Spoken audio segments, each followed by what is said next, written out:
Makati Productions present Knights of the Old Republic, Dark Covenant. Written by Jedi Master 76. An ancient evil has been waiting far from known space in what had once been the core of an interstellar empire. Biding its time, this evil has enacted a plan to destroy the Galactic Republic and the Order of the Jedi Knight sworn to defend it. Assembling executors to carry out his will, mercenaries to act in the forefront of his sabotages, and traitors to strike from within, this Sith Lord of old believes that his plan is foolproof. Only one thing remains, and that is the catalyst who will bring all of these things to pass. Before this ancient evil can begin the destruction of the galaxy, he must appoint a successor to his power. In the farthest reaches of the Republic itself, a young boy is exposed to the brutality of life on the frontier. Although he is saved from death by the Jedi Order, he will always bear the memory of the death of his family and the destruction of his home. Exposed to the light, he has the makings of a valiant defender of peace and is surrounded by those who desire to see him grow in the Jedi way. However, that ancient evil, patient and meticulous, has other plans for the young warrior, plans to rebuild the Sith Empire and herald in an era of the dark side. Chapter 1. And fire fell from the sky. Great clouds of smoke rose above the trees, concealing the stars behind a hazy veil. Brilliant streaks of green light, descending from some unknown source above the smoke, cut swathes into the forests that surrounded the settlement, sparking new fires as old ones burned forth. Trees across the small moon were swallowed up by the inferno, each one serving as a conduit and passing on the deathly embers to other, healthy trees. The fires transformed the mighty forest from a shield that concealed the settlement below from outsiders into a burning wall that kept all within trapped. There would be no escape for its inhabitants, lest they tried to navigate the wildfire blazing strong just beyond their homes. There had been no warning of the Iridorian attack. There never was. Their Voracity-class frigates and Terror 7 gunboats could fly into a system unannounced, avoiding most traditional scanners and satellites, and begin erasing the land below. Sometimes they found true warriors to fight. Most of their targets, however, were small colonies like these, far from civilization and unable to defend themselves. It was at these places that the Iridorians satiated their desire for battle, their desire for blood. Their prey was cornered. However, it was not enough to trap them with fire. These raiders used their gunboats to bombard the settlement's only spaceport, destroying what few low-altitude craft they had and totally preventing them from escaping their colony. If the Iridorians were merciful, they would have finished bombing them from low orbit, but the Iridorians were not, in any way, merciful. Landing craft descended upon the colony shortly after the blaze began. Iridorians raced from their ships for a chance to begin killing their unarmed victims. Full-body heavy armor doubled as environmental suits in harsh conditions, and served as a powerful defense against most standard forms of weaponry. The Iridorians' large helmets and square visors would have been a target for typical foes. Against compound bows, hunting knives, and combat staves, they were practically invincible. Jagged vibrating knives cut through the flesh of any settlers the Iridorians found. Most of the raiding warriors preferred the euphoric feeling of cutting open an enemy's chest and tearing at his innards with their clawed gloves and denied themselves the use of any long-range weaponry. Those that did, though, were no less brutal. They were apt marksmen, scoring lethal headshots with their combat rifles. The sight of a subsonic slug shredding the brain and shattering the back of the skull was enough pleasure for the Iridorian gunmen. The screams of the settlers were practically drowned out by the crackling of the fire around their colony. Even the guttural howls of the Iridorian warriors could scarcely be heard. Grown men who would have fought and died to defend their wives, parents, and children found their lungs invaded by the smoke around them, suffocating before they could even fight. Women who tried to flee with those unable to protect themselves were surrounded and cut to bloody pieces by Iridorian warriors, who proceeded to slaughter all who were with them as well. No matter their foe, their prey's blood tasted the same to them.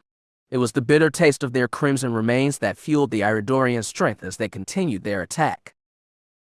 During the ensuing madness, a woman escaped her home with her young child, wrapping him in as many wet rags as she could find to shield him from the lingering smoke. Everything she had ever known was burning around her, crumbling into heaps of melted steel and dark ashes, and her friends and family were dying. The raiders, she had seen no forwarders before, and they could as well have been beasts from the forest or gods of war, were brutal, and they were skilled in their destructive arts. Using the methodical, almost perfectly cross-hatched pattern of the streets to their advantage, the Iridorians rounded dozens of settlers into dead ends before slaughtering them all. She saw these things happening around her, but there was a resolve in her that would not let her give up. They had not seen her. Until then, she had hope. She had to hope, because her child had to live. She had left her husband behind in their housing unit. He had insisted on helping the infirm escape their confinement, and he forced her to leave. She cried the entire time, begging him to come with them, but he would not yield to her. A hushed apology and a quick kiss was his farewell, and then he was gone. They did not know the destruction was so rampant, and he had not told her where they would meet. But it did not matter. They would meet again. The lump rose in her throat at the thought of losing him. Her eyes, already watering in the thick miasma around her, nearly let loose new rivulets of tears when she looked into the eyes of her son. She could not deny what her heart was whispering to her. There was a good chance neither she, her husband, nor her child would escape this. There was a chance they would all die. She shook her head. As long as she lived, she would ensure her only child survived this. He was her only hope. Escaping the wide open streets, she slipped into an alleyway that contained a multitude of trash compacting units. The whole settlement seemed to be painted a deep red, and tongues of flames began to join the smoke along the roofs of their homes. Iridorians raced through the streets, some on all fours and others in a rapid march, cutting through the feeble opposition they encountered. She continued making her way beyond the large disposal units, hoping to reach a point where she could hide until the danger had passed. Her son coughed inside his bundle of rags. He mumbled something unintelligible to her and gripped his mother's shoulder. Patting his back, she tried her best to expel the smoke from his lungs. "Don't worry, my love. You'll be okay. Where's Daddy?" "Daddy is?" She paused, finding herself short of breath.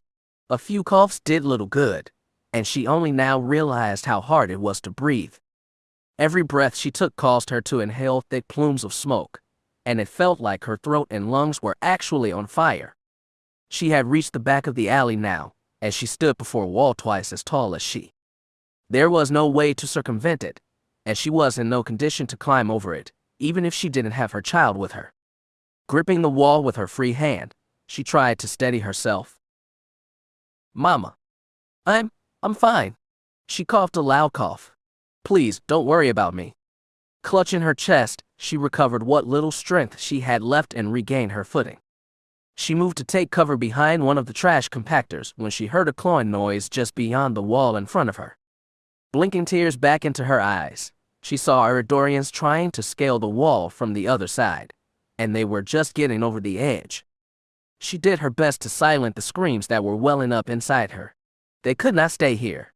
Hiding would not work. Instead, she renewed her hold on her child and ran back the way she had come in, approaching the streets yet again. Of course, she knew what was waiting for her there, but she had no choice. They were everywhere.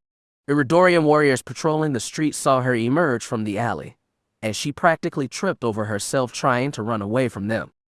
None of these raiders had slug throwers, so she was spared the horror of dying from their long-range weaponry. Her right foot struck shards of a bladed weapon as she fled from them, but the pain lasted only an instant. She gave no response, and she did not react to it at all.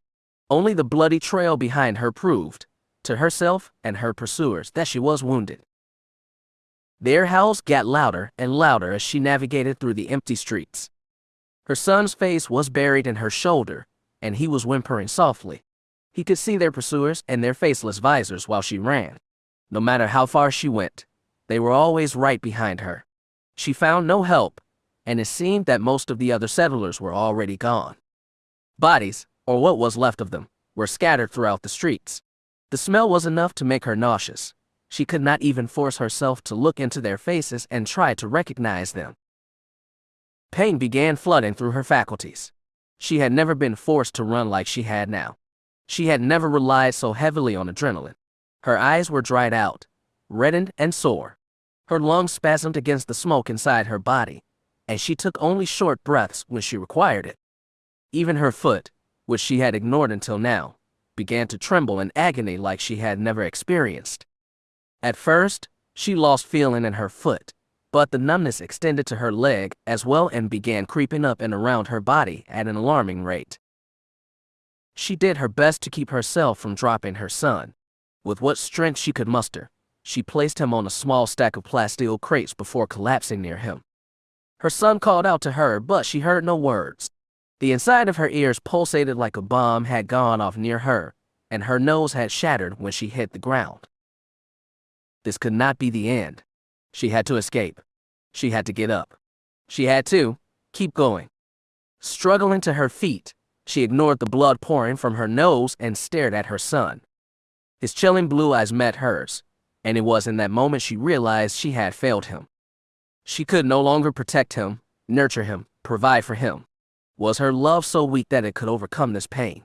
If he survived, he would be alone. Her heart could have shattered in that moment. Her eyes could not even muster the tears she so desperately wanted to express. Run. She choked on her words. It was all she could say, in a hoarse and weak voice, before the Iridorians were upon her. One of them seized her by her curled brown hair, pulling her away from her child and into their midst. She heard his screams. They sounded so distant, for but a moment, and then she felt the cold metal of their daggers upon her throat. One slice killed her, but their blades continued to tear into her flesh well after she had died. It took several minutes for the raiders to finish their bloody handiwork. After they had stained their armor in intestines and blood, they cheered a brutal cheer. It was only after some time had passed that the lead warrior realized that the young boy was still there. For a second, the dazed Iridorians didn't know what to do with him. Their bloodlust had so consumed them that they forgot their very purpose. Then, just as quickly, they recovered their wits and withdrew their blades yet again. The young boy made no sound. His voice had expired watching his mother die. His lifeless expression was like a corpse, and he was seconds away from joining his mother in death. As the Iridorians took the final steps into the boy's midst, there was a buzzing sound in the distance. Before the leader of this troop could plunge his blade into his target, a gold blade of pure energy soared through the air and severed his entire body at the torso. The other raiders quickly turned to face this new threat, but they were already too late. Several more blades met their bodies at various locations, severing their arms, legs, and heads. The young boy made no effort to see who was attacking these murderers, but he also realized that these flying weapons were not attacking him. Shimmering blades of green, purple, blue, and yellow scythed through the smoke, killing raiders he could not even see from his seat. There were howls of pain in the distance, still barely audible above the crackling flame, but only for a short time. Soon, there was nothing but the solemn cry of the fire. Blades stopped flying. From the depth of the smoke, several robed figures revealed themselves. Some of them looked like the young boy but were older, others were as alien as the raiders who had destroyed the settlement. Their actual ages varied. Some were young like the boy's day caretakers, others were older like his parents, and some were older still. However, one thing united these peoples. They each carried the shining blades that had traveled through the air and killed all the murderous raiders. They were unknown to the boy, but they also meant him no immediate harm. Master, one of their voices called above the crackling embers. Is that a survivor? By the Force. The swordsmen were quickly upon him. They probed him with their eyes and with questions, cycling through what seemed to be different languages in an effort to communicate with him. The fact that anyone had survived the Iridorian attack was nothing short of a miracle. He was only a child, old enough to speak but young enough to not entirely grasp what was going on. No words reached the young boy. He ignored his apparent rescuers, refusing to meet their glances and keeping his eyes locked with his mother's. It was as though he could see her face there, where there was no longer one, and his beautiful eyes met as in an ethereal, timeless embrace. Do you understand me? One of the taller swordsmen asked. Young man, do you know what I am saying? Mommy. What did he say? Another, this one a woman, asked. It sounds almost like the high galactic word for mother. Yet another replied. That it does, that same tall swordsman said. It's a bit corrupted though, as though the word was altered over a few generations. Where's your mother? The boy said nothing. What was he thinking? His eyes would not escape his mother's damaged face. He was too young to truly comprehend the madness that had only just ended, but he understood that his mother was gone. He suspected his father was dead too. The gravity of this knowledge was lost upon him, but the terror was evident upon his features.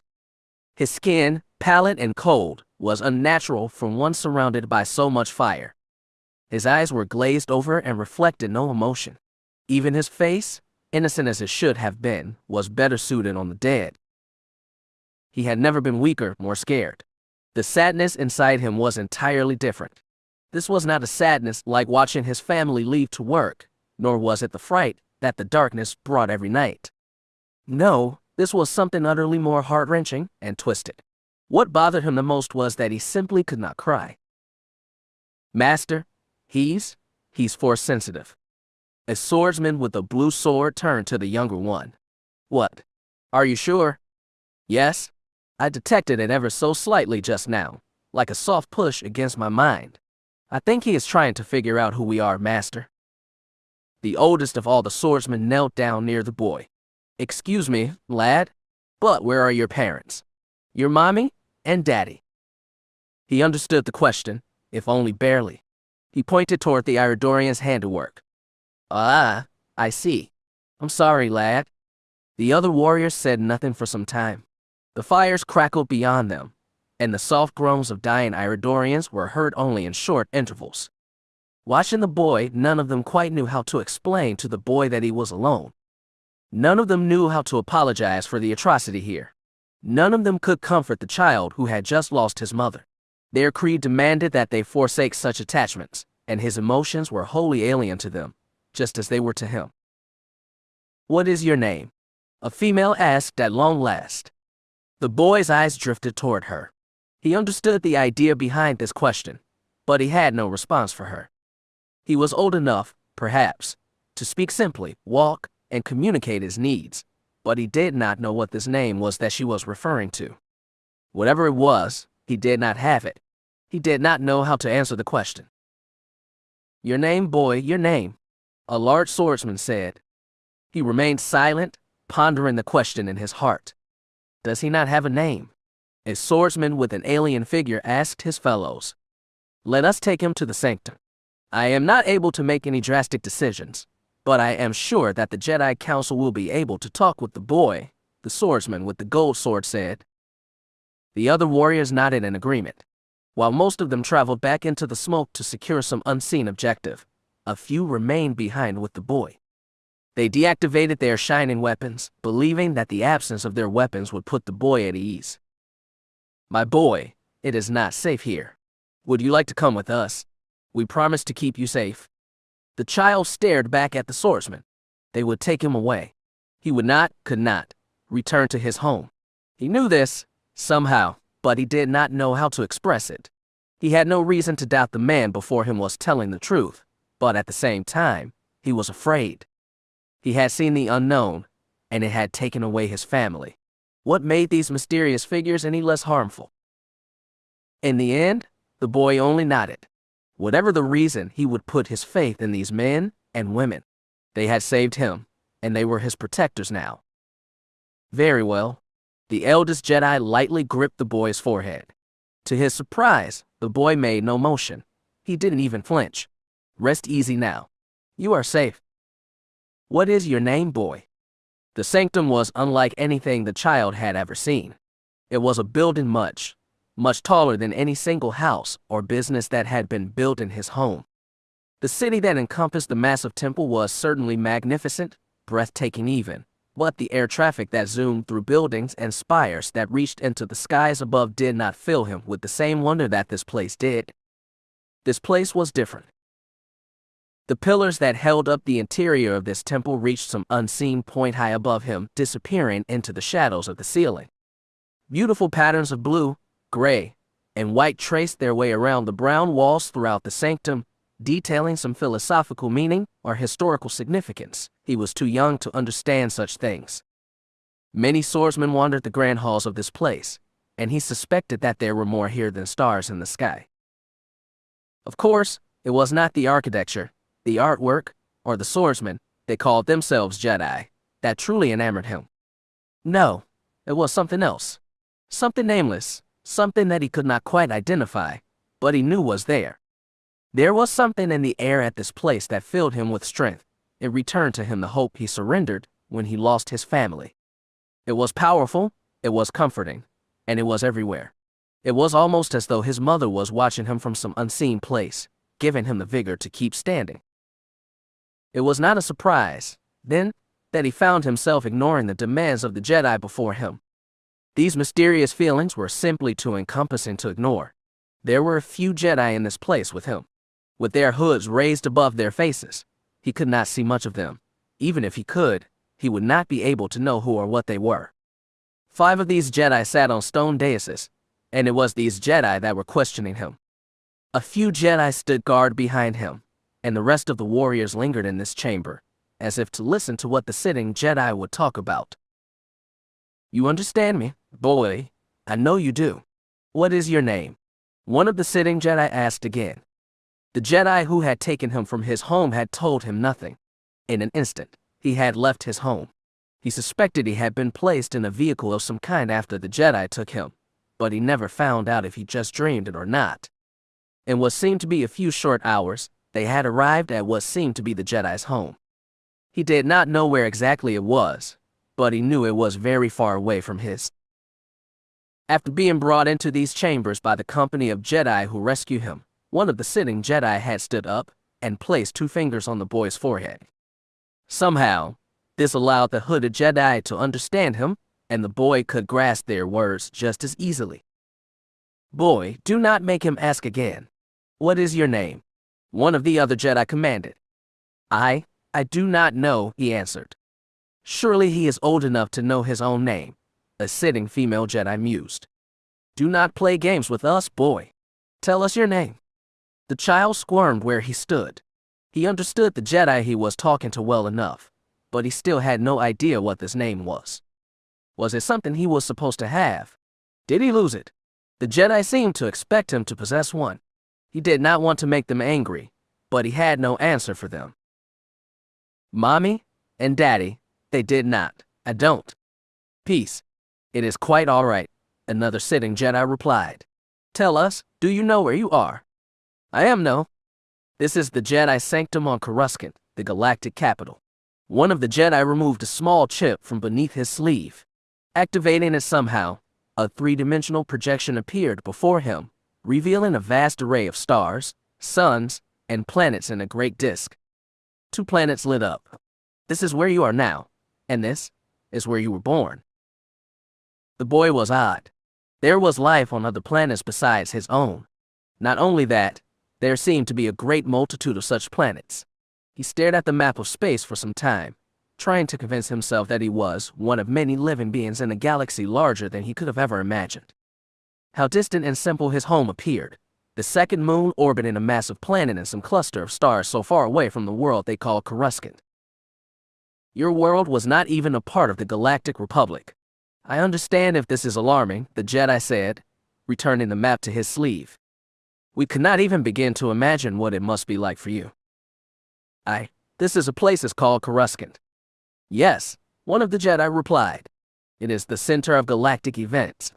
This is the most important planet of the galaxy. The most important planet of all. And he was on it. He couldn't help but smile. Boy, do you know of the Jedi Order? He shook his head. That is understandable. The Jedi are the guardians of peace and justice in the galaxy, and we defend the people of the Galactic Republic and the galaxy at large from harm. For our whole lives, we dedicate ourselves to the pursuit of knowledge, harmony, and service to others. We, the Jedi, swept his arms around him. We are all Jedi here.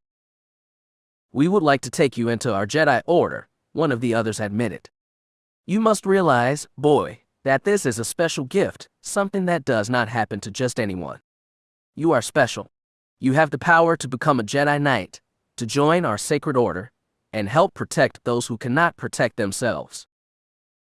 Think, another continued, every day, another planet in the farthest reaches of the Galactic Republic is attacked by raiders like the ones you have met. Like the ones who hurt the people you loved. We cannot save all those people who are attacked, but the more Jedi there are, the more people we can save. The more we can save people like you. The boy had to think for only a moment. He was special. The feeling gave him a pride that he had no recollection of. A willful delight in some accomplishment that he did not necessarily achieve. And yet, he didn't care about that. He still did not understand everything, but he did not need to. There was nothing to consider. I want to go home. The cloaked Jedi were silent for a moment. They were taken aback by his answer, clearly expecting him to join their Jedi Order when they first offered. It was generally the way of things, at least, for those who had heard of the Jedi and were old enough to decide. To be refused was not something the Jedi leaders had to deal with often. They did not regard him for some time, talking to each other in hushed whispers that he would never make out. He felt uneasy standing in their presence, surrounded by Jedi who were no doubt eager to listen in and find out what they were going to do with him. There were so many strangers, and he did not know how to handle himself. That is, not possible, one of the Jedi said at last. Your home has been destroyed, another explained. There is nothing left. You are the last survivor. If we returned you there, you would not be able to defend yourself, the third continued. You would probably only become a victim for slavers or more raiders. You may not agree, but you would be safer here with us. The boy's head drooped. So it was true. He had accepted the Jedi's offer, and now he could never go home. On one hand, he had no reason to doubt that what they said was sincere. There was nothing left of his home. It had been destroyed by blade and flame. His family was dead, and so was everyone he knew. He was still very young. He could not live on his own. These people, strangers though they were also eager to take him in. He did not know what this Jedi Order entailed, nor was he particularly interested in their complicated tenets. However, he knew that he would be safe here, and perhaps he could find someone who would not be a stranger to him. He had to take that chance, slim as though it was. He would not refuse. Okay. I'll stay with you. I will become a Jedi. Most excellent, one of the sitting Jedi beamed. I am glad you agreed to stay here. Indeed, another nodded. We shall look into finding you a master at once. After all, you have quite a bit of power within you, and it would be a shame to have to send you to Telos. But the young boy needs a name. What shall we call you, boy? The first Jedi asked. Call me? Why, yes, the Jedi who had shown him the map earlier spoke. Every sentient being needs a name so he can interact with others and be addressed as a thinking being. It seems that your parents either never gave you one, or you do not understand the name they gave you. Either way, this is fine with us. We shall give you a name, boy. And so he received his name. Chapter 2. Get up, Malfon. Come on. You can't be done now. Malfon brushed the strands of his brown hair away from his eyes. The young man standing over him held his training staff as though he was afraid it would slip from his grip, clenching it until the veins were bulging from the back of his hand. Malfon had lost his own weapon. He had ended up on the ground, weaponless, and trapped in a corner. It was not the ideal position to be in during a sparring match. There was a stinging sensation in his arm that begged him to stop. Training weapons could still inflict wounds if they struck with enough force, and Elbrook was quite eager to hit as hard as he could. The rest of Malfon's body joined in that silent chorus, requesting that he stop this fight and let Elbrook win the day, as he usually did. However, Malfon was determined to make this battle count. He would not go down so easily. Not today. Elbrook's Aqualish and Godel companions jeered as Malfon recovered his footing. He wobbled back and forth for a moment, trying to steady himself with his own strength and forsake the assistance that the wall behind him offered. The larger human before him gave him the chance to recover. After all, beating Malfon while he was down was very little fun at all. If Elbrook was going to fight, he would have to allow his target to fight back first. Malfin silently thanked Elbrook for being so sporting as his strength returned to him in full. "Pay attention, Elbrook. Here he comes," the Oculus shouted. "I've got it. Don't worry," the human replied. Malfin closed his eyes and called upon the force around him. Jumping into his unseen power as one would the rapids of a river, he immersed himself in his omnipresent current and achieved a heightened sense of clarity and vigor. His might was so much more than his own, and it gave him the spirit he needed to continue.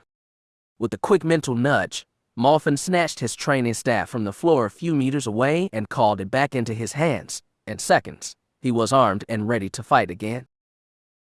His staff snaked through the air, aiming for Elbrook's chest, but the larger human blocked the incoming attack with ease. Malfin was not dissuaded.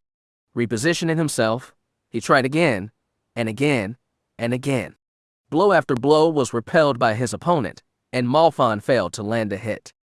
His attacks were staccato, separated like harsh breaths, and his ineffective offensive prevented him from gaining the upper hand in the duel. Elbrook maneuvered away from an overhead swing and bounded over to Malfin's right side. Without a chance to dodge or reposition himself, Malfin was hit in the back by Elbrook's staff. The smaller human let out a soft cry of pain as he fell over, delighting their alien audience. Elbrook chuckled softly to himself, evidently most pleased with his handiwork. There was a lingering pain in Malfin's back, but he ignored it as best as he could. Standing, he gripped his weapon and faced Elbrook, determined to continue fighting. Elbrook grimaced at Malfin's steadfast endurance, quickly losing interest in the duel. With the encouragement of his companions, he decided to claim his victory now and stop delaying the inevitable. Elbrook moved in close before Malfin could react, swatting at his ribs and upper arm several times. Malfin clenched his chest in pain, practically inviting the follow-up strike to the face. Malfin hit the ground in an instant. He gasped sporadically as his body tried to recover from the beating it took, and there was no way he was getting up again. Elbrook discarded his staff and walked by his friends, satisfied with his total victory. "You two can finish up, if you want," Elbrook called over his shoulder. "I have to catch Aloe in the Room of 1,000 Fountains and spar with her a bit. Meet me in the foyer later." "We'll do that, boss." "Have fun with Aloe, sir." Malfin shuddered. This always happened. He knew he could not beat Elbrook Naldrifus. Elbrook was a giant compared to the other Jedi Padawans in the Sanctum, and he was the strongest lightsaber duelist who had yet to be achieved knighthood. Nonetheless, Malfin sought to challenge himself, and Elbrook was all too eager to oblige him. Perhaps, just as Malfin could not deny a chance to improve himself, Elbrook received some joy by beating Malfin senseless every few days. However, it was the ensuing attacks by Elbrook's companions, Jillith and Ragas, that wounded his body and pride the most. Even compared to Malfin, they were average Force-sensitive students at best. If not for Elbrook's friendship, it was likely they would have kept to themselves and struggled to pass their master's lessons. However, Elbrook encouraged them to find other uses for their time, like testing their combat skills against Malfin after he was already beaten. Most days, Malfin just took the abuse. There was no point in fighting back. In his weakened state, deprived of strength, and too tired to call upon the Force, he could just lie still and endure their kicks and taunts. Sometimes, at their request, he would stand up and put up a vain attempt at defense, only to get knocked over again. Every time he fell over, the attacks increased in ferocity. He suspected that the two Jedi enjoyed the entirety of the situation, but knocking him to the ground in particular. Of course, those were not the worst days. Losing to Elbrook had become a tradition. Being pummeled by his friends afterward only slightly bruised the remainder of his pride. No, it was the days when other Jedi stumbled into the training room that hurt him the most. Trying to help Jillith and Ragas come up with a suitable explanation was tantamount to betraying himself. After all, if Malfin did not ensure that it was just a misunderstanding of the situation, he couldn't duel Elbrook anymore. But there was always some Jedi he could not fool. When they came around, those days were the worst. "What's going on here?" Malfin had taken a particularly sharp kick to the abdomen when Jedi Knight Rel Hernaster entered the training chambers. Of course, it took the two Padawans a moment before they realized that someone else was watching them. As soon as they realized they were being watched by Malfin's master, Jillith and Rogo scooped him up and propped him on his feet. Making himself known, the older Jedi stood with his arms crossed and a scowl on his face. His receding hairline seemed to be as eager to escape his ferocious gaze as the Jedi Padawans before him, and the various wrinkles lining his face made it evident that he rarely found reason to smile. Physically, he was as well built as Elbrook despite being nearly 3 decades older than the Jedi Padawan, and that terrified Malfin and the others. "Oh, Master Hernaster, we didn't see you." The Goddle's stubby horns vibrated, agitated and frightened as he was. "When did you arrive?" The Aqualish warbled with his tusks. "Weren't you on a mission for?" "You didn't answer my question. Either tell me what is going on, or leave. Now." Malfin stepped forward. "Master, these Padawans and I." "Be silent. I was asking them." Elbrook's 2 companions dipped their heads in reverence and fear and left the training room in silence.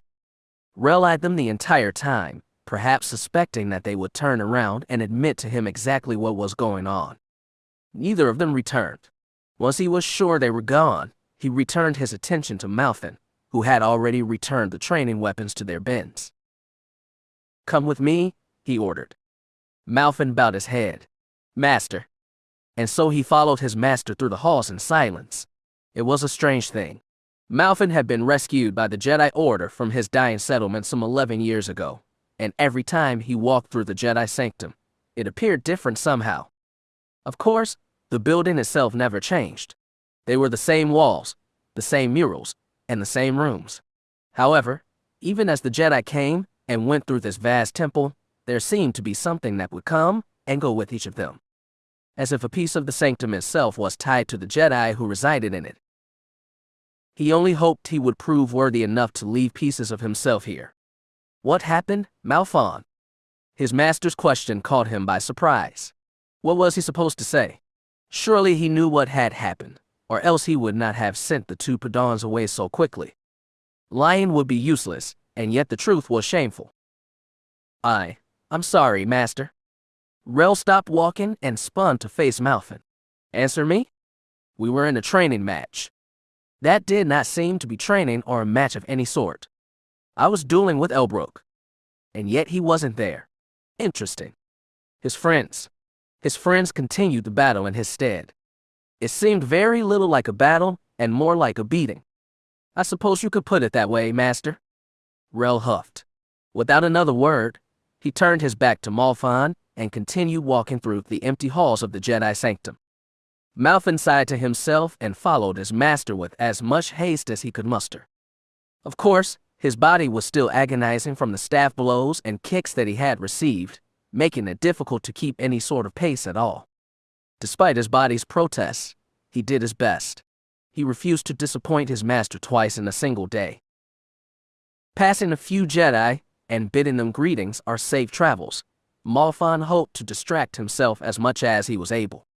Perhaps if a Jedi Knight or Master delayed him with a brief conversation, he could use it as an excuse to explain to Rel why he had lingered so.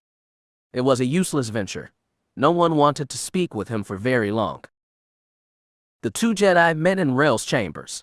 After closing the doors behind them with a wave of his hand, Rel bid his Padawan to sit in the center of the room, a few centimeters from the actual meditation mat. The room was small and quite bare, like almost all the other rooms in the Jedi Temple, so he and his master were not very far from each other at all. Malfin positioned himself in a meditative pose and listened for Rel's instructions. The Jedi Code. Rel stood at the opposite end of his chambers, facing a window that gazed toward the Coruscant skyline. "Recite it." "There is no emotion, there is peace. There is no ignorance, there is knowledge. There is no passion, there is serenity. There is no chaos, there is harmony. There is no death, there is the Force." Tell me, where in the code does it say to be servile to those who seek to oppress you? To grovel and beg like a fool when faced by a superior enemy? N.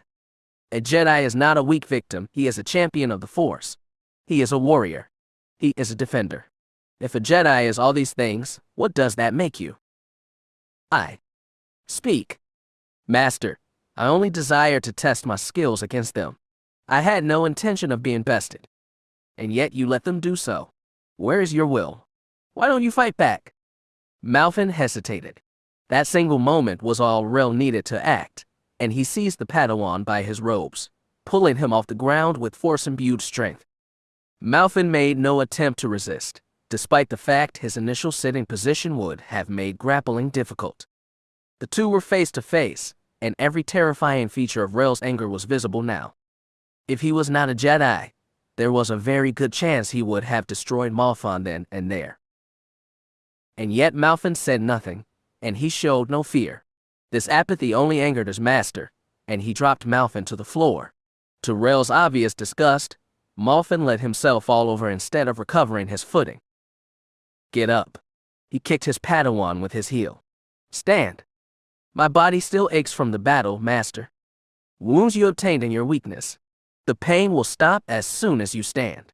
Do it. Rel kicked his student again, this time much harder, in the ribs. Malfin was surprised nothing broke, and he felt the wind get knocked from him. This time he let out a gasp, and his master nodded solemnly, determined to get through to his student. Malfin knew the pain would stop the moment he stood up. It was a simple task, and it was a simple lesson.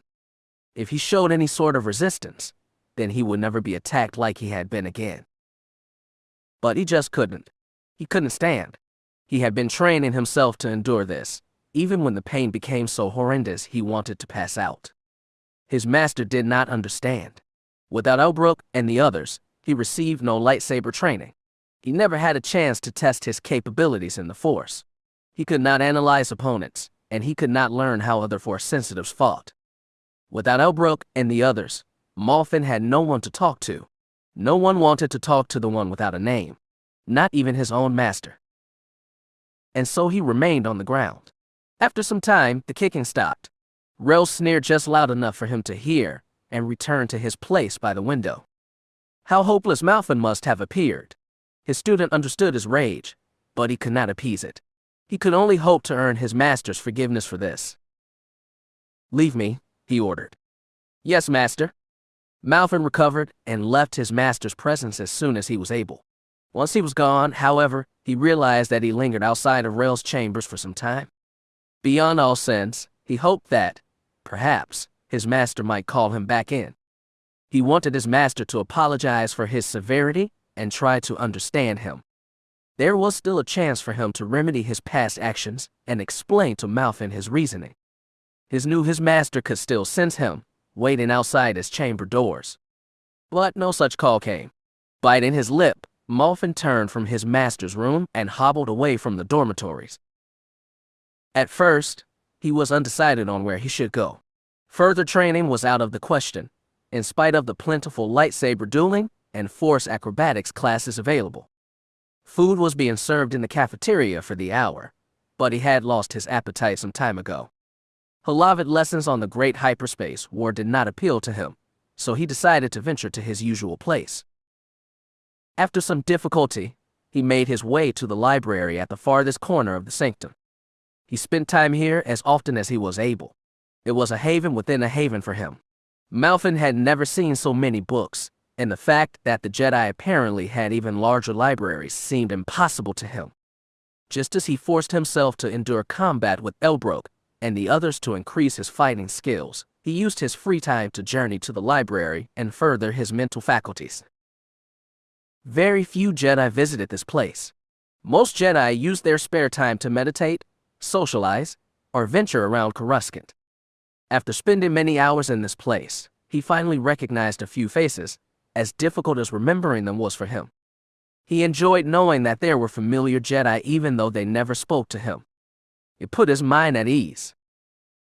Heading straight for the terminal in the circular corridor that stood between him and countless shelves of tomes, scrolls, and datapads, Malfin browsed the library catalog for anything of interest. He was so enraptured by the selection of titles that he didn't even notice one of the Jedi in the library approach him from behind, What makes a Jedi? She asked. The hair on the back of Malfon's neck jumped before he did. Turning around, Malfon realized that the Jedi Knight Kriya was speaking to him, her hands steepled in a sort of meditative pose. She appeared like a noble woman, not necessarily in her dress, which matched his own simple robes, but in the way she carried herself. She had a devious smile on her face, and he could just barely see the whites of her eyes beneath her hood because of the way she cocked her head back. Examining her for a moment, he realized he had never seen skin so pale. She could have been the ghost that haunted the library with her presence. Master Kriya, he paused, realizing he had no way of knowing if it was her first or last name. I didn't see you there. Do not worry, Padawan. I know the books have a tendency to draw our minds from this place. You could say that. Can I help you with something, Master? Malfon asked. She shook her head, letting some of her blonde hair escape the confines of her hood. I was simply curious if you had an answer to my question. What makes a Jedi? Malfon repeated. Why, anyone who follows the Jedi Code and carries a lightsaber is a Jedi, of course. Of course. Kriya seemed intrigued by his answer. You speak with such confidence. Tell me, if a Jedi was stripped of his lightsaber, would he still be a Jedi? If the Jedi Code was lost for 1,000 years, would the Jedi remain? Malfon paused for a moment. The lightsaber is the weapon of the Jedi Order, and each member must follow the code. Without either, how could the Jedi Order exist? I do not understand your question. This time, it seemed Kriya took a moment to ponder his response. As you wish. I'll ask you again after you've given it some thought. As you say, Master. May the Force be with you. And so she left, just as quickly as she had arrived. Malfon stared at her for some time, bemused by her sudden inquiry and quite unsure if his answer had satisfied her. He had never spoken to her before, and she certainly had a strange way of meeting new people. He wondered if she made it a habit of asking Padawan strange questions, or if she wanted his opinion in particular. After she had disappeared from view, he began to doubt the answer he had given her. He had been so certain of it, but now his mind chided him for it. Something about his response just seemed lacking. Perhaps it was a trick question. Malfon made a mental note to consider the problem later and returned to his business. He found the location of the title he was looking for without any new interruptions. Leaving the empty entryway behind, Malfon ventured forth into the countless rows of books before him.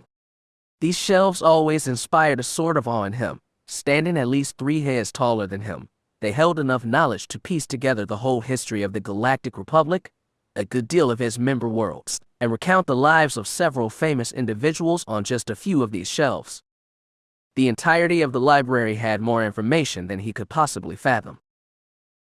After walking by quite a few rows, Malfon found himself in the back of the library. It was on these last few shelves that particularly noteworthy pieces of fiction from across the galaxy were stored, preserved thousands of years after the culture, not to mention the author that constructed them was gone. Pulling a small datapad copy of an ancient tome from the 4th row at his right, Malfon took a seat on the ground nearby and began skimming the tale.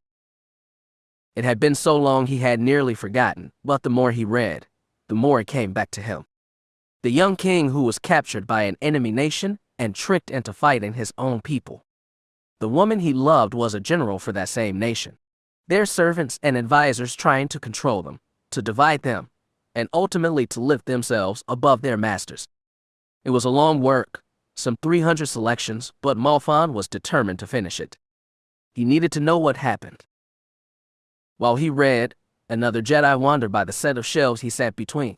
This other Jedi was young, with unkempt robes that had hints of sweat marks and a shaggy mess of white hair that practically covered his eyes. He didn't even realize Malfon was there at first, walking by the shelves while he searched for something. The other Jedi actually backpedaled to make sure his eyes weren't deceiving him. There was, in fact, someone here in this section of the library. Would you like a chair, Master? Malfon glanced up from his book. I'm not a master. I'm just a Padawan. Ah, my mistake. I just figured. It's fine. Malfon returned to his reading. Am I not allowed to sit here, then? Oh, it's quite all right. Well, I've never seen anyone browse the fiction section. Besides myself. That's all. Why's that? Well, you know, Jedi Masters aren't very interested in fantasy and tales wrought of the mind. I can't blame them, but they do miss out on quite excellent stories. Isn't the mind amazing? Malfin smiled. That it is. The other Jedi slapped his head dramatically. Guh. Where are my manners? My name is Northeus Olsen, but you can call me North. Malfin. He shook North's extended hand and put his book away. I didn't see any chairs walking in here. Where are they hiding them? Oh, on the second floor, where no one would think to look. Would you mind showing me? Malfin asked, gesturing forward. Yes. Follow me. Malfin followed the younger Jedi from the fiction section without a word. On one hand, he was rather disappointed that he wouldn't have a chance to continue his tale. On the other hand, he was shocked to discover that there was another Jedi Padawan his own age in this place and wanted to get to know him. If his words were any indication, North knew the library almost as well, no, better, than Malfin did. The fact that he had never seen this Padawan here was surprising. Perhaps he was new, or maybe he had transferred here from some other enclave. It would not be unheard of. The last war had cost the Jedi many masters, sending Padawans across the galaxy in search of teachers. North said nothing while they walked, passing rows upon rows of silent books, leaving Malfin's thoughts to wander for some time. So, who is your master? North asked as they climbed the stairs to the second floor. Rel Hernister, Malfin replied. You. Well, strictly speaking, I am the Padawan of Guin Han Seresh. Strictly speaking, what does that mean? Well, he was called off on a mission for the Jedi Council several years ago. He has yet to return. While the Jedi Council has not declared that he and his companions are dead, I am unfortunately without an actual master. Wouldn't the Council provide you with a new one? It's been a long time, hasn't it? Not long enough that they will tell me he's become one with the Force. Until then, though, I have received a few interim masters. Generally, they're busy and away on missions. Leaving you free to peruse the library, Malfin concluded. Exactly. North pointed toward the chairs and desks near the windows at the farthest end of the second floor and continued walking. So it's not all bad. No, I suppose not. But aren't you afraid you won't get the training you need? A little. That's okay, I know. I'm not a very good Jedi. That's not true. You can't be a bad Jedi, Malfin said. Can't you? Well, I much prefer spending time with this place than fighting with lightsabers or tapping into the Force anyway. It seems like a more worthwhile pursuit of my time. Malfin was about to say something, but he stopped himself. He didn't understand North's reasoning. The Jedi Order defended the Republic and spent their lives in service to others. Surely that was a higher calling than any sort of learning that North acquired here. He could not exactly condemn him. Malfin was guilty of spending more time here than properly training. He realized that any sort of training would be difficult without a master, and he silently conceded to North's point. The two Jedi arrived at the chairs in silence. North sat down first, and Malfin took a seat closer to the glimmering windows nearby. Malfin found his eyes drawn to the cityscape just beyond the sanctum's walls, admiring the complexity of the air traffic and the design of the spires in the distance. North had no such view, and he fiddled with his hands rather awkwardly for some time before an idea dawned upon him. Are you a good lightsaber duelist, Malfin? He asked. Malfin glanced at the other Jedi. Not particularly. I train often, but I don't think I'm getting any better. Oh, well, what about the Force? About as impressive as my lightsaber skills. So why do you come here, then? Shouldn't you be spending more time out there? I could ask you the same thing, I think. Well, you have a master to train you. I'm just wasting time. My master does not enjoy the training process, Malfin admitted. It makes learning difficult. I have to find my own teachers.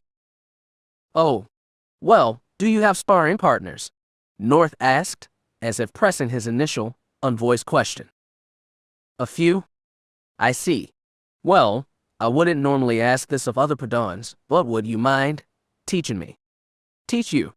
to fight. Yes, my skills are rather subpar.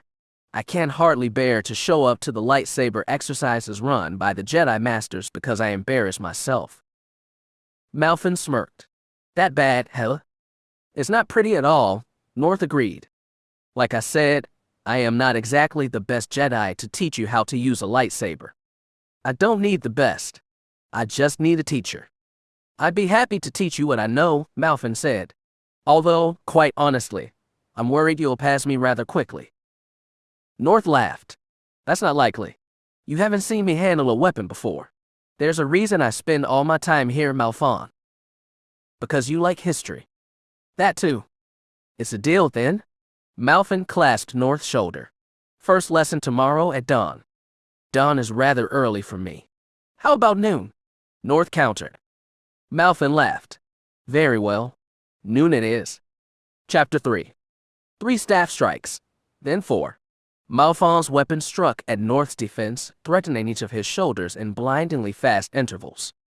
To North's credit, Malfon had not managed to score a hit yet. The white-haired Jedi fought with the skill of a youngling, but Malfon could see that his errors were not crippling. In fact, it seemed as though he struggled with doubt and unfamiliarity more than anything.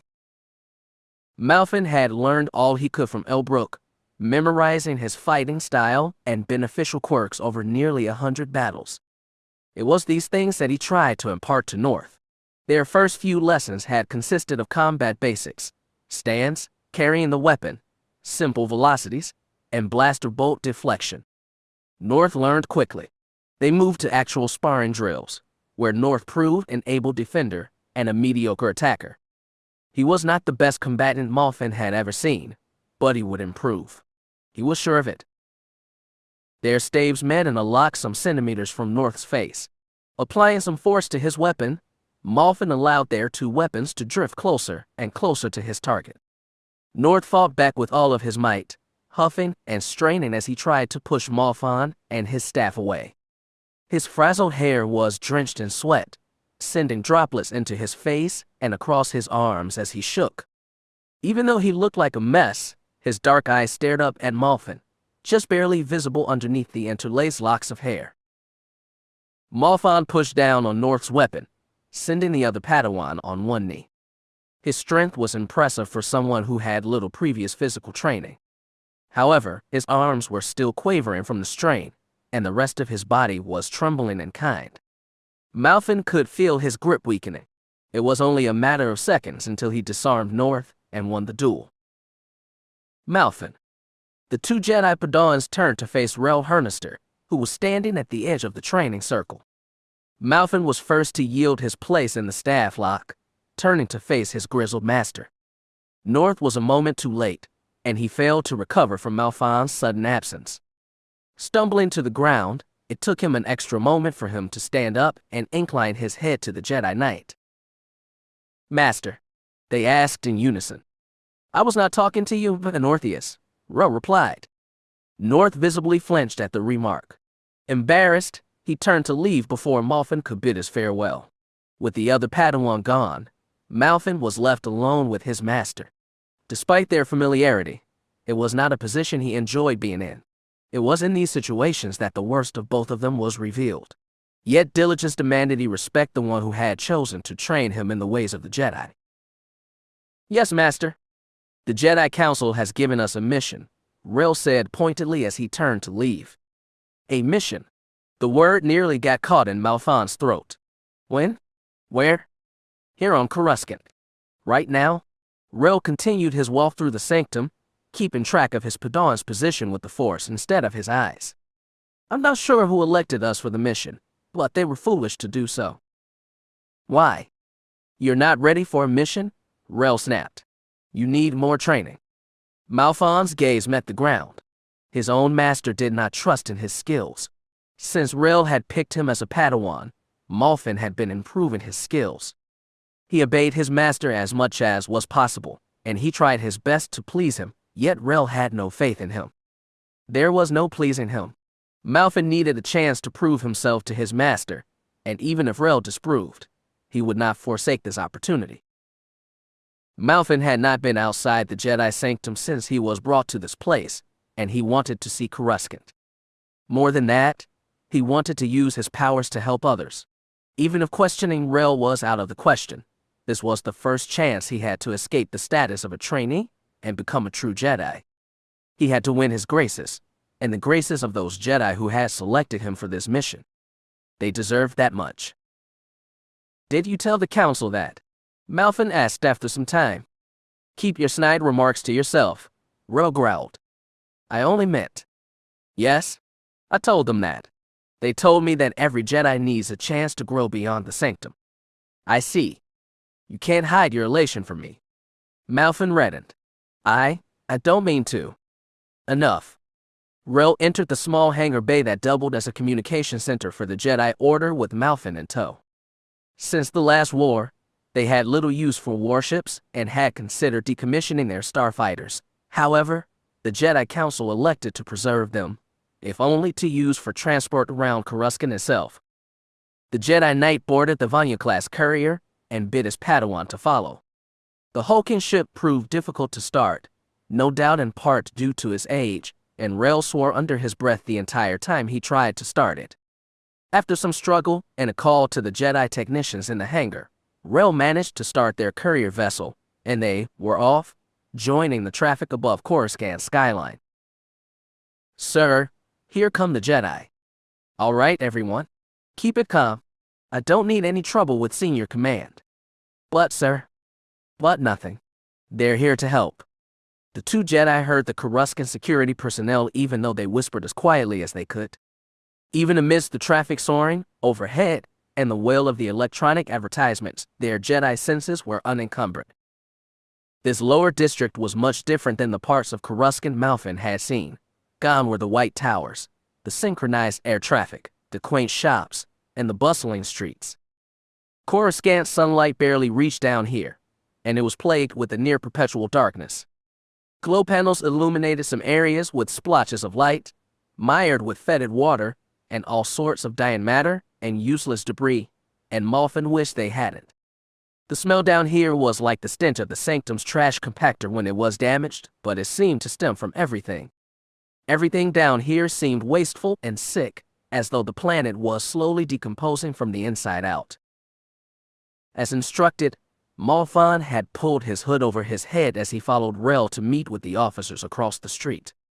During the ride to this quadrant of Coruscant, his master had explained that Coruscant security had mixed feelings about the Jedi.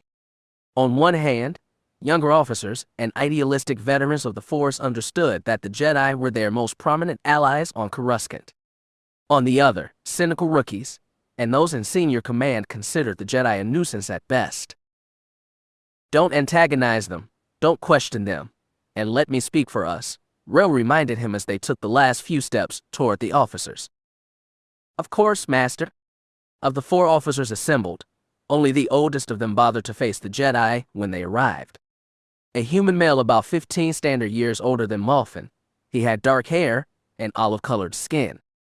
He wore the fanciful blue uniform of Coruscant security that resembled the dress uniform of the Republic Army, but he had a white breastplate to defend himself on duty. The officer had something of a frown on his face, and he was clearly not happy with these arrangements. "Detective Endis Nair, Coruscant Security," he introduced himself. "I am Rel Hernister, Jedi Knight of the Republic. This is my apprentice, Malfin." "A pleasure to meet you both," the officer said, keying in some values on a datapad. "What seems to be the problem here, Detective?" Rel asked. "Besides you," one of Nair's men muttered. "Stuff it, Lieutenant," the detective growled. Turning to face the Jedi, he explained, "We were called here to investigate the report of a rather grisly suicide. This area has been nasty of late, so we were sent out immediately. As we investigated the scene, we couldn't find any witnesses. Turns out, there were several deaths that went unreported. At least 6 dead, all with similar injuries." "Where did this occur?" Rel interrupted. "In that apartment over there?" A Chadrafan officer pointed. "It's all but abandoned now, but it used to have some 4 dozen tenants. Shame, really. Nice apartments." "I'd like to investigate the crime scene," Rel said simply. Impossible. We already cleared the bodies and sent them to forensics, the detective replied. Yeah, besides, do you think you could do better than us, Jedi? The lieutenant, a Bothan, growled. Rel frowned. I did not imply that. However, I do want to see the situation for myself. We already have a lead we'd like you to help us investigate, Detective Nair explained. From initial scans, it seemed like a suicide, spice overdose specifically, with some general bodily mutilation. It seems as though each victim was involved in a brief scuffle with something before they ultimately expired. We think it's homicide, the Chadra fan noted. And you said you have leads? Rel asked. From what our crime scene investigators could tell us, it is likely that the suspected killer made his way through the apartment complex, traveling floor by floor, and picked out specific targets. Any links? Minimal. Male and female, different careers, income, marital statuses, ages, species, the Bothan answered. But you said specific targets, Malfin spoke up. After killing some of them with the forcible spice overdose, we think our suspect left other tenants alive, but we can find no link between them all. It seems random. The survivors abandoned the building, leaving it empty until the landlord came to collect some debts. He was the one who reported the suicide, Detective Nair said. So what's your lead? Rel pressed. The detective pointed toward a decrepit building several blocks away. We've received numerous reports from undercover agents that something is going on in that building. We cannot say for sure, but we believe that one of the tenants is dealing in potent spices that could easily incapacitate and kill your average sentient in large doses. We did a little fact-checking, and it turns out this spice killing is not an isolated event.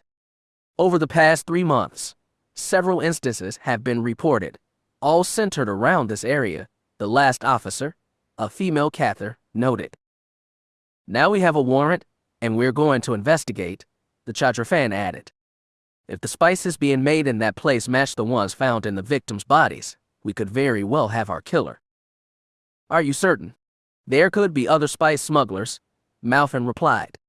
Too rare, the Cathar noted. We've never quite seen a strain like this before. Of all the quadrants on Coruscant, this seems to be the place where it's been originating. You want us to assist you, then? Rel asked, glancing at the building in question. It would be much appreciated. Detective Nair said, this area is known for being problematic. With Jedi around, I'd feel a lot safer. We'll do the best we can to assist you. The Coruscant security officers replaced their blasters and vibroblades and left the side of the street where they had gathered. They decided it would be safer, if not faster, to travel by foot. Rel made no objection, so he led Malfin to follow the line of police. It was only a few blocks to the building anyway, and it would not take very long at all. Malfin allowed the details of the case to sift through his mind. Killing with spice was certainly not subtle, nor was it entirely foolproof. Unless the perpetrator had been present the entire time, he risked the patient recovering from the harmful substance. Even what seemed to be lethal overdoses could be recovered from, medically unlikely though it was. That presented a chance that witnesses had seen or heard the deed. With all the tenants the killer had not killed, it seemed strange to Malfin that no one came to the police sooner.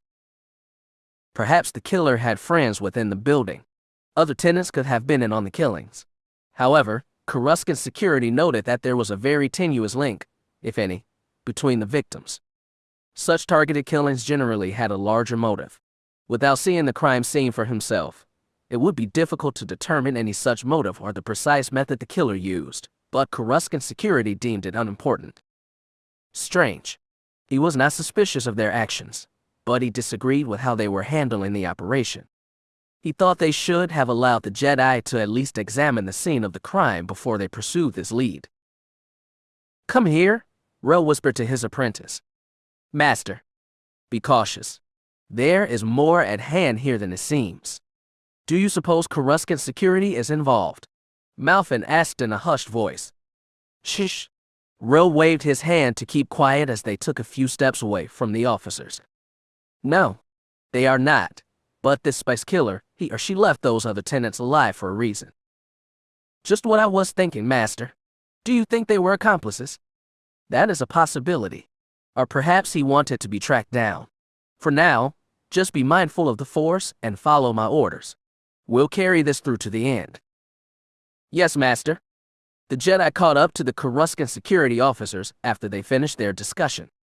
The 4 officers had already crossed the garden and courtyard, which no doubt once served as a suitable entrance to the building they were targeting.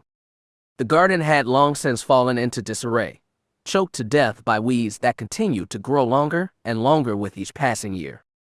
The courtyard, too, was in as much disarray as this whole district. Ruptured water pipes visible from beneath the ground and overturned stones made travel dangerous. Malfin had no idea what sort of people would willingly choose to live in this place. The Jedi followed the law enforcement agents and met them at the stairway that led up to the apartment itself. The 4 officers had their blasters drawn, and they were scanning the perimeter in utmost silence. What's the plan? Rel whispered upon approach. We'll all head inside. Once we've secured the lobby and ensured that there is no resistance, I'll send 2 of my men to investigate the lower 2 floors while you and your apprentice investigate the other 2. One of my officers and I will hold our position in the lobby to ensure we aren't flanked and the suspect doesn't escape, Detective Nair explained. If the suspect is inside, Malfin noted. Of course. Are you ready, Jedi? Rel and Malfin nodded. The 4 officers led the way, blasters at the ready, while the 2 Jedi trailed behind them. Malfin thought it was strange that the police wanted to go in first, but he said nothing. It was their prerogative to do as they wished, but he couldn't help but think they would be safer if the Jedi led the charge. The Bothan leaned against the wall adjacent to the door and, on the count of 3, tackled the door open. His allies immediately ran inside to scan for hostiles, and Rel followed suit, blue lightsaber active. Malfin withdrew his vibrasword and ran in seconds later. The lobby itself was abandoned, just like the exterior of the apartment complex. The attendant's desk had been broken in 2, as if by some giant bladed weapon, and the elevator seemed to have fallen into disrepair. There was no light at all, but the shoulder-mounted lamps that the Coruscant security officers wore illuminated most of their surroundings. The entire room was dusty, and there was a tang in the air, as though the last fumigation had been only hours before. The 4 officers made a circle in the center of the room, each facing one of its corners and searching for hostiles. Each step they took seemed to echo in the darkness, as though they were racing along grating. Rel reached into the Force, scanning for hostiles and other sentients. Malfin was nowhere near as capable as his master, but he did his best to imitate him. I've got movement, the KOTOR officer hissed. Hands up. Coruscant security, the Bothan shouted. Every blaster pointed toward the wall she was facing, and the 2 Jedi turned in that direction as well. Just as they were about to fire, a good series protocol droid emerged from the darkness, ambling forth in a clumsy sort of gait that was instantly recognized by the officers. With a skeletal appearance and lanky arms barely strong enough to lift drinking glasses, the harmless protocol droid couldn't pose a threat even if its programming told it to. Oh my, the droid spoke in a feminine tone. Visitors. How odd. Droid, give us your make and specification. Rel order. H8J5GD. I have been placed here by Master Regrapium to handle affairs in the lobby. In the event of visitors, I am to initiate Zarek protocol. Detective Nair frowned. Droid, what is the Zir? He was cut off by an explosion.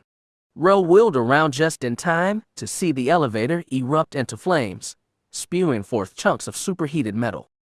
The officers managed to get out of the way, and Rel erected a shield to defend himself and his Padawan. The droid activated some sort of self-destruct program and sent the remains of its own circuitry flying in every direction. Before the officers and the Jedi could adjust or react to the explosions, the unnoticed ventilation panels on the floor around them shifted open, releasing a thick stream of dark gas from the depths of the building. A trap, the Bothan lieutenant asked. Let's get out of here, Detective Nair shouted. Before they could head for the door, the Chadrafan officer collapsed. The other 3 officers turned to help him up, but the gas acted too quickly. In such an enclosed area without any exposure to the outside, there was no way for clean air to reach them. Rel tried to calm himself and use the force as sustenance, but explosions continued to shake the building, disrupting his concentration. Malfin raced for the door, hoping to let in some air from outside. One by one, the officers fell over, incapacitated by the effects of the potent gas. Malfin stumbled over himself and hit the ground a few seconds later, less than a meter from the door. Rel managed to stay standing for a bit longer due to his connection to the Force. However, he could not remain conscious and move at the same time, rendering him as helpless as his companions. A few minutes after the gas had been released, an individual who had hid during the explosions emerged from the staircase at the opposite end of the room. Standing about as tall as Rel, he was an insectoid with apian features and transparent wings barely visible from the front. His thorax was incredibly bulky, as though fitted with some sort of internal armor beneath his golden hide. What was most strange, though, were the blades that seemed to be grafted onto his arms. This strange insectoid moved to investigate the victims of his gas attack, his arms twitching in what seemed to be excitement. However, any plans he had were cut off when he realized Rel was still standing. He must have thought that Rel was somehow immune to the toxins in the gas, because he fled the moment he saw the standing Jedi and didn't put up a fight. Smashing the door open with the back of his bladed weapons, he raced into the darkness without looking back. Malfin was still partly conscious, drifting between the empty blackness of the unconscious and his dazed perception of reality. Somehow, whether by his Jedi training or sheer luck, he was not totally crippled by the gas he was breathing in. Pushing upward on his entire body, Malfin managed to struggle into an upright position and saw their insectoid culprit fleeing in the distance from his place by the door. "Stay here," Rel ordered between gritted teeth. "Wait for reinforcements. Contacting Jedi now." Malfin jumped, not realizing his master was still conscious. "Master, if we don't do something, he'll get away." "Revived you, to help me. Wake the others, don't do anything rash." "But the murderer." Malfin stared outside. He could still just barely see the one who had tried to gas them all, but it wouldn't be long before he disappeared in the shadows of the buildings. Glancing at his master, he suspected that Rel was trying to contact the Jedi in the sanctum for help and keep them both from collapsing at the same time. If his master didn't have to worry about him, then Rel could focus on staying conscious and calling for help. There was no point forcing him to overexert himself. Rel would be fine, but if Malfin didn't act now, their killer would get away. The Coruscant security officers admitted that this was their only lead. He could not let this criminal flee from justice. "I'll be back, Master." "I'm sorry," Malfin shouted. "Stay here." And then he was gone. In an instant, the insectoid's base of operations was behind him, as were his master and their allies. Rel had forcibly expelled most of the toxins from Malfin's body via the Force, and the lingering traces were quickly overcome by the foul-tasting, if healthy, air of Coruscant's lower level. A few passers-by and vagrants shouted at him as he raced across the streets, nearly crashing into a few on accident. Malfin's strength was quick to return to him. His target had a lengthy head start, but he was a Jedi. As long as he could see his target, he could chase him. As though he suspected that he would be followed, the insectoid sentient eschewed the main streets he had been frequenting and escaped into the countless alleyways of the quadrant. Malfin refused to give up the chase, avoiding parked swoop bikes and overturned trash canisters where he could. When his target flew over walls or fluttered to an alley some meters away, Malfin matched him by using the Force to jump the same distance. The Force, binding him and the entire galaxy together, gave him the power he needed to keep up the chase. The Force had aided him so far. It had gave him strength in times of hardship, and now it would be the very thing that would carry him to victory over this criminal. He was certain of this. Malfin began closing the distance between himself and his target. They were about 10 meters apart now, which was a vast improvement since the start of the chase. His target was getting tired, he could tell. The insectoid flew over traffic, and weaved his way through small crowds of pedestrians in an effort to avoid his pursuer, but Malphon was persistent. He would not lose him. He stayed as close as possible, dodging civilians and debris so as not to alarm anyone or slow himself down. The insect seemed to realize that there was no way he was going to lose Malphon, and he jumped into one of the sewage tunnels in the middle of the street that had been forcibly opened. Malphon hesitated only for a moment. Peeling off his dark cloak, Malphon leapt into the hole. The drop itself was less than 2 meters, and his feet hit the dried earth with a soft thud. To his surprise, his target had been waiting for him to descend. The hulking Apian stood before Malphon and released a grenade in his face. The explosive did not fragment. Instead, it released a thick fume of red-orange gas that clouded Malphon's vision and caused his entire body to go numb. In mere seconds, he was on the ground. There was a paralysis. He could not feel his body, everything was dark, and he was not even sure he was still conscious. Then, his sight returned to him. His nose and his forehead were bleeding, inhibiting his already clouded vision. His breathing was louder than normal at first, as though it echoing inside his head. His heart thumped against his chest louder and louder until he thought it would burst out, but no such thing happened. The numbness is painful at first, a voice said. It lasts about 4 minutes, and then your body's strength will return. Sure enough, Malphon could feel his arms and legs again. He struggled to his feet, with some difficulty, only to fall over again when 8 golden eyes, each one larger than him, stared back at him from the darkness of the sewers. He had only been inside this place for a moment before he was attacked, but he was sure he would have noticed something that large. 8 mighty limbs emerged from the shadows around him, clothed in minute hairs. Then 8 more, and more, and more. Soon there were enough tendrils to completely surround him. Malphon tried to scream, but he found that he could not. A gaping maw opened up underneath the eyes, lined with glistening teeth and coated in some sort of acidic waste. The tendrils grabbed at his feet and pulled him toward the mouth. He tried to struggle, but his body was still so weak, and whatever was attacking him was too powerful. He was lifted off the ground and hoisted into the air. Raised like some sort of morsel above the giant monster's mouth, Malphon prepared for the worst. He had no chance. He thought of nothing. He gave in as he felt the monster's tendrils give way and release him to his death. But nothing happened. When his eyes opened, he was lying on the ground just below the entrance to the sewer tunnels. He was perspiring heavily, and his breathing was erratic. Glancing around, he saw no trace of the insect he had chased here, nor did he see the monster that had nearly devoured him. Sighing, he moved to wipe the sweat from his face. It was only while he was doing so that he realized that his hands had changed. He shouted when he saw that both of his arms were covered with necrotic scabs and bulbous growth and had claws befitting a ferocious lupin. What was going on? He tried to return to his feet, only to realize that he did not have feet anymore. The rotting stumps that attached to his pelvis left the legs of his Jedi robes dangling in front of him. He shook his head. This was impossible. He had to be dreaming.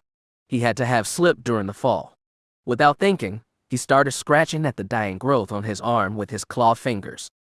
Every time his nails met his skin, there was a painful sensation, but no blood. Scabs tore open and pus spewed forth around his limb, but there was no other obvious sign of self-harm. He saw his vibroblade on the ground. He was certain that blade was strong enough to remove the foreign matter from his arm. Snatching the blade, he was about to cut off his whole arm when he realized that this was madness. He couldn't just slice his own body to pieces. Something was going on. Blinking a few times as if to awake from an unknown sleep, he was relieved to see that his body was back to normal. His vision was acting up, but at least his body was fine. Weak and stupid. Malphon spun around. He realized, only a few seconds later, that he was facing his master.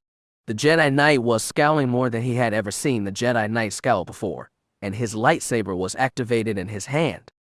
At his left, Elbrook revealed himself from the shadows. At his right, North approached. He deserves every beating he gets, Elbrook noted.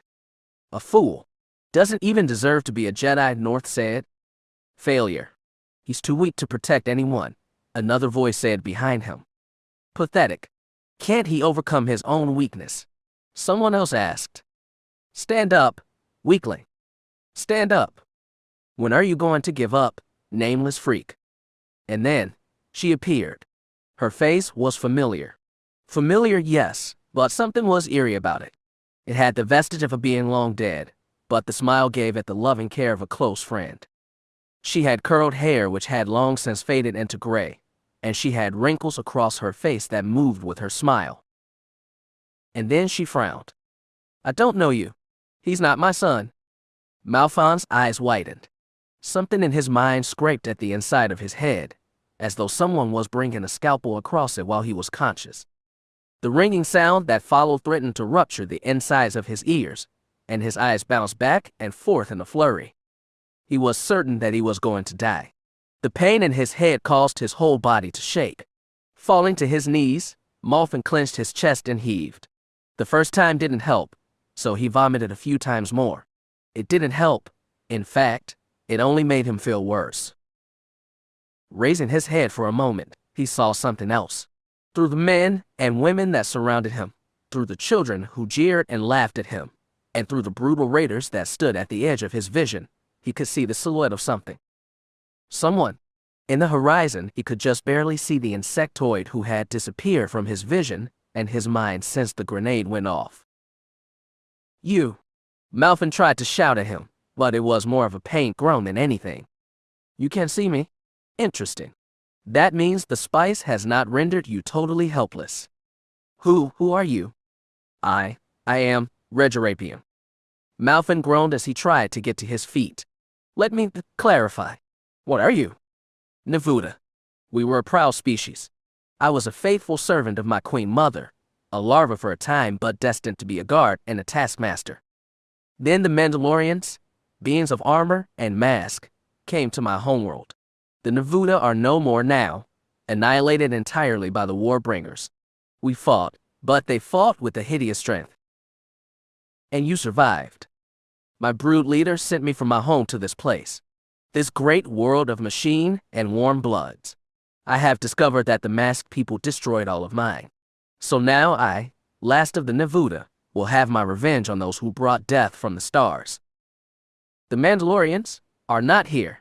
Why are you doing this? Old man sold me concoction. Tells me it is a spice formula created from dangerous insect. I approve of this. He tells me that the spice has fatal hallucinogenic effects on mammalian species. Mandalorian's mammalian, so I agreed to buy it. However, this world has made me realize my superiority to your peoples. There is so much filth, destruction, and waste here. I will not stop at Mandalorians. Expand to all warm bloods on this planet. Malfon shuddered. Now it made sense. Even in his clouded mind, he pieced his situation. When the insect activated his grenade, he made Malfon inhale a powerful hallucinogenic. What he was seeing, what he was experiencing, it wasn't real. All of these things were just the effects of a powerful spice. Granted, these hallucinations were so vivid and terrifying, they might as well have been real. The pain both without and within his body, too, was nearly unbearable. But if Malfon could just concentrate on this retrorapium, he could recover his strength and overcome the effects of the drug. He was a Jedi, and no biological weapon was going to overpower him. Malfon tried to use all of his strength to stand, but the hallucinations around him lost their humanoid shapes and took on terrifying appearances that violated geometric and physical sense and pushed him back down.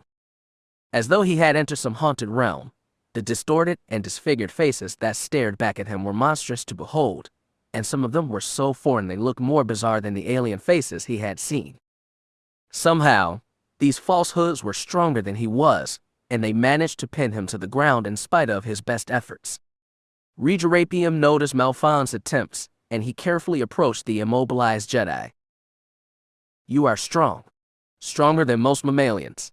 Would be pleased to fight you in actual combat, but I am no longer interested in that. Instead, I will leave you here to suffer and eventually die while I escape. Goodbye. Malfon watched as the Nevuda turned from him and headed deeper into the sewage tunnels. He was going to get away. Malfon's vision was fading quickly, and the shape of the tunnel began twisting and distorting around him. Everything appeared in 2 or 3s in his mind, as if the afterimages of motion blurred behind the hallucinations every time they moved. What had once been headaches now became what he could only describe as violent migraines, and the screeching sound in his ears was practically unbearable. That criminal was getting away, and there was nothing Malfon could do. The knowledge weighed heavily on him, even in his disoriented and spice-induced stupor. As soon as his mind failed him, he would be helpless to stop him. If he could not control his own body, his entire mission would be for naught. He had already disobeyed his master's orders. If he failed now, he would be entirely useless. His only chance to impress Rel was doomed. With the knowledge of his present weakness, Malfon knew what he had to do. If he wanted to stop the murderer, he had to tap into all of his power. He had to use all of his emotions to free himself. His resolution, his anger, his fears, his hopes. Everything within him would become tender for his inner strength. Taking deep, slow breaths, Malfon could feel his mind recovering bits of his natural vivacity. He could feel it fighting back. What's more, he recognized the anger rising up inside him, the indignation that increased with every step the criminal took. He would soon be strong enough to take that fury and release it in a form of tangible energy. In the same way he could twist the fabric of space into a telekinetic burst at his behest, he would release some furious power with his new strength. And then, the murderous insect would die and he would be safe. Before he could finish preparing his attack, a group of Jedi leapt into the sewage tunnels, lightsabers at the ready. At first, Malfon thought they were an illusion, just like the rest of the people he had seen since arriving here, but they quickly proved themselves to be quite real. One of them released a blast of blinding white light from his fingers, illuminating the entire tunnel in shimmering yellow. Others charged forth, seeing, and apparently sensing, the Navuta further on. An older female Jedi stayed behind and released a searing aura of brilliant energy, dissipating the illusions around Malfon and throwing him to the ground. At first, it felt as though he had been hit by a high-pressure blast of scalding water, but the pain subsided after some time.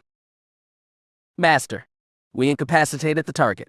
We tried to convince him to surrender, but he killed himself with the weapons embedded in his flesh, one of the Jedi reported. I see. That's a shame. Does he have any accomplices? The female Jedi Master asked. None that we know of. Very well. How is Hernister? Rel survived and is already on the shuttle. Very good. One of you, lift this young man onto the stretcher. We're getting out of here. Malfon recovered quickly after he returned to the Jedi Sanctum. The spice he inhaled, while usually lethal to mammalian sentients and non-sentients alike, did not contain very complex toxins. The Jedi healers stationed in the infirmary were more than capable at removing the dangerous spice from his body and speed up the healing process. Although his vision was a bit weaker than he would have liked for the first few days, and his body was bruised and quite numb for several more thereafter, he was grateful to be alive. During his time in the hospital, he dwelt on the events that had transpired in the Coruscant's Poor Quadrant. He had directly refused a command from his master, and that foolishness nearly cost him his life. He wanted to impress Rel, that was true, but at what cost? In the end, his dire actions probably made the Jedi Knight angrier with him. At this point, that was something he couldn't bear to think about.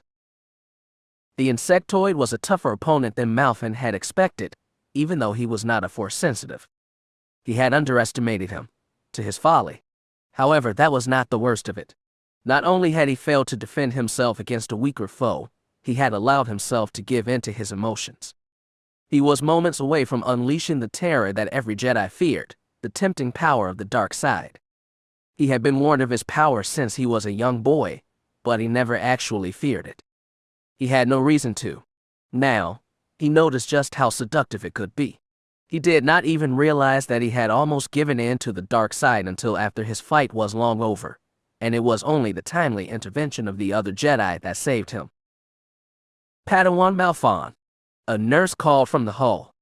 Yes, he answered, regarding the nurse with a slight nod. The Jedi Council would like to know if you are well enough to stand and walk. I think so. I haven't tried, really. My body feels better, though. The Zabrak nurse walked in and examined the readings on the medical displays around Malfin, and then examined him personally. After a few moments of silence, she shook her head. Not yet. I'll give you a day or two more. Then you should be fine. I'll inform the council. Thank you, Malfin replied. Of course. The Jedi Council will wait for your report. Do try and get some rest. Chapter 4. Malfin left the council chambers humbled. It had gone better than he expected. The young Padawan expected the council to be furious with him for his disregard for orders, his brazen foolishness, and his attempts to tap into the dark side. However, they did not address any of that.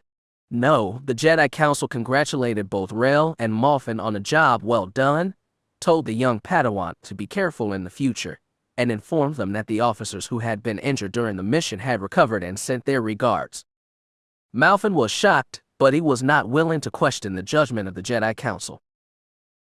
Just because they did not scold you does not mean I will not, Rel said as soon as they left the council's presence. If you pull a stunt like that again, you are no longer my Padawan. Understood? Master, do you understand? Yes? Then that is all. Keep your opinions to yourself. Rel stormed away from the council chambers, leaving the Padawan by his lonesome. He had been instructed to meet with the council the moment he recovered, and he had not had a chance to do anything or explore the sanctum since he returned from his mission. After such a startling and crazy mission, Malfin was delighted to have some time alone. He almost missed the sanctum. Did you hear? A Jedi whispered to another while Malfin walked by. The Benax brothers are coming to Coruscant. They're coming here, the other muttered. What could they possibly want? I don't know. Maybe Dantooine got tired of hosting their pampered selves. Great. That means we get to look forward to spending time with. Malfin kept walking, ignoring the two Jedi's idle chatter. However, he discovered that the more he traveled through the sanctum, the more he heard about these Benax. He had never heard of them, and he didn't know they were so important. Perhaps they were not very special at all, and some younger Jedi just needed to amuse themselves with gossip. Malfin wasn't sure. Some time later, he found himself in the library, as he often did. North was sitting at a table by the main terminal, skimming through an essay regarding the Pious D Crusades. Oh, Malfin, you're feeling better. North beamed and waved his hand in greeting. I'm sorry I couldn't meet you in the infirmary. They told me you weren't conscious long enough for visitors. That's quite all right. I appreciate the thought, though, North, Malfin replied with a smile. So what are you here for? I was wondering if you could help me find some things. Of course. What are you looking for? I'd like to find books relating to the mind. Oh. North gave him a puzzled look. Neuroscience, neurology, psychology, psychoanalysis, and all that. Yes. Anything related to the subject of the mind? Philosophical, biological, analytical, and force-related. I want it all.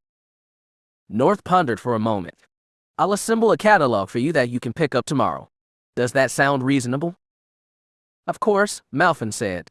Do you mind if I sit down? North smiled slightly. Not at all. Do join me? Malfin pulled a chair from another desk and sat across from North, who had returned his attention to the essay before him.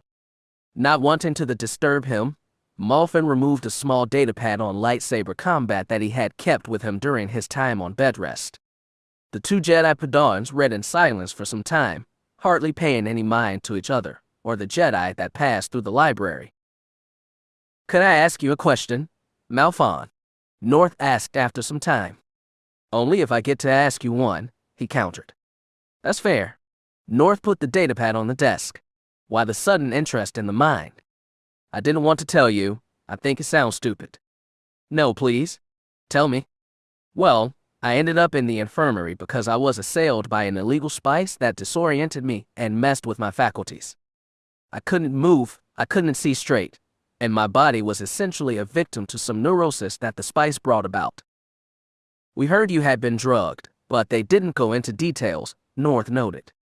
So what does that have to do with your new interest? I almost made some dumb choices out there. I wanted to complete the mission at any cost, and I realize now that that cost was too high. What happened out there should have been preventable. I should have been able to stop it. I've heard it said that the will is subservient to the flesh, and I think that's true. No matter how much I wanted to fight, I couldn't. My body was holding me back, and my mind was too weak to fight. So what? I don't get it. Don't you see? I was completely hindered by my willpower and my mind. The drugs fooled me and my own thoughts betrayed me. If I can hold my mind and increase its prowess, memory retention, reaction time, cognitive ability, emotional response, then it doesn't matter how weak my body is. I can see through trickery and illusions. I can force my body to react quicker and stronger, and I can control myself by controlling my thoughts. That sounds dangerous, Malfin. Don't you think that's a little risky, especially for a Padawan like you? Age shouldn't mean anything. A Jedi is as powerful as his connection to the Force, and the Force is timeless. North curled his fingers into fists and rested his head on them, thinking over what Malfin had said. Very well. I won't try to stop you, but please be careful. I will. Don't worry. So, what was your question? Have you heard of the Benax brothers? Only their names, North explained. Rayston and Dandek Benax. Everyone's talking about them. I've noticed. Who are they? Well, from what I've heard. Hey, Elbrook. Look here. This is where Malfin's been hiding. Malfin spun around at the mention of his name, causing him to nearly collide with the staff Elbrook had extended to him. Jillet the Gottle and Ragas the Aqualish were with him, of course, and they were carrying practice staves of their own. North seemed to physically shrink in their presence, terrified of the three much larger Jedi Padawans, but Malfin regarded each of them with a quick glare. He was surprised Elbrook's companions even knew what a library was, much less how to read. What are you up to, Malfin? Elbrook cooed, evidently amused with himself. Did you lose your manhood after our last battle and decide reading was a better use of your time than sparring? Yeah, you tell him. Jillith jeered. Reading is for old folks and people who can't fight, right, boss? Rogos asked. Right? Now then, Malfin, are you up for a little duel? Malfin pursed his lips slightly. I just recovered from a mission, Elbrook. I'd like to fight you, but I don't think I'd be a good. Oh, the book reader is scared. Jillith cackled. What a loser. Weak and useless. I bet he still fights like an armless craft. Ragas added. Malfin frowned. I'm just pointing out that it would be too easy to beat me, that's all. That's fine. You probably couldn't beat us anyway, Elbrook mused. We've seen you fight countless times. I didn't think you were getting any better anyway. Come on, guys, let's go find some stronger Jedi to face. Malfin watched them leave. They were goading him on, and it was working. He wanted to defeat Elbrook and his friends so badly. If he could only best them, he could prove himself to be a capable fighter and a good Padawan. He needed them to train, didn't he? If they abandoned him, who was left? Even if they hurt him afterward, it was the duel beforehand that increased his knowledge and skill. Hey, leave Malfin alone. The four other Padawans' eyes widened as they turned toward North, who had risen to his seat to stand at his rather unimpressive full height. His hands were clenched against the table as though he was about to try and flip it over, and he had a look on his face that Malfin had never seen, much less suspected he was capable of making. His eyes were still hidden behind his shaggy mess of hair, but his frown was stern enough that, had he been a more intimidating individual, would have given younglings nightmares. I'm sorry. What did the Chadra fan say? Elbrook drawled. He was too busy squeaking. I couldn't make out everything he said. Ha! Good one. That'll shut him up good, boss. You heard me, North said between gritted teeth. Leave him alone. If you want to fight so badly, I'll fight you. No, I'll fight all three of you. Malfin was stupefied. North, you can't be serious. No, Malfin. The Snivian has a good idea. Let him continue, Elbrook said. We're always looking for some new competition. I'll take all three of you on. If I win, you leave him alone, North said. And if we win, you will do the weekly chores our masters assign us. And you'll do them until you are a Jedi Knight. Would you all knock it off? No one's fighting anyone, Malphon snapped. North, just ignore them. Oh, Malphon's scared. He's not only scared for himself, he's scared for the little librarian too. Jillith said. That mission must have scared him senseless. He's not so much of a man anymore, Elbrook Rogos added. Malphon glared at them again. No matter how much his body told him he was still weak, and his mind protested at the ridiculous thought of fighting them again, they were just pushing the boundaries of his patience. Without so much as a second thought, he stood up to join North.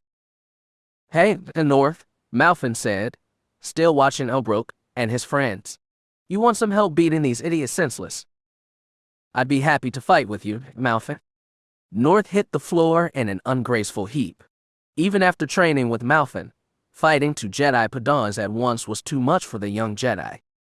Malphon realized that he stood no chance, but North was determined to prove himself, or get humiliated otherwise. Jillith and Ragas took their opportunity to attack their fallen foe with glee, holding their training staves like swords.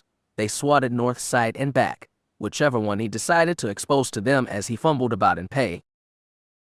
Malphon tried to go to his companion's aid, but Elbrook proved to be a tenacious opponent. Whenever Malphon tried to circle around him and make a run for his fallen ally, Elbrook was quick to intercept him and continue their own duel. The larger Jedi Padawan understood what Malphon was trying to do, of course, and he simply wouldn't allow it. Malphon did his best to keep Elbrook guessing, but he was still exhausted from regular medical confinement and was not able to keep up his dizzying attack patterns for long. Leaping over Elbrook and swinging down at the large human's head, Malphon managed to get behind him for the first time. Using the momentum from his first jump, he bounded over to Jillith and Rogos, swatting at their backs with his training staff and causing them to recoil. They were hardly aware of what was happening. They had thought Elbrook would keep him distracted. Smiling, Malphon smashed into the two Padawan staves with heavy vertical swings, and they slowly began to retreat while Elbrook moved forward to join them. North, get up, Malphon said. I can't. Everything hurts. North, if you don't get up, they're going to beat us both until we're screaming for mercy. You have to get up. My side, I can't feel it. Sorry, Malphon. I thought I was stronger than this. And then all three Jedi Padawans were standing in front of Malphon. He had fought Elbrook before, and he had fought his two friends, but he had never fought the three of them at once. Elbrook was chewing on his lower lip quite vigorously, his entire face reddened and contorted like a Kinrath pup. Jillith and Rogos, too, were furious and just as eager to drive Malphon into the ground. Gillith. Rogos. Take him down, Elbrook said hoarsely. Malphon blocked Gillith's strike, because it had come first. However, the Rogos' strike found its mark, smashing into Malphon's ribs. There was a loud crack, and then all the air rushed out of Malphon's lungs. He gasped, and he realized it hurt to breathe. No longer defending himself, Jillith smacked Malphon across the face with his staff, forcing his target backward but not knocking him over.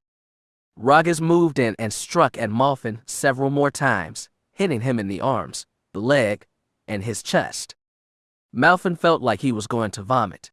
Another quick strike from Jillith caused Malphon to hit the ground beside North. Elbrook nodded and called his two friends back. They returned to his side in an instant, but he stepped forward, weapon in hand, and left them there. With his towering figure, muscular build, and Rubinson face, he was truly a giant to them. As he stepped closer and closer, Malphon was sure he was going to crush them underneath his boots. Malphon tried to stand, but Elbrook smacked his arms with the edge of his staff, forcing him back down. He knelt down so that he was quite closer to the two Jedi, but he still looked down on them. So, now do you understand why we choose to fight you? Do you understand why I fight alone and let Ragas and Jillith handle the rest? Because you're afraid, North hissed, but he was cut off by a hit from Elbrook's weapon. Wrong. I let them deal with garbage. When you have proven you aren't worth my time, you become trash. I am the best, I have no time to deal with things so obviously beneath me. Admittedly, you both amuse me.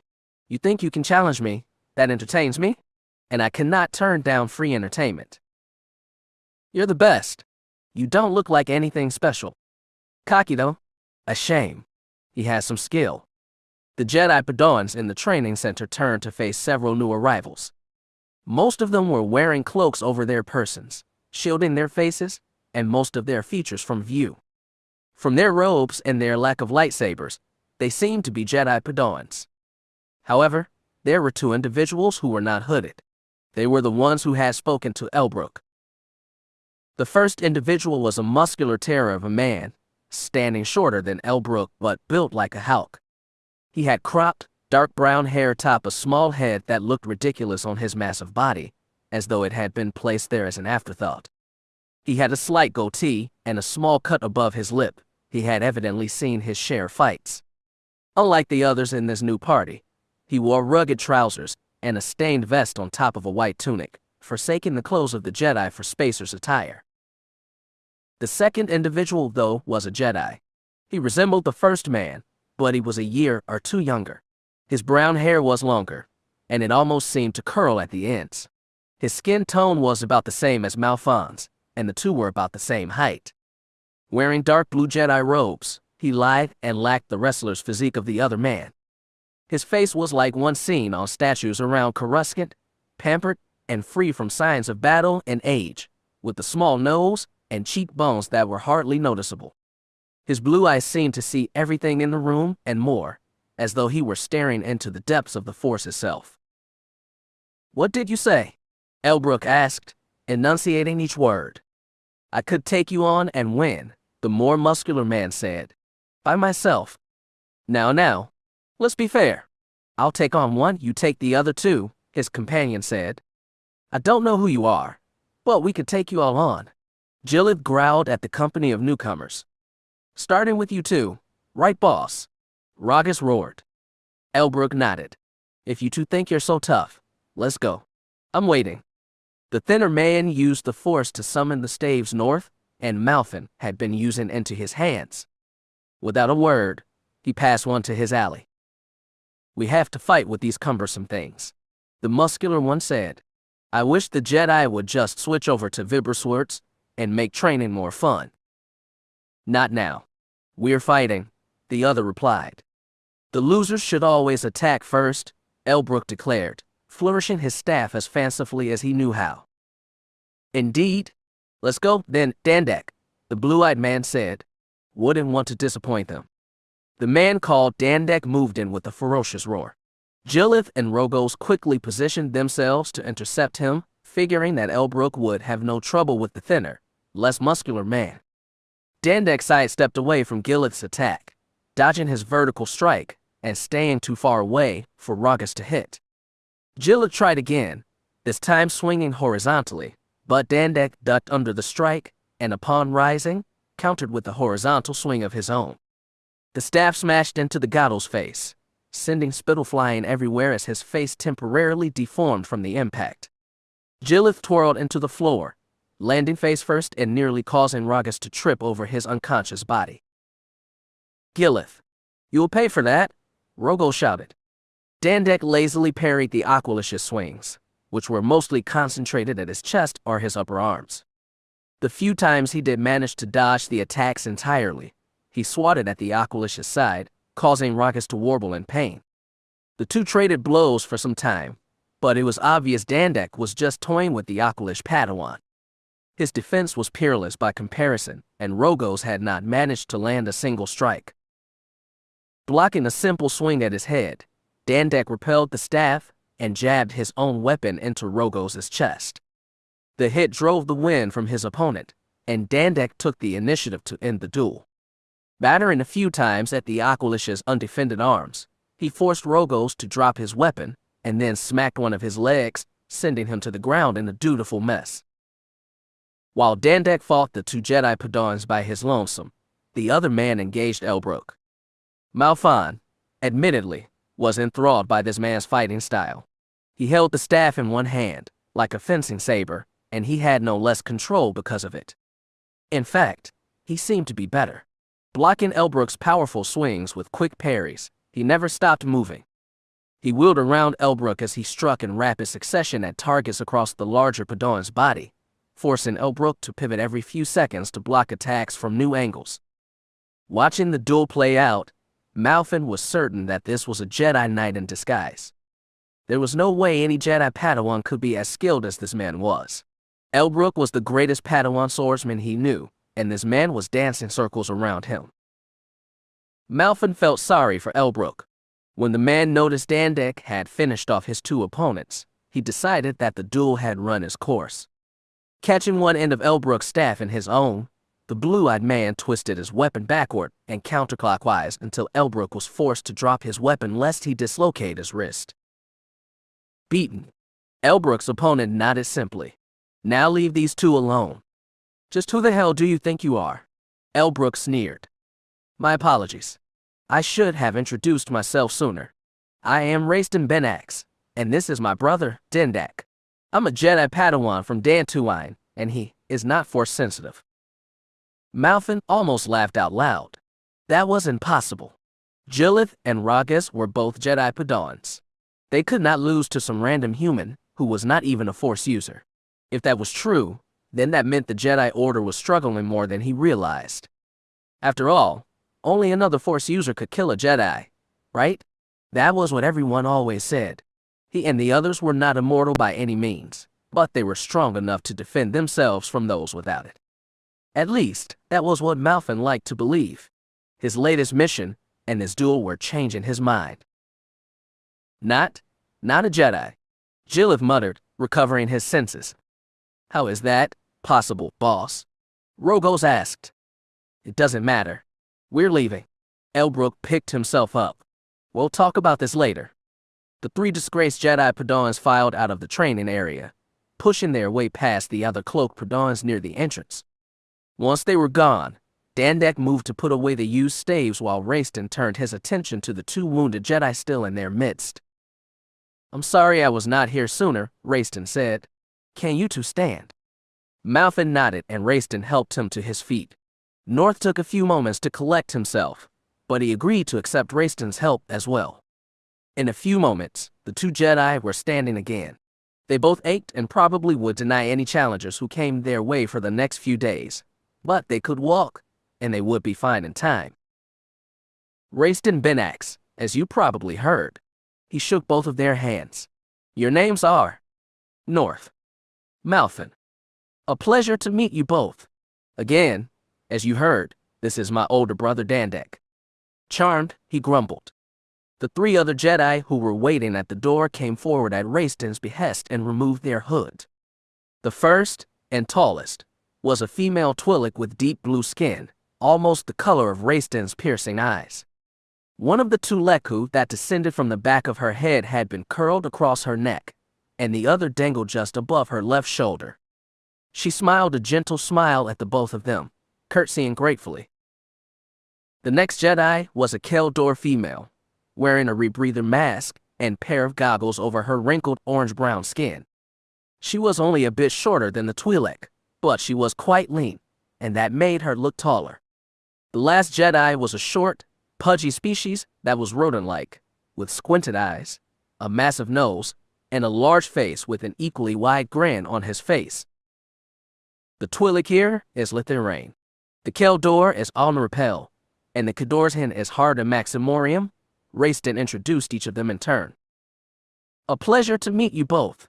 But please, call me Lithi or Rane, the Twi'lek said. I am glad to meet you as well, the KOTOR added. Yes. Harda will do fine. I hope we get to meet again, the last Jedi intoned. But please, shower first.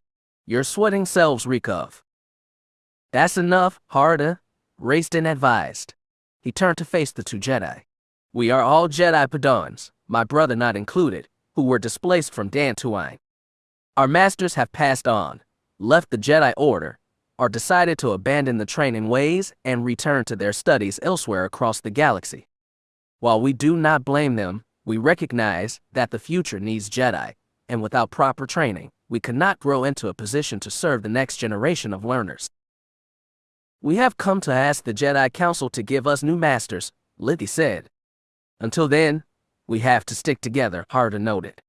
We suspect you to have masters, but we wouldn't mind if you joined our little group and spent some time with us, Rayston explained. After all, we need tour guides. Sometimes the older Jedi are just so stuffy when it comes to these things, you know.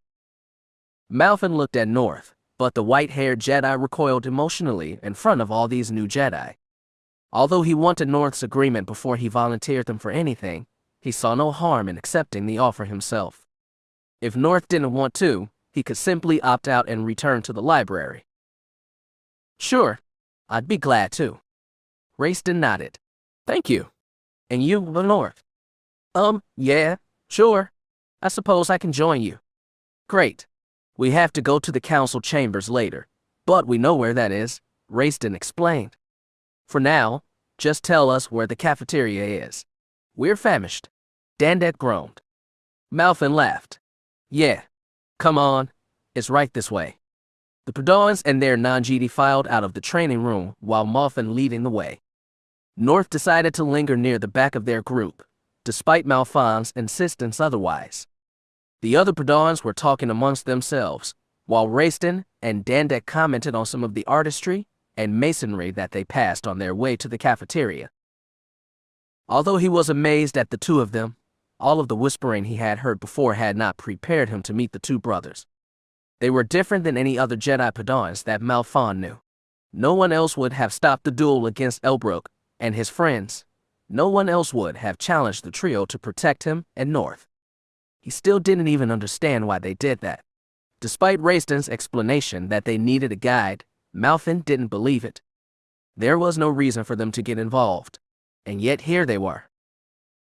Malfin turned back and caught a glance of Rayston and the others. Why? He and his brother risked injury and humiliation fighting for them. But they did it anyway, and he had no idea why. No matter how Malfin tried to come up with the reason, he only found himself with more questions. And all of these questions went unanswered, because he did not have the nerve to ask Rayston or his companions before they departed at the cafeteria. Chapter 5. Malfin closed the tome he had been reading. The lights around the library had been dimmed since last night, and it was difficult to read for extended periods of time. He was, admittedly, quite curious about the effects on hormones and their quantities on the mind, but he was still too tired to properly absorb the information. Yawning as softly as he was able, Malfin resisted every urge telling him to recline his head and fall back asleep. The first rays of the sun's light were beginning to stream through the windows on floors above him, providing some light but not enough to wake him. He had more work to do, and it would become difficult to accomplish his tasks when Jedi began waking up and using the library. Learning about the mind from books and scrolls was enriching, and watching holographic diagrams demonstrate the effects of drugs, chemicals, and the Force proved helpful, but nothing matched active testing of his knowledge. It was then that Malfin truly learned about his passion and himself. While the sun was still sleeping beyond the limits of Coruscant's skyline, Malfin had wandered into the darkened meditation gardens. Wandering through the still plants, Malfin had collected insects from the leaves and amongst the grass. The sweet scent of flowers wafting about in the air, chilled enough to make him subconsciously relax, were too distracting in his tired state, and he left the garden to perform his experiments elsewhere. Confined to his bag since he reached the library, some of the insects had died in their enclosures. At this point, only a single chirping KOTOR bug and a small group of Dantary fire ants remained alive. Malfin was surprised. The KOTOR bug in question lacked one of his hind legs, preventing it from jumping around as the small creatures were prone to do. The fire ants were quite healthy, although their restlessness seemed to hint that they were hungry. For now, these insects would do. Clearing the desk that he was working at, Malfin released the KOTOR bug on one end of the table. Without its hindquarters in working order, it was content with chirping on the table and examining its surroundings.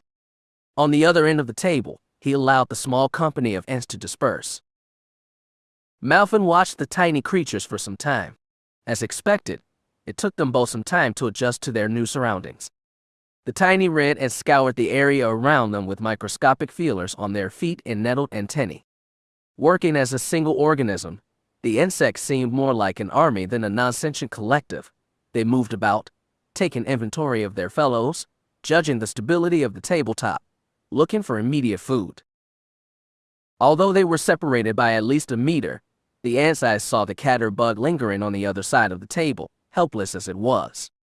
Several orders of magnitude larger than them and usually too quick for them to kill, these fire ants were hungry enough to try and engage this one anyway. The host of ants reorganized themselves into rank and file, released pheromones that triggered a common attack response, and then they were on the move. Malfin watched the tiny soldiers scatter around the table on their way to their larger prey. The KOTOR bug was unfamiliar with the species, and, wounded as it was, would have been swarmed by the tiny predators before it had a chance to react. Under normal circumstances, it would have been a slaughter. That was where Malfin came into play. This was his experiment. Calming himself, Malfin closed his eyes and sealed himself off from the world around him. Gone were the sounds of the air filtration units, the smell of musty books and dried scrolls, and the sights of the library. He opened himself up to the Force's vivacity and achieved senses foreign to his natural body. He felt the presence of Jedi walking in the distance as imprints in his mind. Every blood vessel, every hair, and each muscle fiber operated as plainly as though he saw them on holographic displays. And of course, he could detect the dozens of insects as though they were giants before him. Honing his powers on the wounded KOTOR bug, Malfin extended his presence so the rotund insect could feel him reaching out to it. With no means of protecting itself from such things, the simple-minded bug and he were linked in that moment. The Force brought his complicated mind to bear against the bug, and his own basic thoughts were increased 1,000-fold within him. His basic drives, feeding, self-preservation, and mating, began working in him as well. Malfin's stomach roared, begging for food. He felt his mind seal itself from enemies that were not present, and the testosterone and dopamine levels in his mind spiked. "There is no emotion, there is peace," he whispered. The instincts of the creature were strong indeed, but such blasé drives could not control him. Repeating the Jedi code and reminding himself of his place, Malfin evicted those stimuli from him. His hunger, defensive reaction, and sex drive decreased as he abandoned the insect's will and enforced his own. Their thoughts clashed for but a moment, and then he had perfected his connection. It understood that Malfin was greater. It would listen to him. And not a moment too soon. The fire ants were nearly upon the insect now, and there would be no escape if it resisted his thoughts. Stretching his consciousness into his tiny mind, Malfin sent a simple warning to the creature, informing it of the hostiles approaching. It hesitated for a moment, and then it complied. His first command was successful. The thought was comforting, and he was glad to be making progress. He smiled in spite of himself. The insect bounded, clumsily, away from the incoming ants. Reaching out to it, Malfin identified the pheromones that simulated warning responses and projected safe paths to the flightless bug, and he used those to guide the insect to safety on the other side of the table. While the ant struggled to regroup and reach the other side of the table, the KOTOR bug released a pheromone of its own.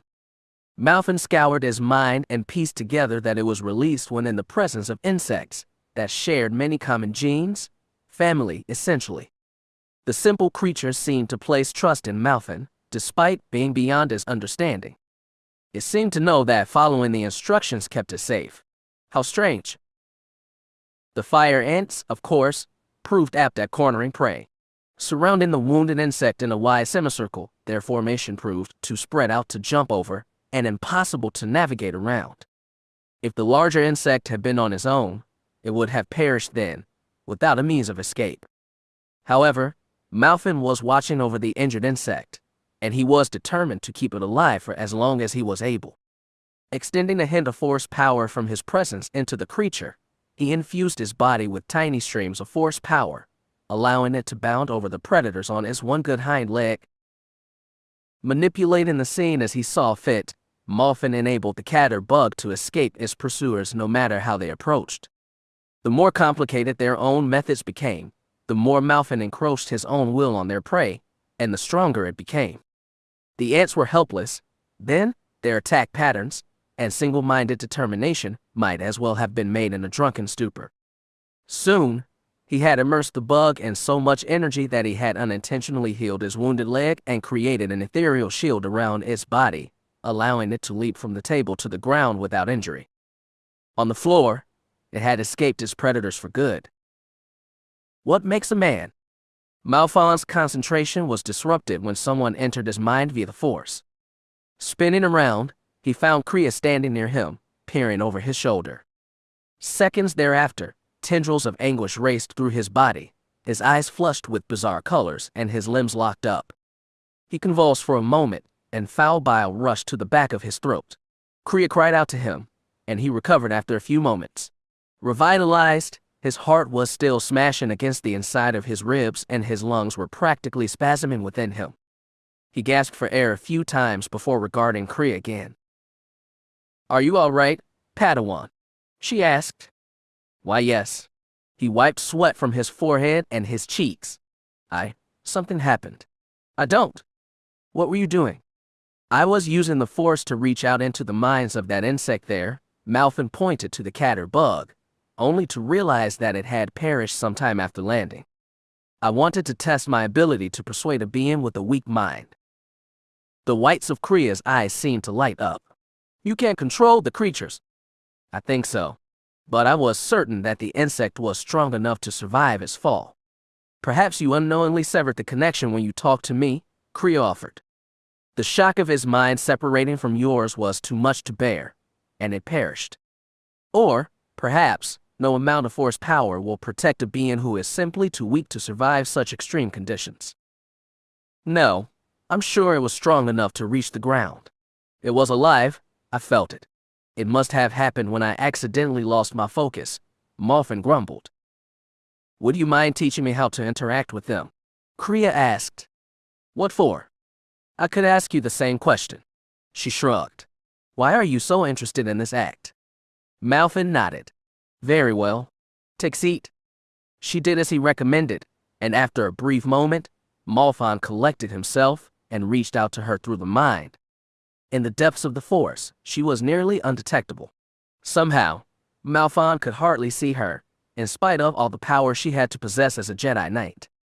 Nevertheless, Kriya seemed to guide him to herself and led him into her mind. Whatever she was thinking, whatever she felt, and whatever she wanted to hide she kept to herself, but Malfin could communicate with her. That was enough to teach her. Kriya had come and gone. She had learned quickly, much quicker than Malfin expected, and she had gone off to attend to her own duties. Malfin, too, left the library and returned to his quarters to shower and change into a pair of training clothes. Malfin had hardly left his quarters when Raistin came up to greet him. "Good morning, Malfin. How have you been?" "Quite well, thank you." "You?" "I too have been well." Raistin was already in mid-stride when he motioned for Malfin to follow him. "Come on. The masters have called us to meet in the engineering room." "Both of us?" "Yes. I suspect they are calling most of the Padawans there, in fact." Malfin followed Raistin from his rooms through the sanctum's halls. Malfin was still in his training robes. After walking some of the way, he scolded himself for forgetting to change into formal robes to meet with the masters. He tried to come up with an adequate explanation for his carelessness for them, but no ideas were forthcoming. The fact that Raistin was already in his was discouraging. The older Padawan occasionally glanced back at Malfin to ensure that he was all right, forcing Malfin to smile in the midst of his self-chiding. "What do you think they're planning?" Raistin asked, no doubt sensing Malfin's grim attitude and hoping to take his mind off it. "It may be a transfer," Malfin noted. "They've done it before." "I'm not familiar," Raistin admitted. "They explain that there are too many Padawans here, and they send some of them and their masters to other Jedi training academies." "That would make sense, considering the sudden influx of students," Raistin replied with a smile. "However, I do hope they don't send us back to Dantooine." He didn't admit it, but Malfin silently agreed with Raistin. Although he had only briefly spoken with him and his companions on a few occasions since they arrived, he enjoyed spending time with them. Unlike other Jedi here, they were more than willing to take time to talk with him and help him when they had free time. It was nice. He was not used to such kindness. "Where's your brother?" Malfin asked after a brief silence. "Dandek." "Oh, he had to return to Terrace. The Jedi Council accepted our staying here, for now, but they said a non-Jedi couldn't remain in the sanctum." "You're from Terrace?" Raiston nodded. "It's an okay place. It used to be much better, though. One day, when I'm a Jedi Master, I want to travel to the Jedi Tower there and help them fix Terrace." "Fix it?" "Yeah. It's been struggling for some time now. It's not a part of the Galactic Republic, and trade routes have forced the world to turn away from trade for its primary revenue. Swoop gangs are starting to pop up in the lower regions of the city, and anti-alien polices are rampant." "It sounds like it would need Jedi to get it going again," Malfon observed. "That's what I'm thinking," Raiston agreed with a smile. "I intend to be that Jedi, but the Force works in mysterious ways. I may never get the chance to return there." "I hope you do. Dandek is more than capable of fixing things on his own. Raiston." "Malfon," Lithy called out. "Come on, you two. The Jedi Masters and their Padawans are already inside." The two Jedi Padawans ended their conversation and dashed over to the female Twi'lek, who was standing just outside the engineering room. Following her inside, the three of them found themselves in a crowd of nearly 100 Padawans. Malfin immediately recognized some of them. North was there, Elbrook, his followers, and his women were huddled together, and some of Raiston's friends were scattered about as well. Wherever Padawans gathered, the musk of body odor and dank sweat seemed to follow, and Malfon loathed it. The young Jedi were chattering to themselves, but the Jedi Knights and Masters who trained them, standing in the distance, were completely silent. Workbenches and wicker baskets were at their sides, with a few protocol droids interspersed between them. "Jedi Padawans," a massive Hulk Jedi shouted at the top of his lungs. The entire crowd of young Jedi hushed in an instant. It was so quiet Malfin could hear the mouthy breathing around him. "Those of you who have been called in today are here because we deemed it necessary for you to take the next steps in your training. Many of you have been practicing swordplay, engaging in physical and mental disciplines, and increasing your prowess in the Force.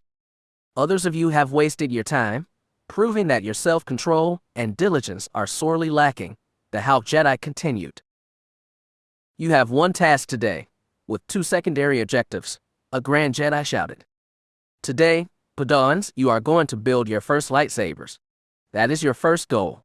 The second is to prove, to all of us, and your individual masters, that you are able to conduct yourself as a Jedi. Wisdom, restraint, and patience. Those are your virtues for this mission. You will find all the materials you need in these wicker baskets and on the workbenches," an aged Nemodian said. "You must share what little we have until all of you are finished. Begin now." Before Malfin even had a chance to move, he felt himself being pushed forward by the crowd around him. The fact that he was near the back of the sea of Jedi was irrelevant. They were all moving now. Raiston grasped Malfon's shoulder, keeping the young Jedi from completely falling over and being trampled by the Padawans around him. The Hulk Jedi growled at the younger Jedi to be more orderly than they were, but even his mighty voice was hushed by the cries of the others. Even if they had heard him, their excitement was uncontainable. Malfin eventually made it to the workbenches without being crushed to death. He was sweating now, encompassed by so much body heat, and other Jedi were reaching around him to snatch at components in front of him. Scooping up what he could before it was stolen from him, Malfin gathered the parts he had near his chest and wandered toward the farthest end of the engineering room. Jedi Padawans were already hard at work putting pieces together and refining pieces of metal. Some gathered in small groups around the floor, and others isolated themselves, pockmarking the floor with lightsaber parts and bodies. He searched the great sea of young men and women for Raiston, hoping to receive advice from him on the process, but he could not find him anywhere. Even scouring for his KOTOR and Kadorsian friends proved fruitless. Resigning to doing things himself, Malfin left the crowded first room and took a seat near the farthest wall in the second room conjoined the engineering room proper. Laying down the parts he had, he got to work in earnest. Of course, assembling a lightsaber was more complicated than he thought. His initial excitement and eagerness quickly faded as he struggled to get pieces to fit together. Some parts could only go in a single place, but others seemed impossible to fit together. It was like constructing a puzzle without confined pieces. Jedi Padawans studied lightsabers and their construction only briefly, but they were expected to memorize what they learned for this day. The rest, it was said, came from inherent knowledge provided by the Force. Malfin was not the only Jedi struggling in the process.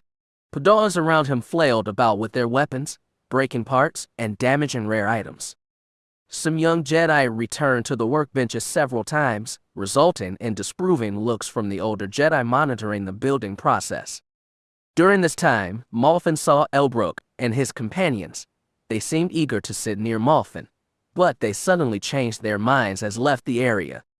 What compelled them to leave, he was not sure, but he was disappointed. This room was fairly empty, being the farthest from the main one, and he would have liked to have someone to talk to. Several hours later, Malfin was using telekinesis to try and piece some of the internal components together when North sat down nearby. His weapon was a mess. The hilt looked distorted. He appeared to have broken his power cell, and other things were clearly out of place. He looked at Malfin's floating weapon with awe. It was as though the half-completed strip of metal and fragile pieces was the most fantastic lightsaber he had ever seen. Malfin reddened when he realized he felt proud of his accomplishments, meager as they were. "It's looking good," Malfin, North finally said, returning his attention to his own weapon. "I think I've got this emitter matrix settled in. I just can't find the proper focusing lens for this thing." The other Padawan nodded. "I had to ask one of the other Jedi Masters for help. It's more difficult than it looks." "How's yours coming?" Malfin asked offhandedly. "Well, I suppose it's coming along. I have a long way to go before I get the point you're at, though." Malfin nodded and found himself drawn back toward his lightsaber, ending the conversation rather abruptly. Despite the dreams of some of the Padawans, the lightsaber process did not happen in a single day. For the next several weeks, Jedi learners wandered in and out of the engineering room, gathering supplies, repairing their work, and resting. Malfin did his best to stay inside and work at all times, but hunger and fatigue caught up to him quickly. Spending his hours outside the assembly process with North, Rayston, and the others, Malfin tried to devote all of his time to either study or work. Some 3 weeks passed since the beginning of their construction. Rayston Benax was the first to complete his lightsaber. The others cheered and clapped when he presented his weapon to the masters, its shimmering blue blade fluttering through the air, making delicate patterns as it went. In passing, Malfin noted the dejected look on Elbrook's face. His weapon, presented several days after Rayston, was as elegant as the first, its 2 blades a testament to his skill.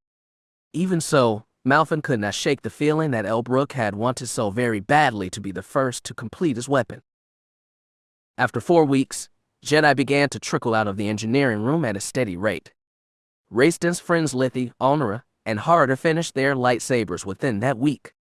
Some other Jedi Malfin knew but did not talk to completed theirs as well. Malfin doubled his efforts after most of his friends left the area. With some haste and a bit of ingenuity, he finished his weapon a few days after they did. The handle itself was complete, and its components had been brought together inside. All that was left was to grab a crystal, pommel cap, and a few buttons to increase his functionality. Closing his eyes, he entered a meditative trance and lifted his lightsaber to eye level with the Force. Submersed in his own thoughts, Malfin pictured the weapon floating before him and disassembled it, adding the last few pieces without much trouble. For a second, he hesitated. What color would his blade be? Although the weapon could be refined once he became a Jedi Knight, the color represented his place in the Order. Blue was the obvious choice. After all, Rayston and Elbrook had chosen blue, and they were both masterful duelists. If Malfin intended to emulate them, he would need to have a blue lightsaber as well. Finding a blue crystal in the pile, He slid it into its place before sealing the interior with the cap. He smiled. It was done. This was his weapon.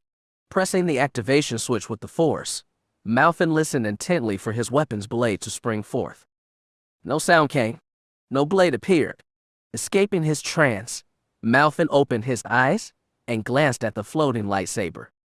There was nothing wrong as far as he could see, and the part seemed to be in working order. So why didn't the blade emerge? He used telekinesis to hit the blade a few times. Still nothing. Figuring he had accidentally forgotten something, Malfin reached for his weapon to disassemble it. However, just before he grabbed the weapon, the blue blade rushed out from the back of the lightsaber, shattering the cap and burning through several internal components. Malfin jumped back to avoid being skewered by his own weapon, and the lightsaber burned itself out as he released the telekinetic hold he had on it, letting the disabled weapon fall to the ground. What happened? The Neimoidian Jedi who was watching the area asked. I must have put the emitter in backwards, Malfin mumbled to himself. The other Jedi sighed aloud. Well, try again. You'll have to start over. The damaged crystal no doubt managed to melt some internal components, not to mention the cap. Malfin nodded curtly and got to work scooping up the useless parts. Once the Jedi Master was gone, North scurried over to Malfin's side and helped him pick up some of the destroyed components. Malfin had to resist the urge to shout. This was his failure, and North should have been focusing on his weapon. He had just failed to create his lightsaber, and now North would not even let him fix it. You don't have to help me, Malfin growled. No, it's my fault, the other Jedi replied. What? I noticed you had put in the emitter matrix the wrong way. I was going to tell you, but you looked so determined to finish it yourself, so I didn't bring it up. I was sure you'd notice. You had to. We left for the day, and I forgot. Didn't even think of mentioning it. I didn't even remember until I saw your efforts ruined. Malfin gritted his teeth together. North was right. He should have noticed. He should have caught his own mistake. North could have helped him, yes, but he was not at fault. It was his own carelessness that led to this. Making such an obvious mistake was bound to have consequences. Besides, anything North could have done was in the past. There was no use blaming him for it. Don't worry about it, North. I can't handle it. I should have warned you, though. Well, it's too late for that now. The Jedi Masters probably think I'm an imbecile who puts their lightsabers' parts in the wrong way. You're not an imbecile, Malfin. It was a simple mistake. Let me at least help you by getting you some new parts. It wasn't your fault. I know, but I feel bad about it. Fine, Malfin said with a sigh. North nodded and continued helping with the cleanup. Once all the damaged parts had been separated from the working ones, Malfin gathered the pieces he could use and began the process anew. North quickly discarded the useless components and took everything Malfin would need from the workbenches in the conjoined rooms. After a few minutes of tinkering with his own lightsaber, North laid them at Malfin's feet and returned to his own tasks. Malfin hardly acknowledged the act at the time, furious at himself and quite content with ignoring everyone else for the time being. Jedi Padawans left the engineering room and his sister chambers in droves after that day. Lightsabers had been presented, completed, and dedicated. In due time, only Malfin, North, Rogos, Gillith, and a handful of other Jedi Padawans remained working. It had been nearly 6 weeks. He had to do less work since some of the parts were still in working order, and the second attempt went quicker than the first, but it was not nearly fast enough for his liking. The fact that his first attempt should have been his last disrupted his thoughts and kept him from working as efficiently as he could. Every passing day made Malfin more and more furious with himself, as though he knew he could have been finished days before had he paid more attention. He should have caught his mistake. He should not have been so foolish. The fact that he was still here with learners like Gillith and Ragas made his blood boil. He should have been far quicker than them, but now his master and the other Jedi Knights no doubt considered the pair of them to be quite similar in terms of their skills. It was infuriating. He had not even realized that, in his fit of rage, he had finished putting together his lightsaber. The Force had guided a subconscious hand and placed the final pieces of his weapon where they belonged. Rel Hernaster wandered from the central chamber to where Malfin had been working all these weeks. Like Malfin, he looked frustrated and quite exhausted with this event, and he was no doubt relieved that his Padawan had finally finished his lightsaber. With a quick bow, he regarded his master before presenting him with the lightsaber he had made. Interesting. Let us see it. Then, Rel said. Malfin took his lightsaber back and hit the activation button.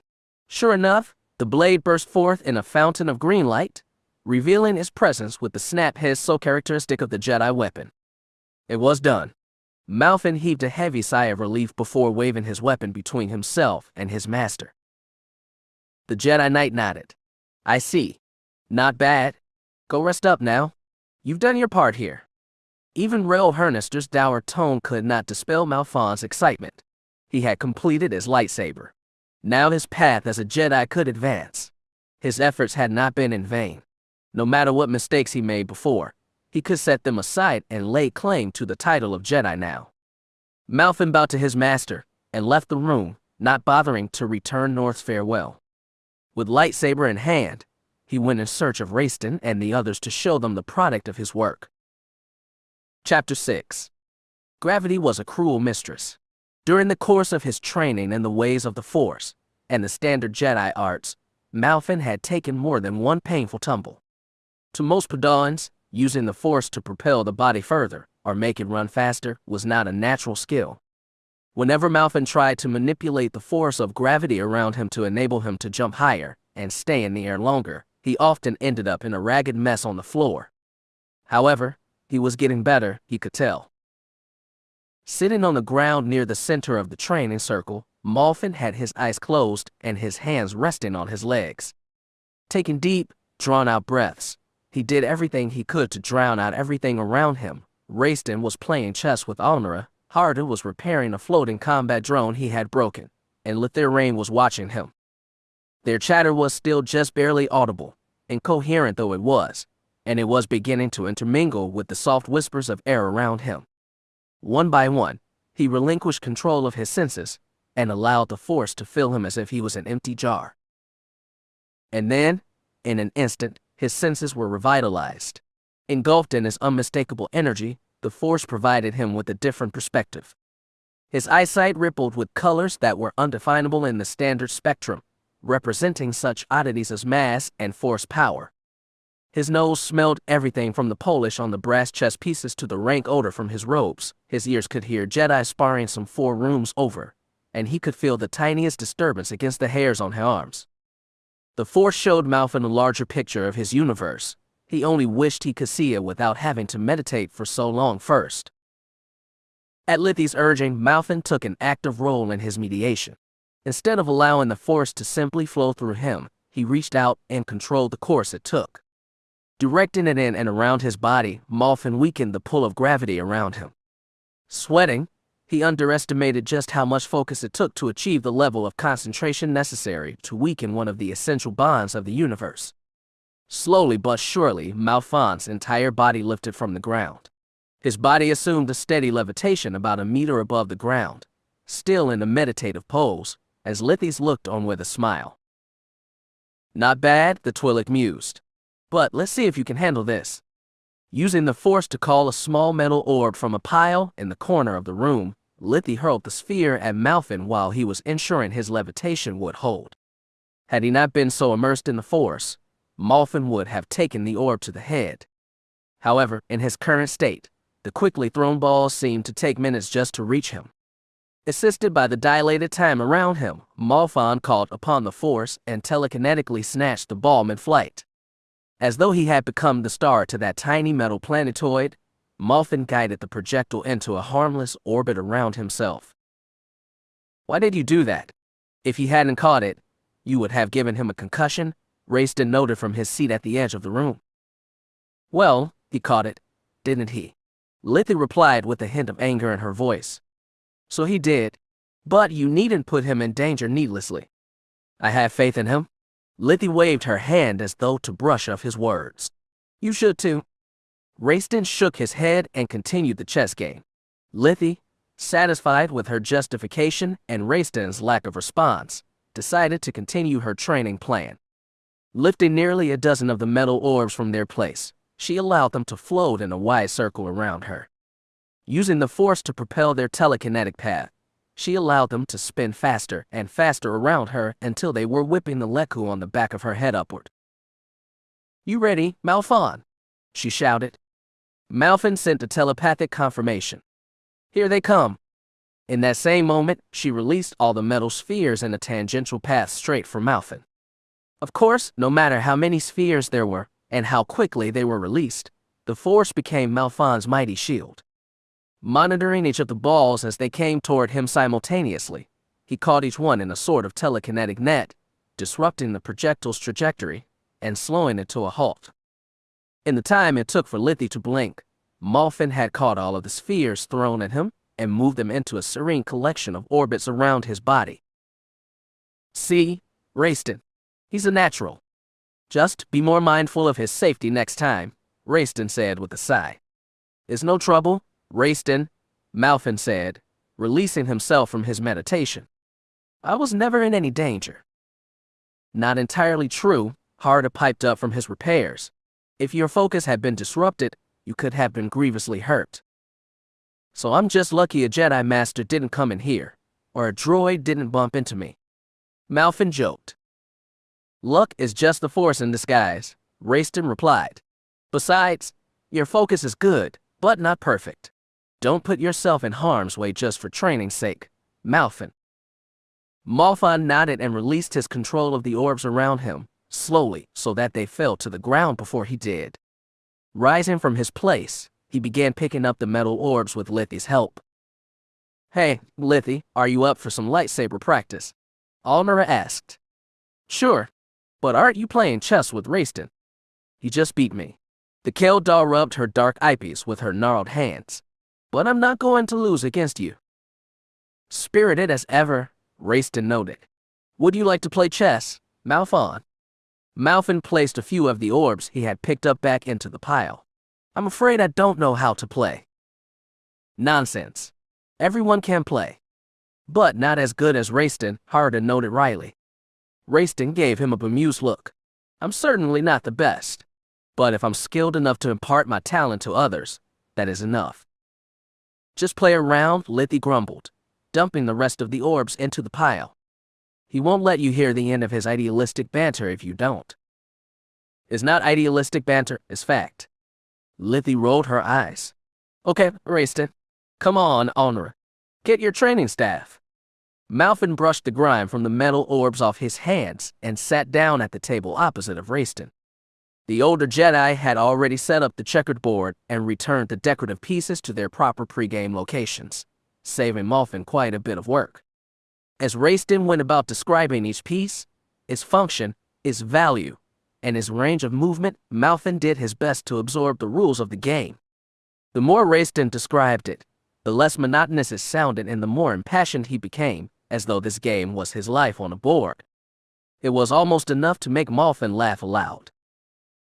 The two started playing a minute or so after Rayston had gone over the last of the rules. While the hordes of pawns began shuffling their way around the board, Malfon scoured their surroundings for regions to manipulate and pieces to take. Of course, that was easier said than done, because Rayston himself was a masterful player and could see and create openings before Malfon even realized they were there. In a matter of minutes, Malfon had lost nearly all of his valuable pieces. "You lost," Rayston said, pointing toward the queen and bishop that had pinned down his king. Malfon could scarcely believe it. "Once more," he shouted. He heard Lithy laughing behind them as Rayston set up the pieces for another match. No doubt she enjoyed the fact that Malfon had been suckered into playing, and eventually losing, several games against Rayston while the rest of them trained or attended to some other chores. Glancing back, he watched her duel against Alnora for a few minutes while Rayston finished the pregame work. As expected, the blue-skinned Twi'lek was beating her KOTOR opponent quite soundly, but they were both having fun with it. Harda had discarded his repair work and became a referee for their match, making sure the two women didn't accidentally hurt themselves too badly. So, Malfin, Rayston said as they started their next game, tell me, why doesn't North come join us? I'm actually not sure, Malfin replied without looking up.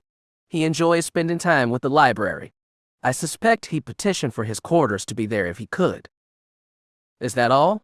Rayston took one of Malfin's knights. He doesn't talk with us much even inside the library either. He's a bit reserved around some people, Malfin added. I supposed as much. Well, we'll try to be as accommodating as we can.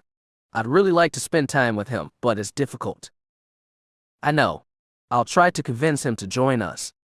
Would you, Malfin? I'd appreciate that, and I'm sure the others would as well. Malfin nodded and glanced down at the chessboard, only to realize, to his horror, that his king was in checkmate again. Rayston chuckled at the face he made, and Malfin couldn't help but glare at him with mock indignation. Of course, even without reading his mind, Rayston knew exactly what that look meant. Scooping the pieces left over away from the board, he moved to set up another round. Malfin left the training chamber several hours later, after having played more than 20 matches against Rayston and losing every single one. He was mentally exhausted and tired of chess. Much to Lithy's delight and Rayston's disappointment, Malfin vowed never to play the game again. As Harada and Lithy went to attend to their master's lessons, and Rayston journeyed to the council chambers, Malfin found himself alone with Honora. The KOTOR Padawan helped Malfin put away the last of their training equipment before she too excused herself. With nothing left to do, Malfin ventured out in search of his master.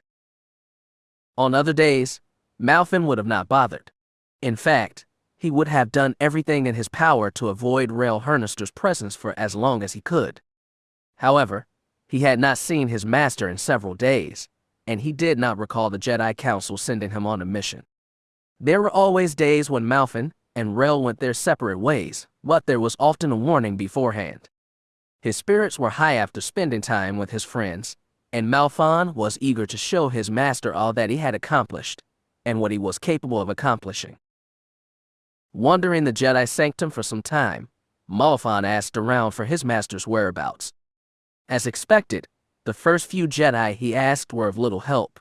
After talking to several more Jedi, he learned that Rael Hernister had taken a short pilgrimage across Coruscant, but he was last seen several kilometers from the sanctum itself, in the government district, and would be back within the next day or so. It was very unlike any Jedi, much less his master, to leave the Jedi Sanctum for any reason beyond official Jedi business. Reflecting on his courses of action, Malfin decided that he was unwilling to wait the short time until Rael returned to the sanctum. He had much to tell his master, and his excitement overcame any patience he had. Venturing to his room, he threw his dark cloak over his robes and snatched a few rations and his vibrasword, placing them on his belt. He informed only the gate guard of his journey, and then he was off. Without credits, Malfin could not take advantage of the public transportation that operated throughout Coruscant's upper city. Although he was initially reticent about the idea, he eventually decided that walking was the only way he was going to get anywhere. Most Coruscant natives and visitors knew of the Jedi and their order, but few had seen one.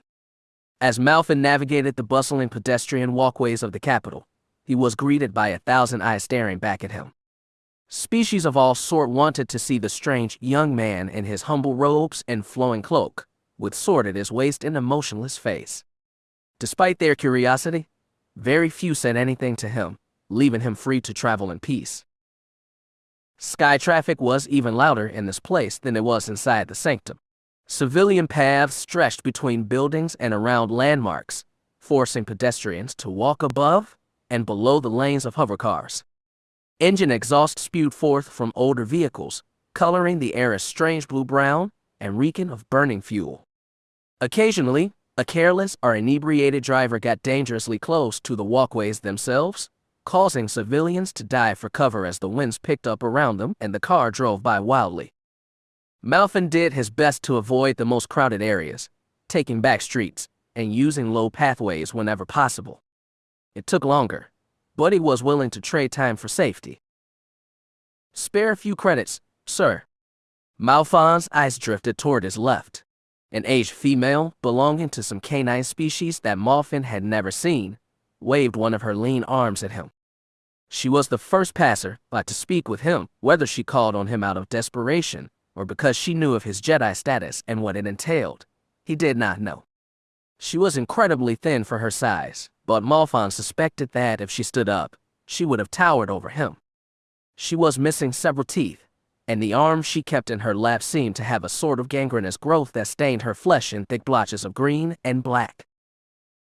"I have no credits, I'm afraid," Malfin replied, taking a few steps toward her. "Perhaps some food, then. I haven't eaten in days." She rubbed her emaciated stomach as if to emphasize the fact. Malfin winced. He could see her ribs beneath the thin layer of dry fur on her chest, and her stomach looked as though it had collapsed on itself. Almost immediately, Malfin reached for his belt and pulled out a few packets of food. "I have a few of these. Their texture is rather chalky, and they're not very filling, but they're chewable, and they provide plenty of necessary vitamins." She graciously took the packets he offered. Opening them with the yellow claws on her good hand, she swallowed the contents of one bag whole. Her voracity alarmed the young Jedi, but he did his best to hide it. Swallowing the last bits of the tiny rations, she bowed her head once she had finished. "Thank you, kind sir. You have helped me live another day. It was my pleasure. Is there anything else I could do for you?" She shook her head slowly. "No credits, right? Then no. Food is quite enough for now. There's water nearby, and I have enough blankets to keep warm." "Are you here often?" "I am. If I walk for too long, the rheumatism in my legs becomes crippling. My name is Malfin. I'm a Jedi. If you're still here, and you need anything, I'd be glad to bring you whatever you need." Her dark eyes sparkled. To receive such an offer is humbling. "I am called Ethos. I do not have very many days left in my spirit, but I thank you for your generosity, all the same." Malfin smiled. "It's my duty. Think nothing of it. I'm going to the Senate District right now. When I return, I'll bring you a few dozen credits. Is that all right?" "Oh yes. Take your time. I look forward to your return, young Jedi." Malfin bowed slightly, and the old Lupin returned the simple gesture. Before long, Malfin had re-entered the crowd of otherwise faceless sentients, venturing out in search of his master yet again. His mind raced with questions. Ethos had never seen a Jedi before. The Jedi sanctum was practically visible from where she sat, at the corner of a pedestrian path and a towering building, and yet no Jedi had ever seen her. Not a member of the Jedi Order traveled and found her, helped her, and eased some of her pain. His mind quickly jumped to extremes, thinking of the thousands, no, millions of impoverished and homeless scattered around the capital planet, those whom the Jedi had not helped. Even considering the idea angered him. If the Jedi did not help those who were closest to them, mere kilometers from their abode, how could they venture so far and hope to help anyone else? How much could Coruscant be improved by the Jedi merely focusing inward instead of outward? Had anyone suffered or died from Jedi inaction? Jedi negligence? The more he thought about it, the more furious he became. The Jedi Order had the power to help anyone it pleased, and yet it left the weakest alone. Almost at once, he began to hate himself. He had been saved by the Jedi only because they had ventured into the farthest reaches of the galaxy in search of wrongdoers instead of tending to the troubles nearest to them. Was his plight any greater than those on Coruscant? His mind wrestled with these questions but found no answers. The fact that his own salvation could have proved to be the death of many others around the galaxy disturbed him deeply. Shaken as he was, he did not quite care or realize that he had entered the Senate District. The crowds dispersed in this place, giving way to the wide courtyards replete with towering statues of ancient men and women and great columns etched with the names of dead and missing soldiers from millennia of wars. In this place, large pools reflected the sun's noonday light atop their clear waters, and brown-armored Senate guardsmen monitored travelers carefully. Many around him were quiet, as lost in their thoughts as he, as they progressed down the glimmering avenues of Coruscant's political district.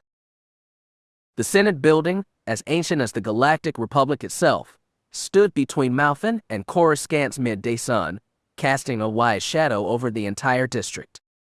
The building itself had been damaged during the last war, and the Republic decided to build and dedicate a new building as a way to demonstrate their resolve and newfound strength.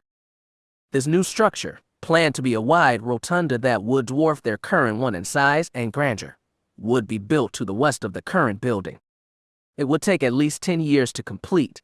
The foundations were only now being set up and the necessary supplies being gathered. Malfin walked across the large district and headed east, where he could see the Admiralty Plaza and the Army High Command Tower above smaller buildings in the distance. He had been wandering aimlessly for some time, not quite eager to scour this entire area for his teacher, but also unwilling to give up just yet. Bypassing several civilian housing units and spacer apartments, Malfin entered the industrial sector of the upper city, commonly known as the Old City. Construction complexes, hulking spires, and massive generators loomed overhead, dominating the skyline with bursts of energy and outpouring dark smoke. The simplistic and practical-minded design of these buildings stood in obvious contrast to the glittering towers and vaunted architecture of the other areas of the cityscape. As his nostrils picked up the tang of oily residue and superheated metal, his four senses alerted him to the presence of a force sensitive nearby. Spinning on one foot, Malfin saw his master in the distance, standing just inside an arch that served as the main entryway to the Old City. Briskly jogging over to his teacher, Malfin noticed that Rel had not noticed him and was entirely focused on the arch and the inscriptions on it.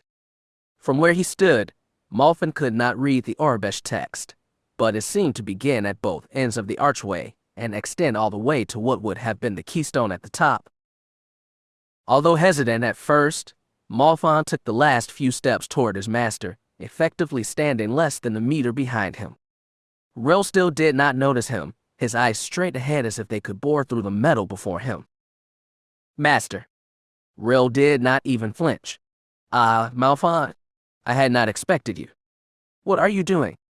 The Jedi Knight didn't reply. Instead, he lifted one hand and waved for Malfin to join him. The Padawan did so, standing side by side with his master. He only quickly looked at his master, and he immediately noticed just how tired he looked. His eyes were clouded, lost in thought, and the wrinkles lining his face were all the more prominent in the dim lights of the Old City. The frayed robes he wore only seemed to compound to his aged, haggard appearance. Embarrassed for staring, Malfin quickly shifted his gaze. "This archway," Rel began, waving one of his hands in a grand flourish, "is one of the largest in the galaxy. Largest on Coruscant, at any rate. A marvel of engineering, or so it has been said. This thing was constructed nearly 30 years ago by my father." Malfin eyed his master again. He had never spoken about his family, much less his father, during the course of the 10 years that they had known each other.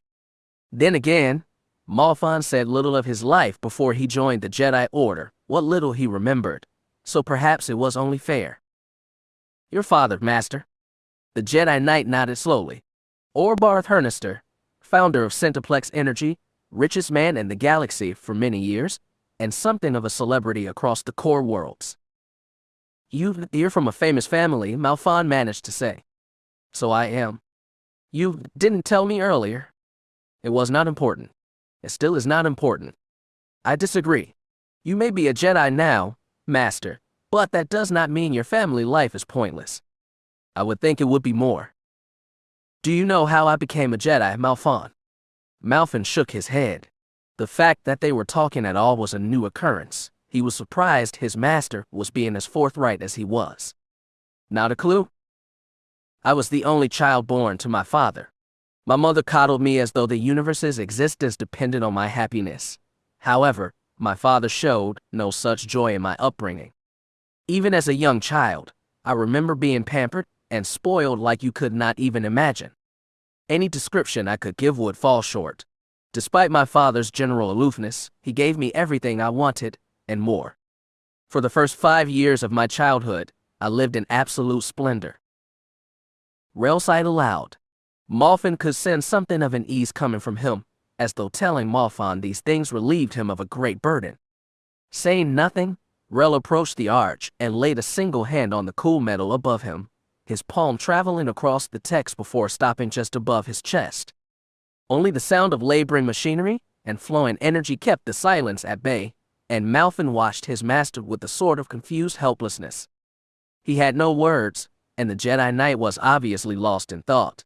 Shaking his head, Rel stepped away from the arch and continued. I was sent to the Jedi when I was about your age.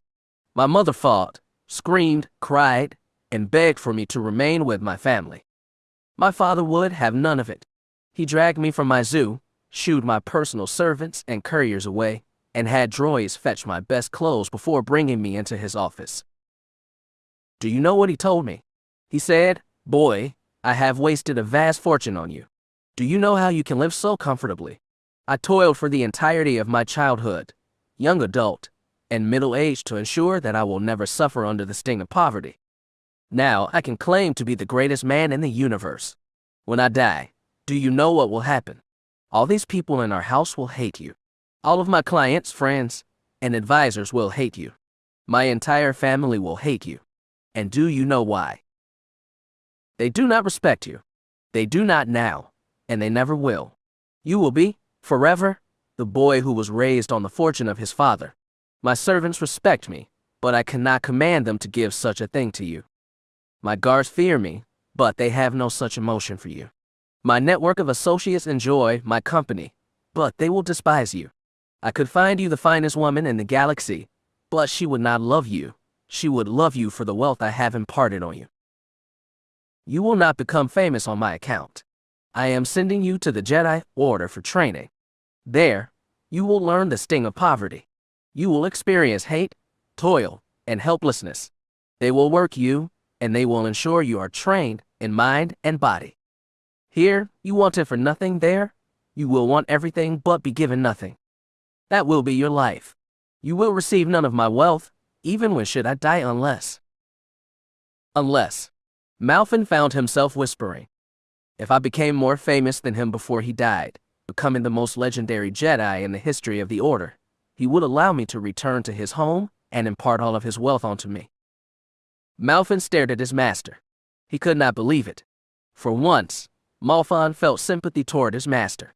In spite of his stern demeanor and anger, the Jedi Knight had been rejected by the people that loved him at such a young age. He had been pampered and spoiled with riches instead of being treated with love and care. He never wanted to be a Jedi. Perhaps he still didn't.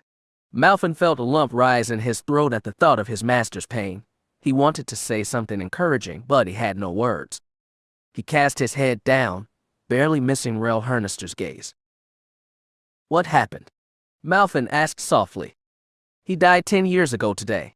His company was deftly sued for trillions upon trillions of credits. Charges of extortion, bribery, monopolistic practices, consortium, smuggling, slavery, misappropriating funds. His company is in the hands of thousands of sentients now.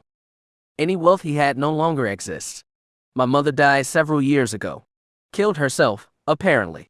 Spice and alcohol can only inhibit so much pain. Master, I'm so sorry. I didn't expect you to know, Padawan. I just, for the first time in a long time, Rel hesitated not out of anger, but because he genuinely did not know what to say.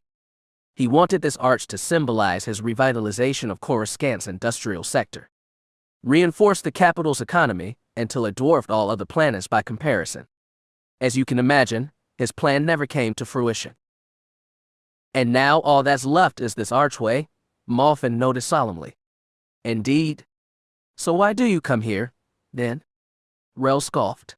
I'm not sure myself. I think my reasoning is twofold. For one, I could not see this thing inaugurated, all those years ago, because I was still being trained as a Padawan.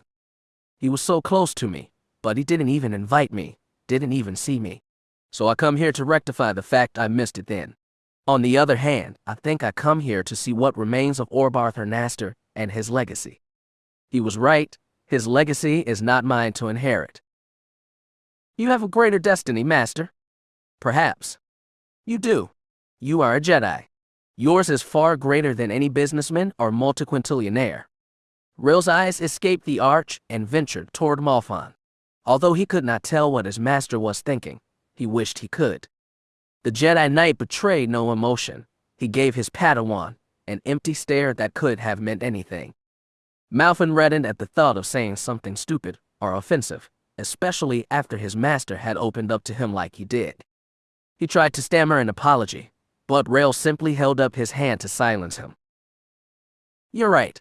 Come. We've spent enough time here." Malfin stayed entrenched in his position for some time. Staring at the majestic gateway his master's father had constructed, he pondered what had driven Orbarth to drive his son away.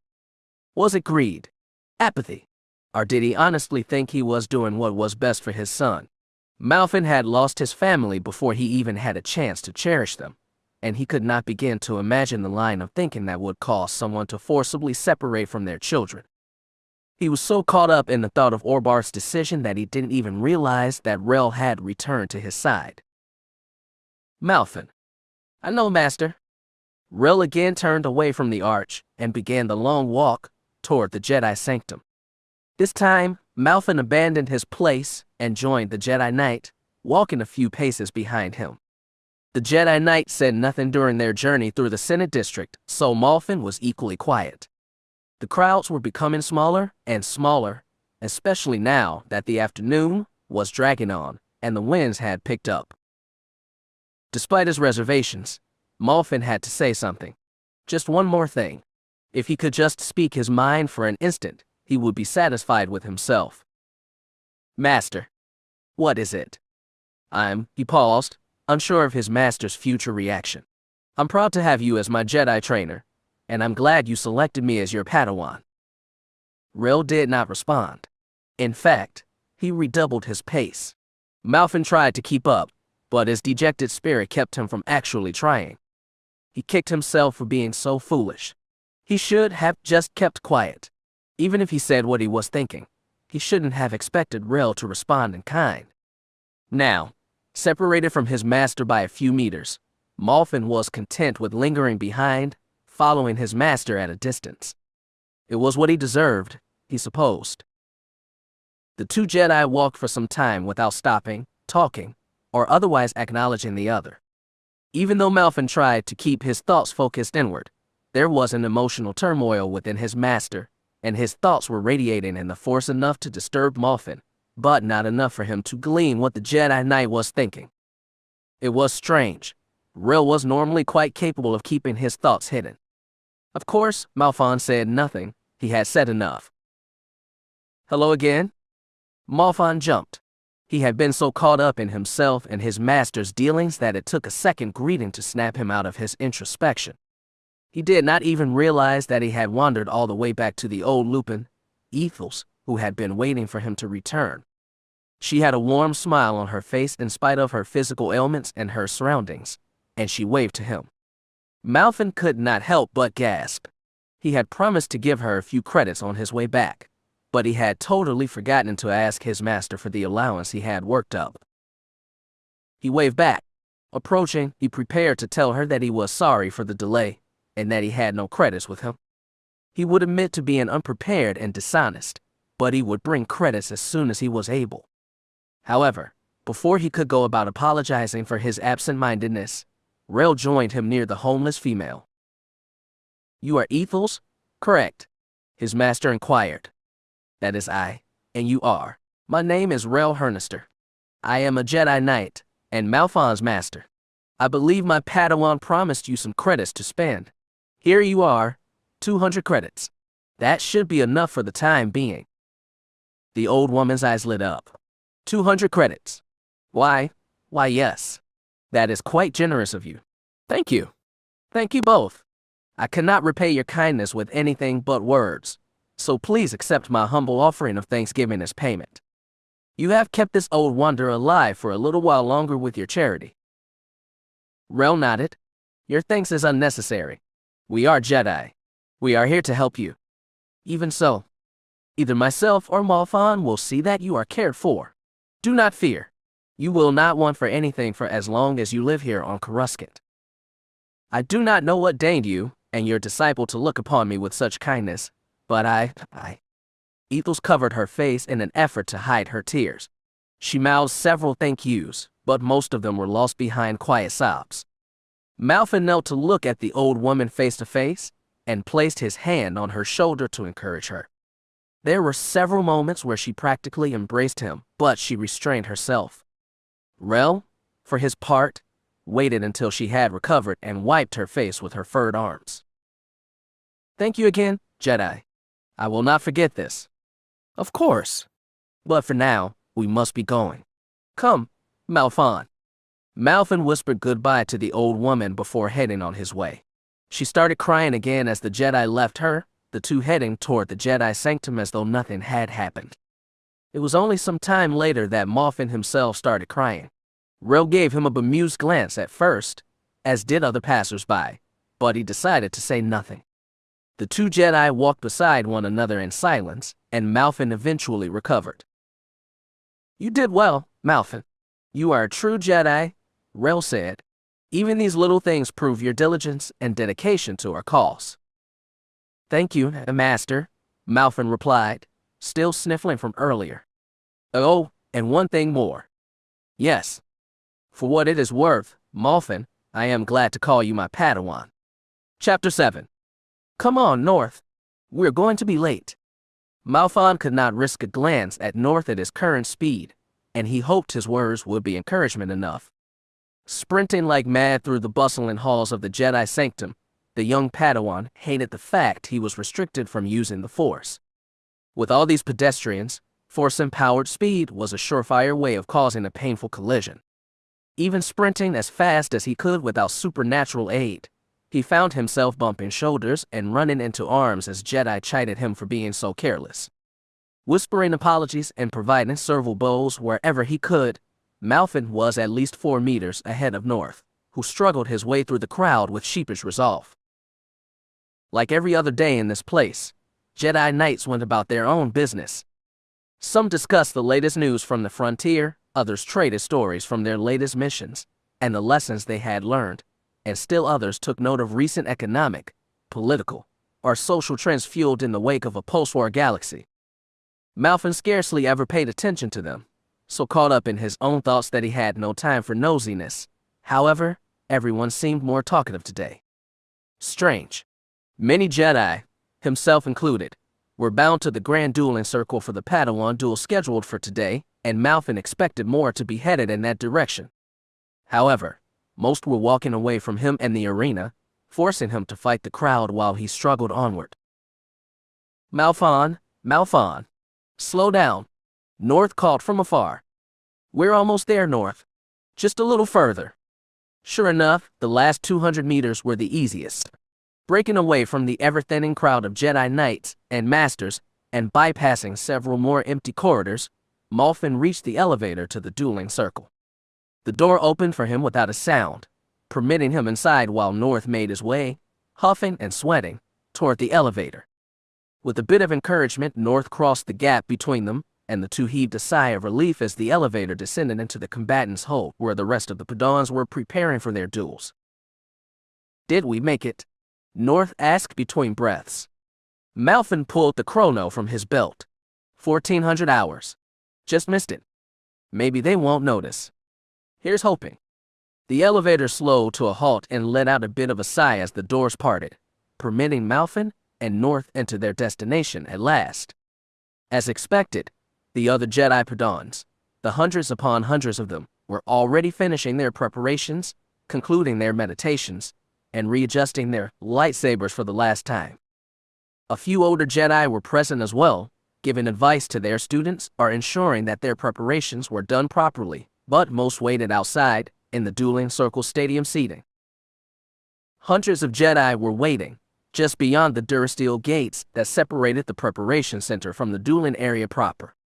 Jedi Knights, Masters, and even the entirety of the Jedi Council were expected to attend, eager to see the culmination of many years of Jedi training and the skills that the next generation of Jedi would bring to bear. The very thought of all those eyes watching him, all those sentients judging him, caused Malfon to shudder. North was ferried away by his master, an old Rodian who had been assigned to him some time ago, leaving Malfon alone in the crowd. Investigating the Padawans around him, he hoped to find Rayston or the others, but there were so many Jedi that he could hardly recognize individual faces and features. Content with tracking them down later, Malfin turned his attention to his lightsaber. He used it infrequently enough that his power level was set to maximum. Padawan learners were encouraged to continue practicing with staves until their masters deemed them prepared. Although pleased with his progress, Rel advised Malfin to have patience. He would have more than enough time to use his lightsaber. Adjusting the strength of his blade, Malfin hardly realized that Elbrook and several of his companions approached him from behind. "Malfon, long time no see," Elbrook boomed. Malfin gritted his teeth.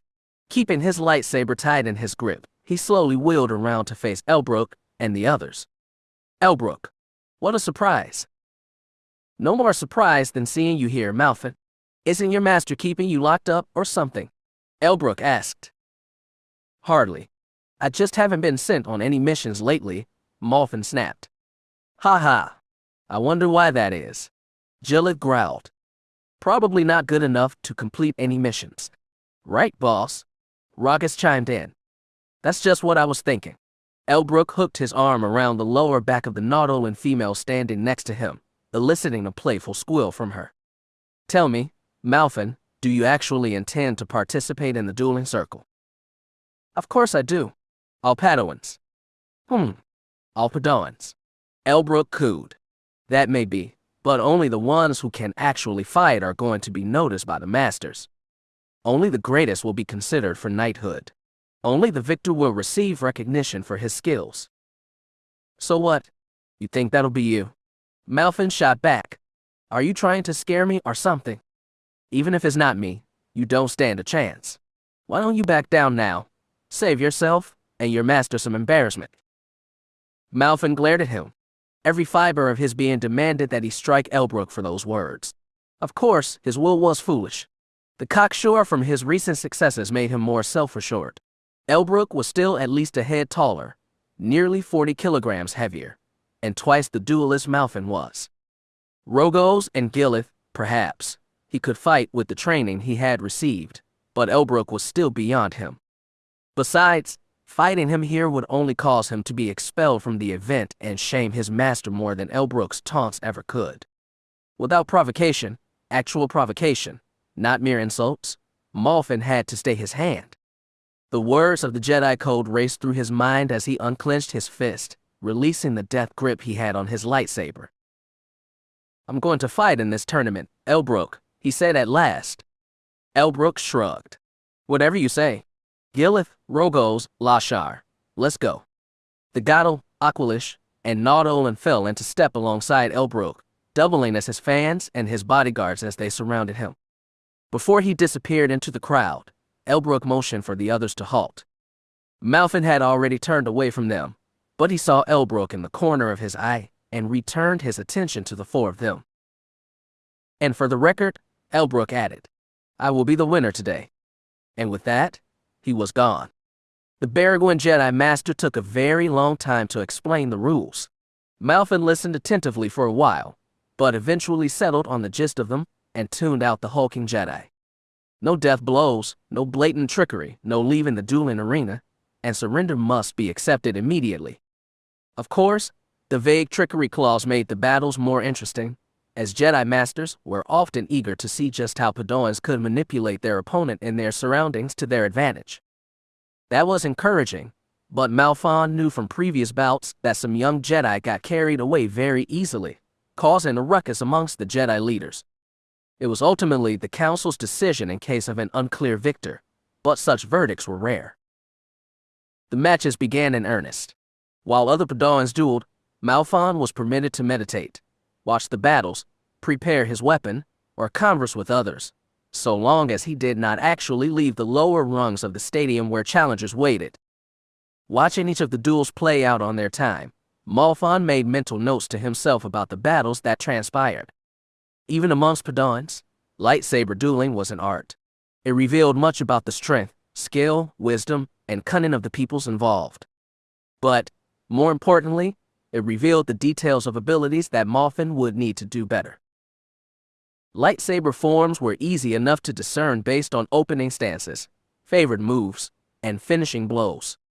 Typical Padawans fell into a regular pattern of attack and defense, After performing a prepared combination of strikes and swings, they would fall into a defensive scheme and parry until an opening was revealed. Such matches often came down to endurance. The moment a glaring error was made, the victor was decided. Even so, these repeated attacks and guards were basic, even to a duelist like Malfin, and could be exploited with enough preparation. It was the more advanced duelists Malfin worried about. These Padawans fought like young Jedi Knights. There was no set pattern to their attacks, and there were no obvious defensive techniques they fell back to, even when caught off guard. Their minds were repositories of lightsaber skills and defensive maneuvers, elevating them above the average Padawan. It was only when their pride buffeted their skill that they actually failed.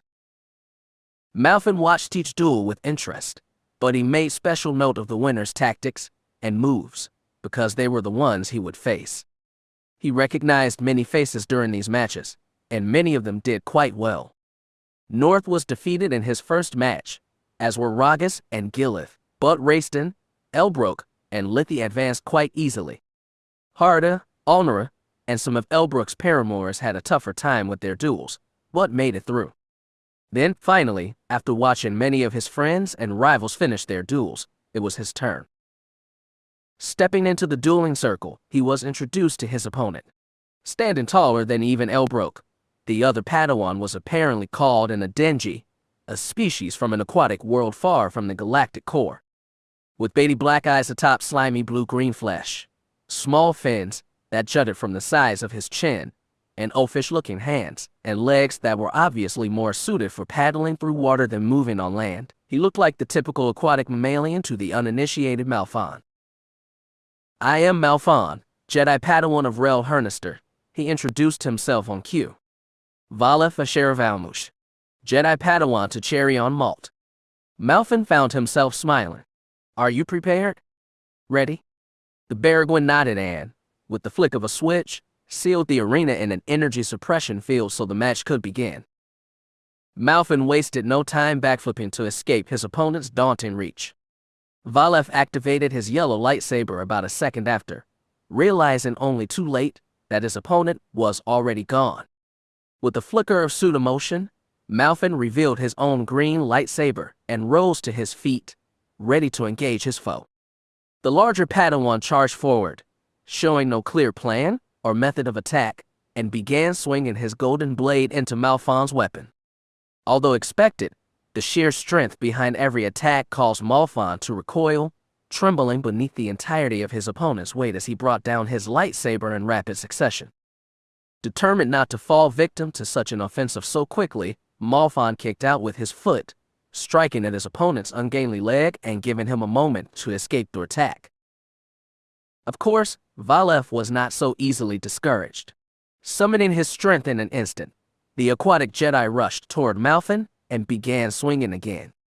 This time, Malfin stepped to the side, allowing the lanky Padawan to miss him entirely and giving him an opportune strike. His green blade was mere centimeters away from Valef's arm, but quick thinking allowed his opponent to jump out of his range. Leaping into the air to meet him, the two Padawans traded blows in midair, much to the delight of their audience, before returning to the ground in a rather unceremonious tumble. Valef leapt to his feet after crouching on all fours, but Malfin was poised enough to recover his footing in a single well-timed forward kick. Malfin and Valef continued striking at each other's defenses, neither giving way or much thought to their actions. Malfon's pre-battle strategies escaped his mind mere seconds after the duel had begun, and he was only beginning to recover a semblance of his previous thoughts. The rush of combat had distracted him, and now he was performing little better than a simple youngling. Realizing his folly and collecting himself, Malfin continued defending himself while turning some of his attention to the way the Adenji fought. Like the other duelists Malfin had observed, he was simplistic in his motions and thought little beyond where his next strike would land. Malfin quickly noted the form he used, strike zones he aimed at, and velocities he was trying to mimic. It was not long before Malfin could foresee his opponent's moves as though he had read ahead in this duel's chapter and already knew exactly what would happen. And so he took the lead. With a quick parry, Malfin caught the taller duelist's lightsaber in his own. Instead of giving him a straightforward knee to the solar plexus for his trouble, Malfin twisted their blades so that his opponent had an awkward grip on his lightsaber, forcing him to drop it lest he dislocate his hand. With a heavy swing, Malfin tried to chop at Valev's chest, but his target jumped backward and scooped up his lightsaber with a forced pull. It was in the time it took for Valev to reach him that Malfin considered something. Defeating the young Padawan would mean praise and advancement for him, but Valev would receive the exact opposite. Although all contests had winners and losers, it was still shameful for Padawans to be eliminated in the first round of combat. If Valev's master was anything like Rel used to be, the Adenji Jedi would have been scolded, ridiculed, and forced to endure painful training exercises until he improved. Even though improvement eventually came, such things often broke down spirits and damaged pride. Malfin frowned. He hated the thought of defeating this Jedi and bringing shame upon him and his master, as Elbrook planned to do to him. Were the Jedi not all equals in the Force? What did his fellow Padawan do to deserve such a pitiful loss? He barely blocked the incoming lightsaber blade, which managed to nick the very edge of his shoulder. The crowd almost seemed to gasp in unison as Valev made a shocking comeback, striking at Malfin in a dizzying array of lightsaber strikes. Letting Valev go on the offensive and leaving himself in a precarious position, Malfin did his best to defend himself. He battered away the yellow blade as it came down, coming dangerously close to breaching his defenses at some points and meeting his blade head-on in others. Presenting Valev the opportunity to strike at him was tiring, but it gave his opponent practice in assailing a target with better defenses and gave Malfin a chance to improve his own guard. After some time, Malfin knew he would lose if he did not end the duel.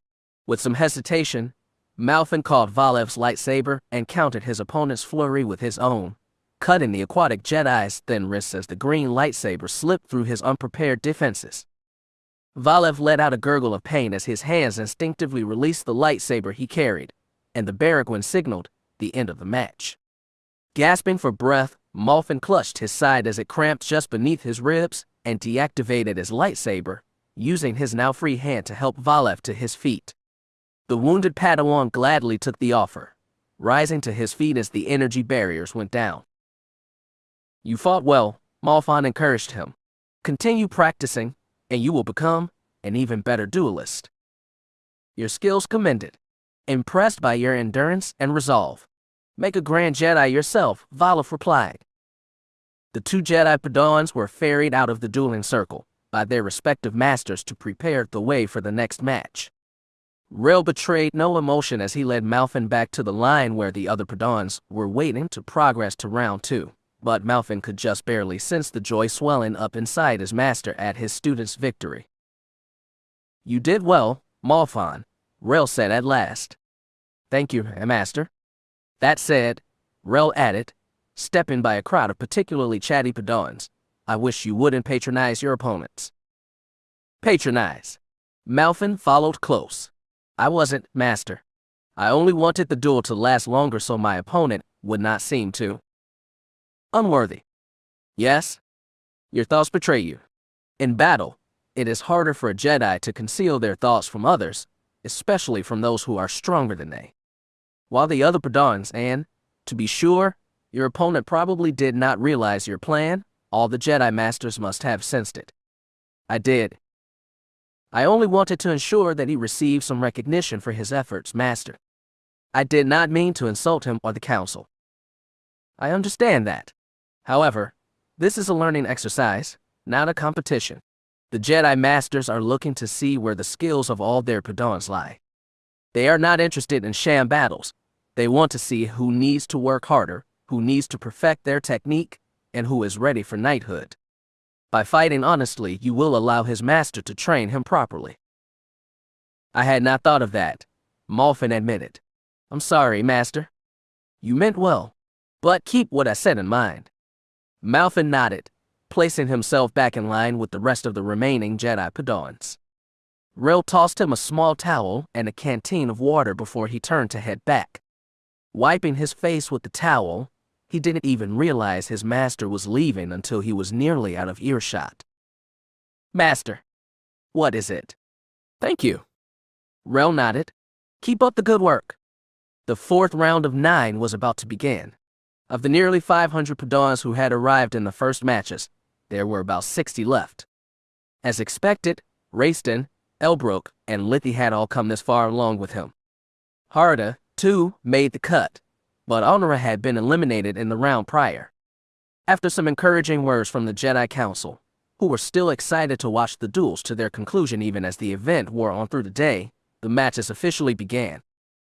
Unlike other rounds, Malfin was selected to go earlier than normal. His summons occurred before even Raiston had been called forth. And as though the Force decided today was the day to prove it had a sense of humor, Elbrook Naldrifus was his selected opponent. The grin the larger Padawan had on his face when he saw him made Malfin's blood boil. This was the matchup that Elbrook had been waiting for. Ever since Raiston arrived, he hadn't had a chance to challenge Malfin, fearing the one who had insulted him, so here, Raiston was unable to protect him. It was just Malfin and Elbrook now. There was no way this could have been random. However, no matter how Malfin tried to rationalize it, it made him feel no better. In fact, any attempts to decide why they were fighting only made him angrier. Just like Raiston and the others were not here to help him, Jillith and Ragas were unable to jeer or provide support for their idol. This was how it had to be. This was the duel they were meant to have. This was it. The Baragwin went through the standard introduction, as though the two Jedi had never met before in their lives. Elbrook played along with the formalities, as one of his status would be expected to, performing a slight bow and shaking Malfin's hand at the appropriate times. Malfin joined the charade, but he hated every moment of it. After the rules and basic produces were out of the way, the Baragwin made his way out of the stage. "Are you ready, Malfin?" Elbrook asked, glancing around the crowd. "Today, this whole crowd will see which of us is the better, as if it was ever in doubt." Malfin was already reaching for his lightsaber. "I've been ready for this for a long time. Prepare yourself." Energy sheathed the entire dueling circle in its protective barrier, and the crowd hollered around them as the match began. Malfin rolled just out of Elbrook's reach as soon as he was allowed to move. However, Elbrook moved forward with him, prepared for such a maneuver, and kicked outward as hard as he was able. The resultant explosion in Malfin's ribs caused him to scream louder than he would have liked, and he ended up a pitiful mess on the floor. Elbrook flourished his lightsaber with all the elegance and grandiose of a pampered noble from the core as he marched toward Malfin's injured form. Mustering all of his power, Malfin rose to his feet just in time to block Elbrook's incoming stab with his own green lightsaber. The two Jedi Padawans swung at each other with unprecedented ferocity. Malfin was all too eager to go for painful blows, and Elbrook made no effort to hide his wide swings at Malfin's limbs. Blue clashed against green, each reverberating against the other while the two Jedi used their free hands to punch, grapple, and claw at the other. A knee to the groin caused Malfin to reel back, giving Elbrook just enough time to move in close for a finishing blow. Malfin managed to somersault out of the way, losing his lightsaber for a moment. He recovered it quickly enough, but the moment it took him to reactivate his weapon allowed Elbrook to go on another offensive. "Not bad, but not good either," Elbrook sneered. "Come now. Try harder." Malfin gripped his weapon's hilt in both hands and pushed back against Elbrook's blade, sending the taller and bulkier Jedi away from him. Raising his weapon high, Malfin slammed his green blade into Elbrook's guard, forcing him on the defensive for the first time Malfin could remember. A parry from Elbrook managed to slow Malfin's attacks, allowing the two to trade off between offensive and defensive roles as they navigated the dueling circle. Calling on all of his strength, Malfin locked blades with his foe and pushed him back, separating the two of them by about a meter. Elbrook was sweating lightly, and his rubescent face might as well have burst from the way his veins were practically pulsating. His lightsaber was held vertical, separating his face down the middle in perfect symmetry, and his knuckles were white from his steely grip on the weapon.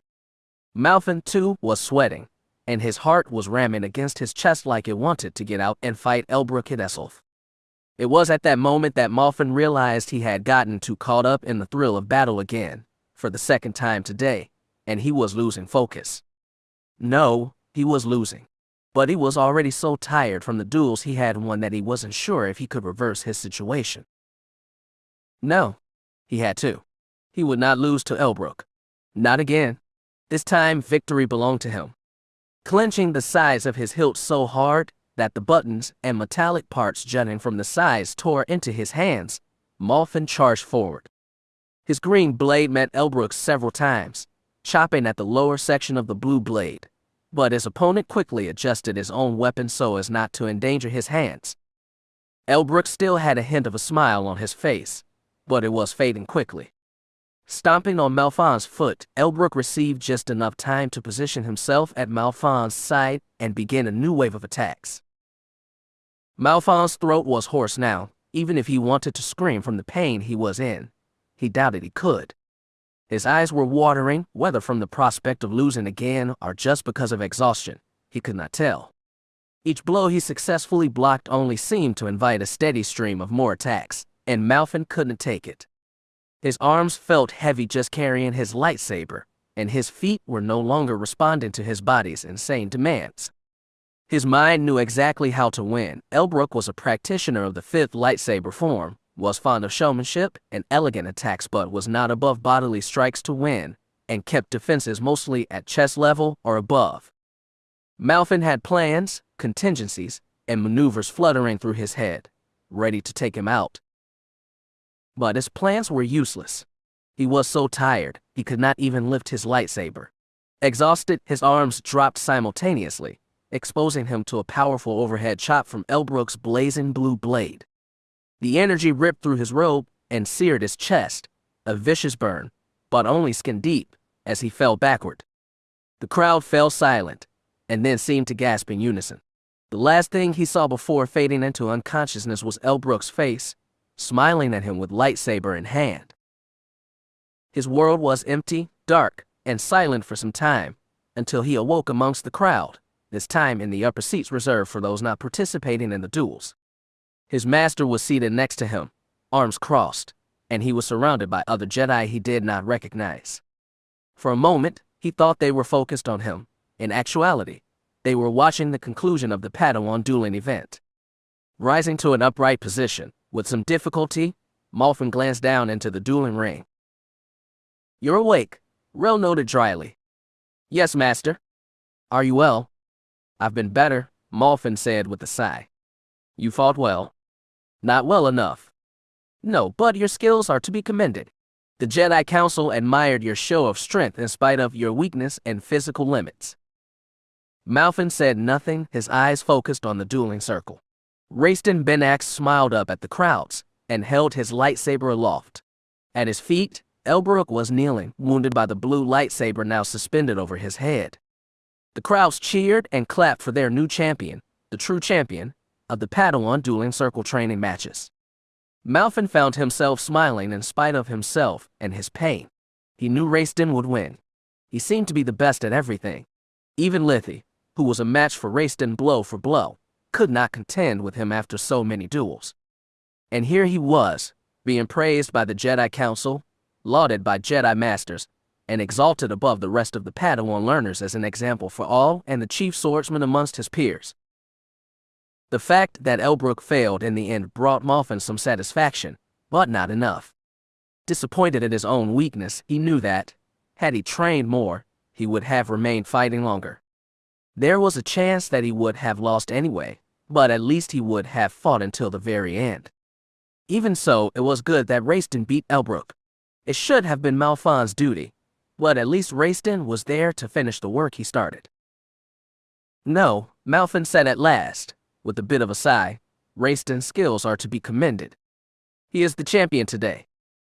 "But he is not the only winner," Rel said. "He achieved victory over the rest of the Padawans. Yes, but this was training.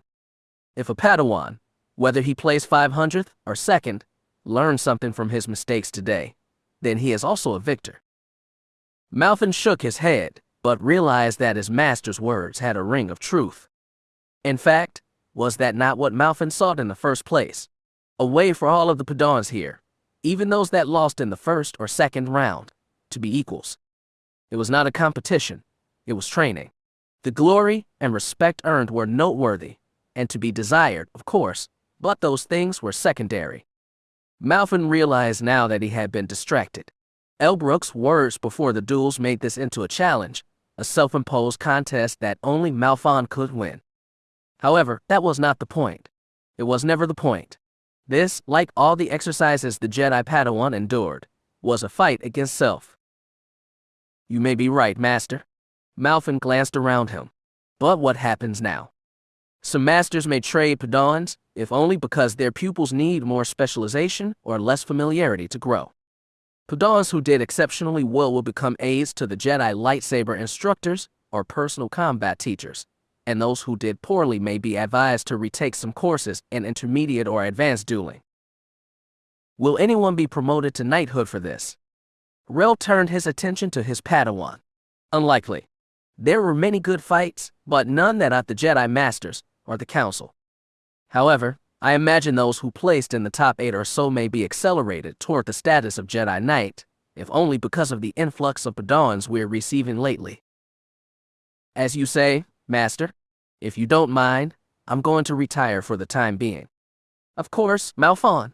May the Force be with you. Rel hesitated for a moment and added, I'm proud of you.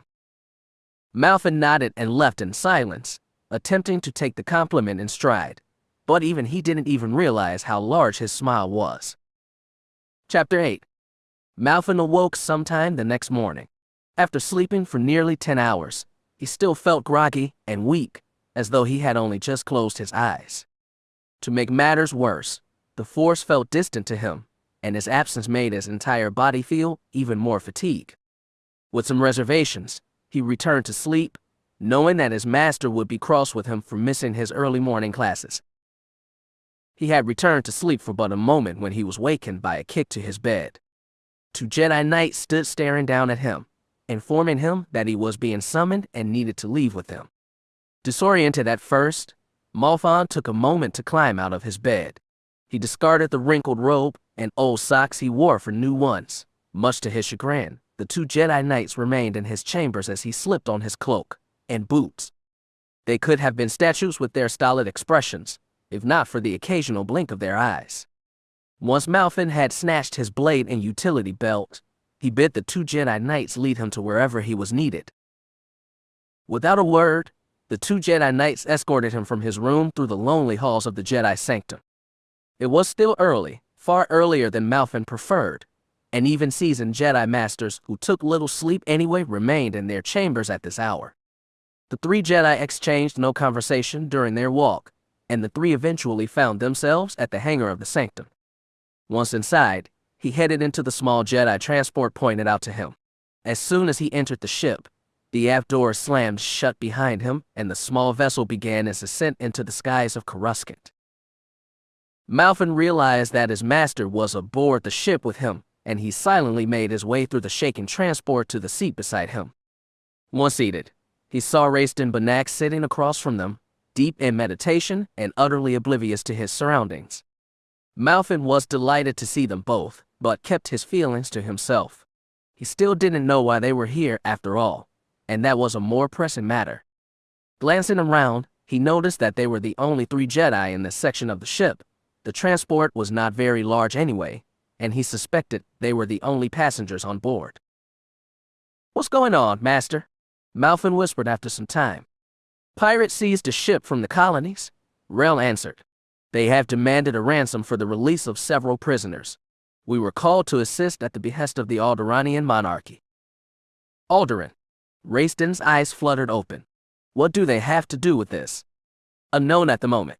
However, considering the haste used to call upon our aid, unusual for politicians, I can only imagine that it was a diplomatic vessel with ties to Alderaan. You are correct, Rel. Malfin glanced toward the ship's cockpit, where an older Jedi Master revealed herself from behind a corner. This older Jedi looked familiar to him, somehow, as though they had met some time ago. Her hair, the color of rust but fading a steely gray with age, was worn long, unlike many of the older female Jedi Malfin knew.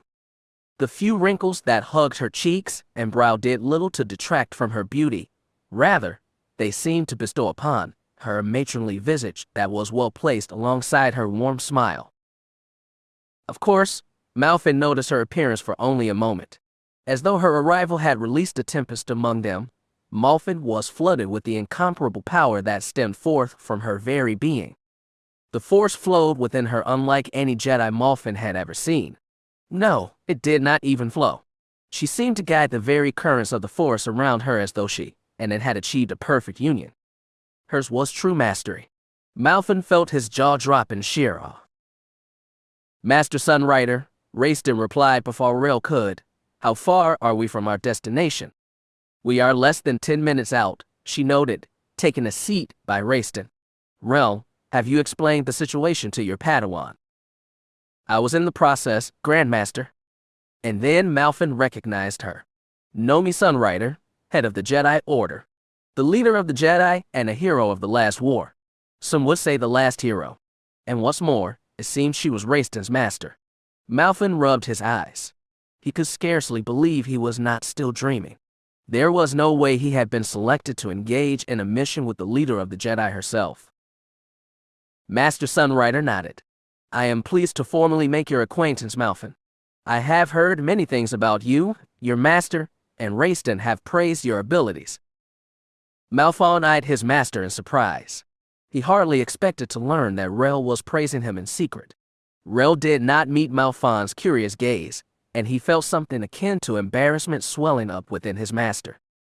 Since his master would not look at nor answer him, Malfin faced the head of the Jedi Order. He would consult with his master on his kindness some other time. No, master, it is I who is honored to meet you. I humbly suggest that what you have heard has been exaggerated. The old Jedi Master laughed softly. I highly doubt that. The reports I have received are grounded in sensibility and truth. But no matter your skills, you must know what you are facing. Would you mind, Rel? Of course. As I understand it, the ship is from Canada. Idyllic, quaint, and home to a small dukedom that controls the majority of the planet. Considering the design of the vessel, a J3 Tepacy-class transport, I can only surmise that its passengers are likely wealthy ambassadors. The Anointed Heart and its crew report directly to the government. Yes, Nomi elaborated. It is critical that we save as many passengers as we can. Do you know anything more about this mission, Master? Raistin asked. More than that, I cannot say. The Force behooves me to silence, Nomi replied. So what's the plan? Malfin pressed. We need to stop those pirates. And we will, the Grandmaster agreed. But we must be cautious. There can be no mistakes. There are about 40 pirates. None of them are particularly threatening on their own, but they are well armed and have reprogrammed the security droids on board the ship for their use. In total, they outnumber the passengers 5 to 1, and they are spread throughout the ship, Rel explained. Have we enlisted the aid of the Republic Marines? Raistin asked. No. Nomi shook her head. We'd need to wait for the Senate to deliberate. We'd have a war on our hands by then, Rel noted. To even receive one platoon, the crew and their passengers need to be saved now. That is why Alderaan called on the Jedi, she finished. The pilot called for Master Sunrider, informing her that they were dropping out of hyperspace in less than 3 minutes. Excusing herself, the Grandmaster headed back into the cockpit to discuss some final issues with the crew. Once she was gone, Raistin acknowledged Malfin before drifting back into his meditations. Rel went to grab his gear, but Malfin was too shocked at Nomi Sunrider's presence to get up, pondering over her duties here and the compliments she gave to him. She was Raistin's master, and she had praised him. The culmination of these surprises was enough to plant an oafish grin on his face that Rel immediately noticed. His master said nothing, even though he was quite sure what his Padawan was smiling about. Even with all this good news, Malfin found himself concerned. The head of the Jedi Order only rarely left Coruscant, and even then only on very crucial assignments. This mission, although seemingly a simple board and rescue, was evidently quite important. So important, in fact, that Malfin was unsure why he was here. Even with Raistin's guidance and the assistance of his other friends, Malfin considered his skills quite mediocre. Rel himself was a talented Jedi, to be sure, but the Jedi Grandmaster could have selected a different, more stellar pair of Jedi Knights to accompany herself and her learner. Even with Raistin's praises and Rel's good word, there was no way Malphon should have been on this mission. It made no sense. Before he could ruminate any further, then they dropped out of hyperspace. At once, the Force alerted them of impending danger, creating a sort of screech that caused Malphon to wince. Raistin jumped up from his seat as the entire transport rocked violently, and Rel snatched at the overhead metal bar above the armory to keep his balance. Malphon, on the other hand, was thrown from his seat and tumbled around on the ground while the ship spiraled into an evasive maneuver. Rel worked together with Raistin to steady him, using the Force to prop him upright while Nomi returned amidships. "What's going on, Master?" Raistin asked. The pilot dropped out of hyperspace a moment too early. "We've been detected, and they're releasing fighters," she explained. "What does that mean for the hostages?" Rel asked. "Chances are nothing," Master Sunrider replied. "We're one ship, and the pilot put us on an outbound vector. Hopefully, they'll assume we're spacers who punched in some bad coordinates and are just passing through." "How are we going to board if we're heading away from our destination?" Malphon asked, rubbing his bruised elbows. "We don't have any cutting gear," Rel noted, "and it will be difficult to enter the hangar while they're firing on us." "Lightsabers are the only cutting gear we need." Raistin tapped one of the environmental suits against the wall. "We can use these to venture through space and reach their hull undetected." Nomi grinned. "No, we won't need to worry about those things. The pilot's going to fly us as close as he can. Everyone stay close and be prepared for a quick departure." Malphon glanced around. The only way out of the ship was from the aft doors, and the exit was not particularly defensive.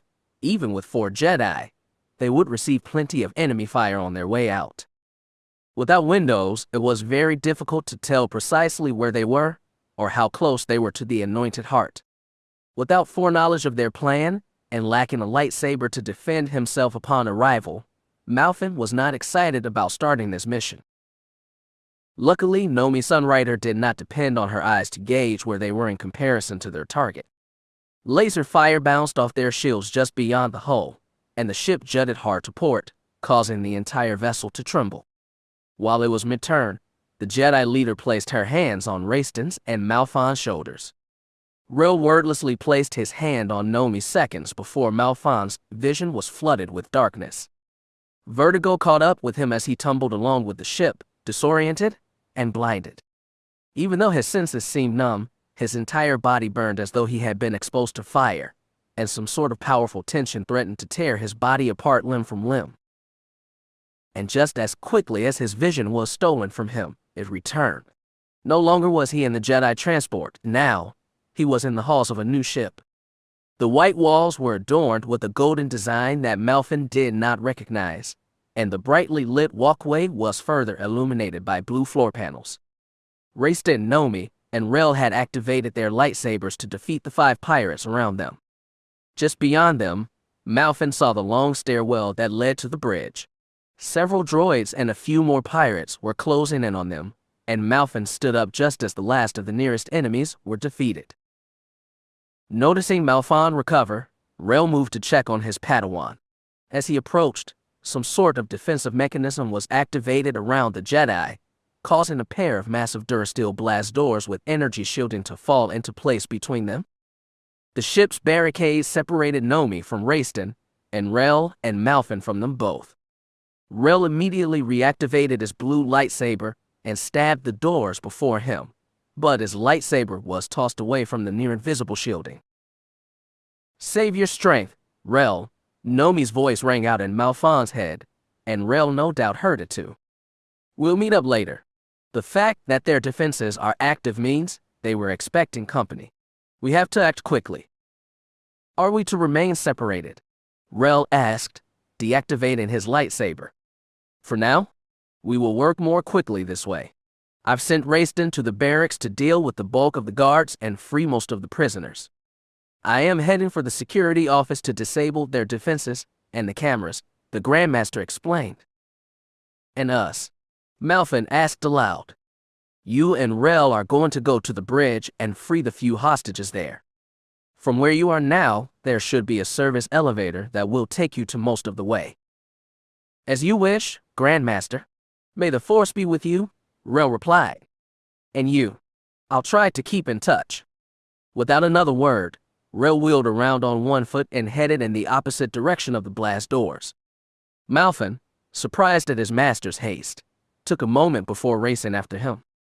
He had already realized that they were on the Anointed Heart, but how they got here, Malfin was still unsure. He still had all his gear, which was good, and he carried his sword in hand as he joined his master onto the corridors. Master, how are we? Teleportation. Master Sunrider is rather adept at least over short distances. She teleported us all here. Malfin sounded more shocked than he would have liked. Isn't that exhausting?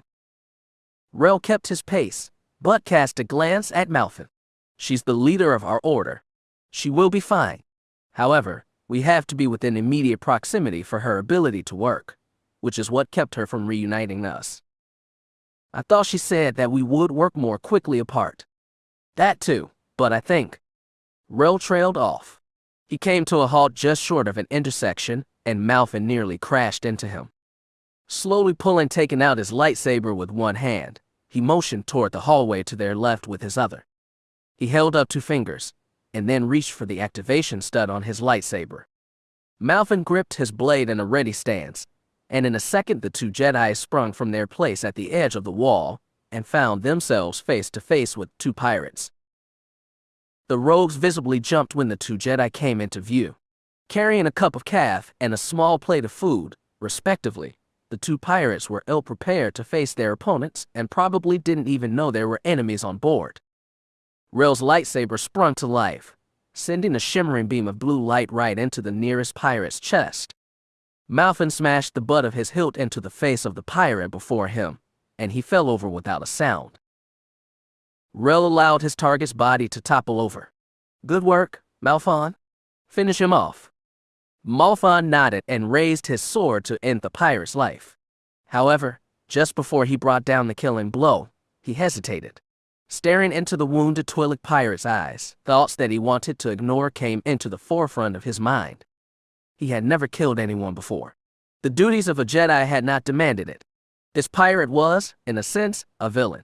However, Malfin recognized that he was just a pawn, a thug for some greater evil. Or at least, he assumed so. He knew nothing about this being before him, and now he was supposed to take his life. He couldn't accept it. Shaking his head, he returned his blade to his side. Master, I can't do it. Rel sighed softly. Malfin, if we do not kill this pirate, he will simply go on and warn the others of our presence. And then, we will be in danger. But what if this pirate was forced to do this? What if he supports a family? What if this is his last day on the job? What authority do I have to end his life? I do not know him, but he and I are not different fundamentally. Fundamentally, Rel frowned. Whatever his reasons, he made a choice. He has chosen this path for himself, because of depravity, poverty, blackmail, or some other reason. You are a Jedi. You have laid down your life to do what those life forms across the galaxy cannot do. You make the decisions that others cannot. He refused to make hard choices. It is your calling to do so. You and he are, fundamentally, entirely different. But, Master. Rel walked forward, stepping between Malfin and the pirate at his feet. With a single swing, he severed the Twi'lek's head from his neck. The pirate was probably only half conscious when he died. Rel's Padawan looked on with an expression of horror, but he said nothing. He didn't even realize he was trembling. Satisfied that the deed was done, Rel turned to face Malfin again. Malfin, we can debate this another time. Right now, if we do not reach the bridge and complete our mission, we will fail. Not only will we fail the Jedi Council and Grandmaster Sunrider, but the lives of the innocent people on the ship will be forfeit. Could you live knowing you were responsible for their deaths? Can you live knowing you just killed 2 men who didn't even fight back? Malfin shot back. Yes. Rel continued down the hall. They have become a threat to me, my pupil, my allies, and the civilians I have been charged to protect. By threatening others, they are no longer victims to be pitied but monsters to be feared. And if I can save others from them, I will. Master, Malfin called, not yet moving. I cannot believe that. They do not understand what they're doing. Perhaps not. But then, maybe you don't either. If you doubt, do not kill. I will do what must be done for you. Malfin pursed his lips. When Rel did not slow down, he eventually quelled his stubbornness and allowed himself to follow. He didn't like it, and Rel's words burned inside him, but he knew he couldn't leave his master alone. With sword in hand and a heavy heart, Malfin reunited as with Master further down the hall. His master could not be right. These pirates were ignorant, and their ignorance brought misfortune to them. However, they did not deserve to die for that. Rel didn't understand whether this ideology was formed out of his noble upbringing or his ventures in the Force. Malfin didn't know. However, he was convinced that the thought was wrong. He had never disagreed with his master on anything blatantly, but this was too much. He could not lift his sword and kill anyone on this ship, even if his own life was in danger. His thoughts consumed him during their trip. Rel stopped them at every intersection, scanning the other hallways and ensuring that the way was clear. The Jedi Knight seemed to understand that his student was pondering the outcome of their previous engagement, and he said nothing. As long as they were prepared for future engagements, the two of them were in no danger. The halls of the Anointed Heart were emptier than Malfin expected. No pirates encountered them after their first battle, and it was almost as though they had abandoned the ship entirely. Every chamber looked the same, and it hardly felt like they were going anywhere at all. They had yet to hear from Grandmaster Sunrider or Rayston, but he and his master could only assume that they were succeeding in their tasks. Even alone, Nomi was infinitely Rel's greater, and Rayston far outclassed Malfin. That fact both comforted and disturbed Malfin, but he was glad to have his master's company, all things considered. Rel stopped rather abruptly before turning to the left and forcing Malfin to follow. Reaching the end of a hallway with a T-shaped passage extending further on both sides of them, the two Jedi found the elevator that they were looking for. Unfortunately, it seemed to have been set in some sort of lockdown, and Rel did not know how to unlock and use it. The door itself seemed to be of a similar make to the blast doors that separated them earlier. It was a strong durasteel, but it lacked the energy shield the others had. With enough time, Rel could burn through it with his lightsaber. Wordlessly, Malfin turned to watch the three-way passage behind them while Rel got to work cutting through the elevator door. Their arrival was some unseen trigger for a trap. Several pirates, ruffians of various species with various types of bladed weaponry, emerged from doors the two Jedi had passed to get here. Knowing that Rel needed time to breach the door with his lightsaber, Malfin engaged the incoming pirates himself. Leaping into their midst with the quick force-empowered jump, Malfin swept wide with his sword, forcing the incoming brigands to halt their advance. Moving toward the human to his immediate left, Malfin locked blades with the pirate's smaller knife.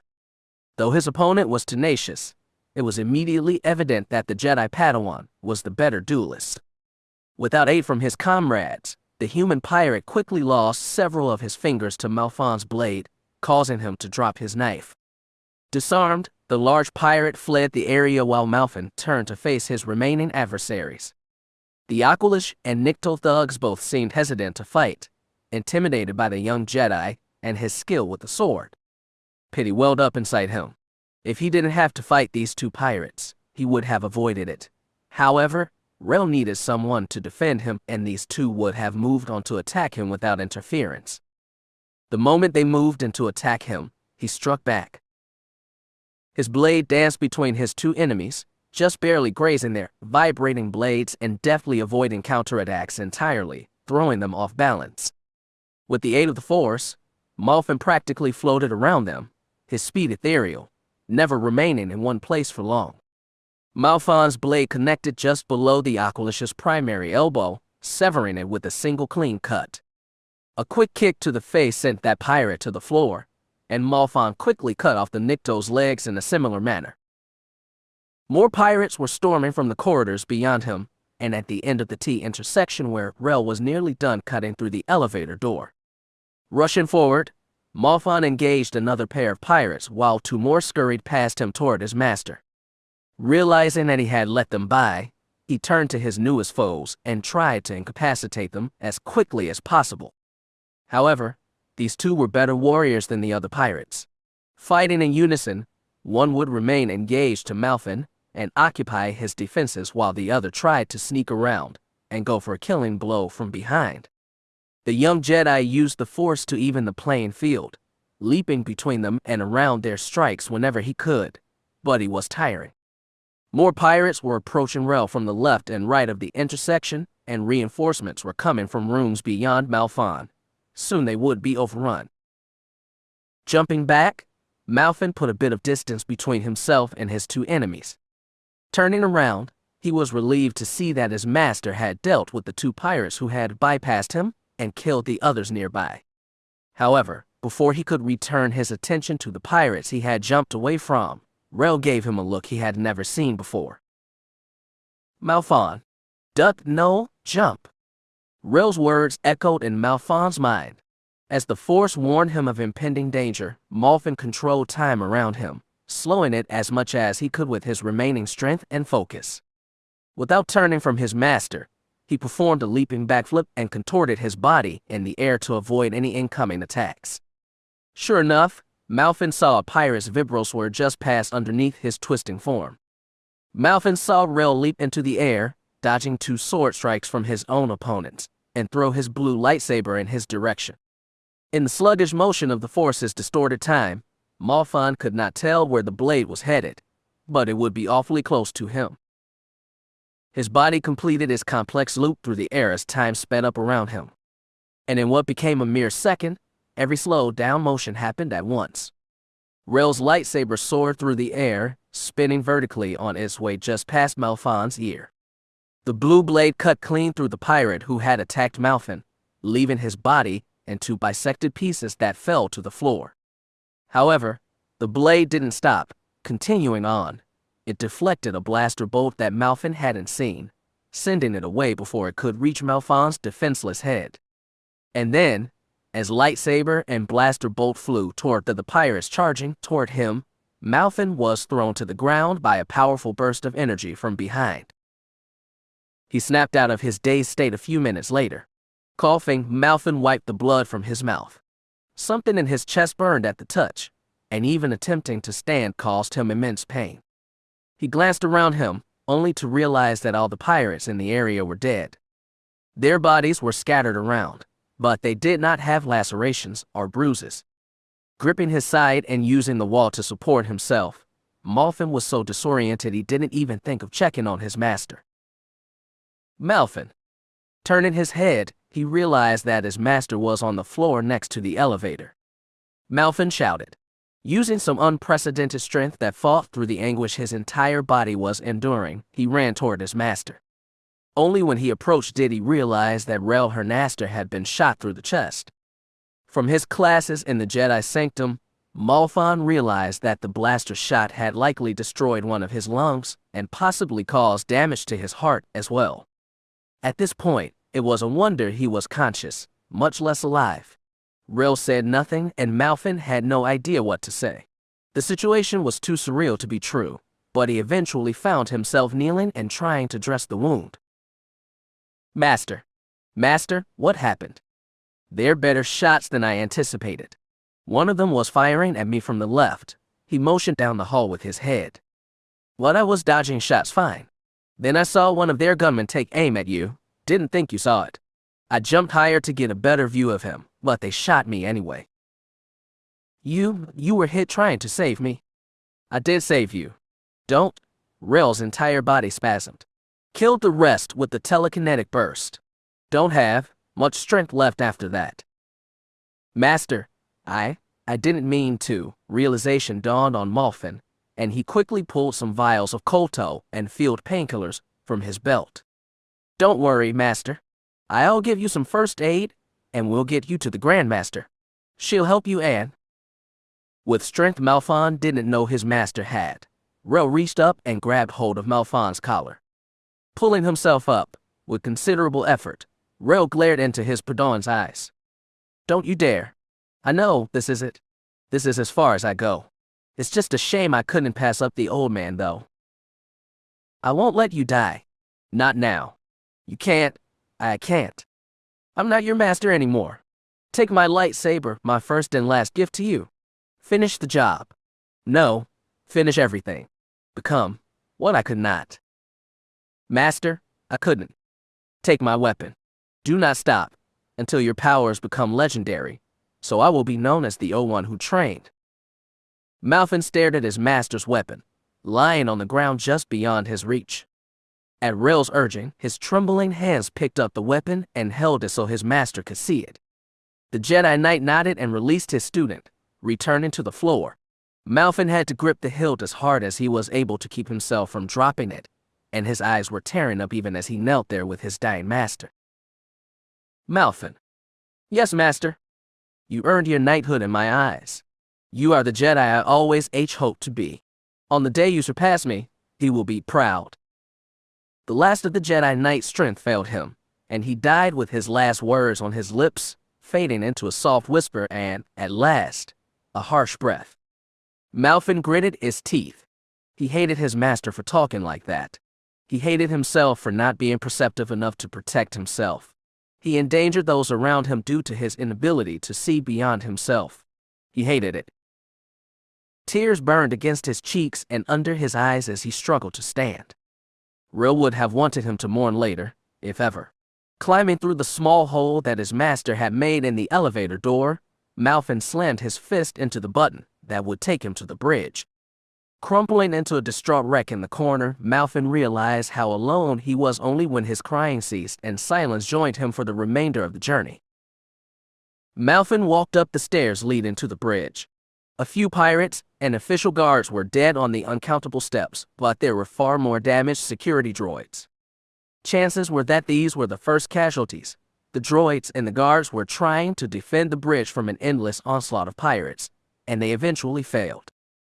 A sorry end, and one that many more officials and pirates likely endured over the course of the engagement. The enemies Malfin had seen earlier must have gone elsewhere, pursuing Master Sunrider and Rayston. His entire body ached as he finished the climb. Leg muscles strained from earlier acrobatics and constant motion. Arms were weary from defending against swords and carrying his own weapons. Something in his chest, probably a rib or two, had been injured, causing a burning sensation every few steps. His mind was foggy, distraught at the loss of his master and the loneliness he now endured. Even the Force seemed distant from him, but it would all be over soon. He saw the Whiffet just inside the bridge the moment he turned the corner. Of course, the burly pirate also saw him, and several dozen blaster bolts flew toward him for his trouble. Malfin dove into the corner between the wall and the right side of the door, getting him close enough to the bridge without actually stepping inside.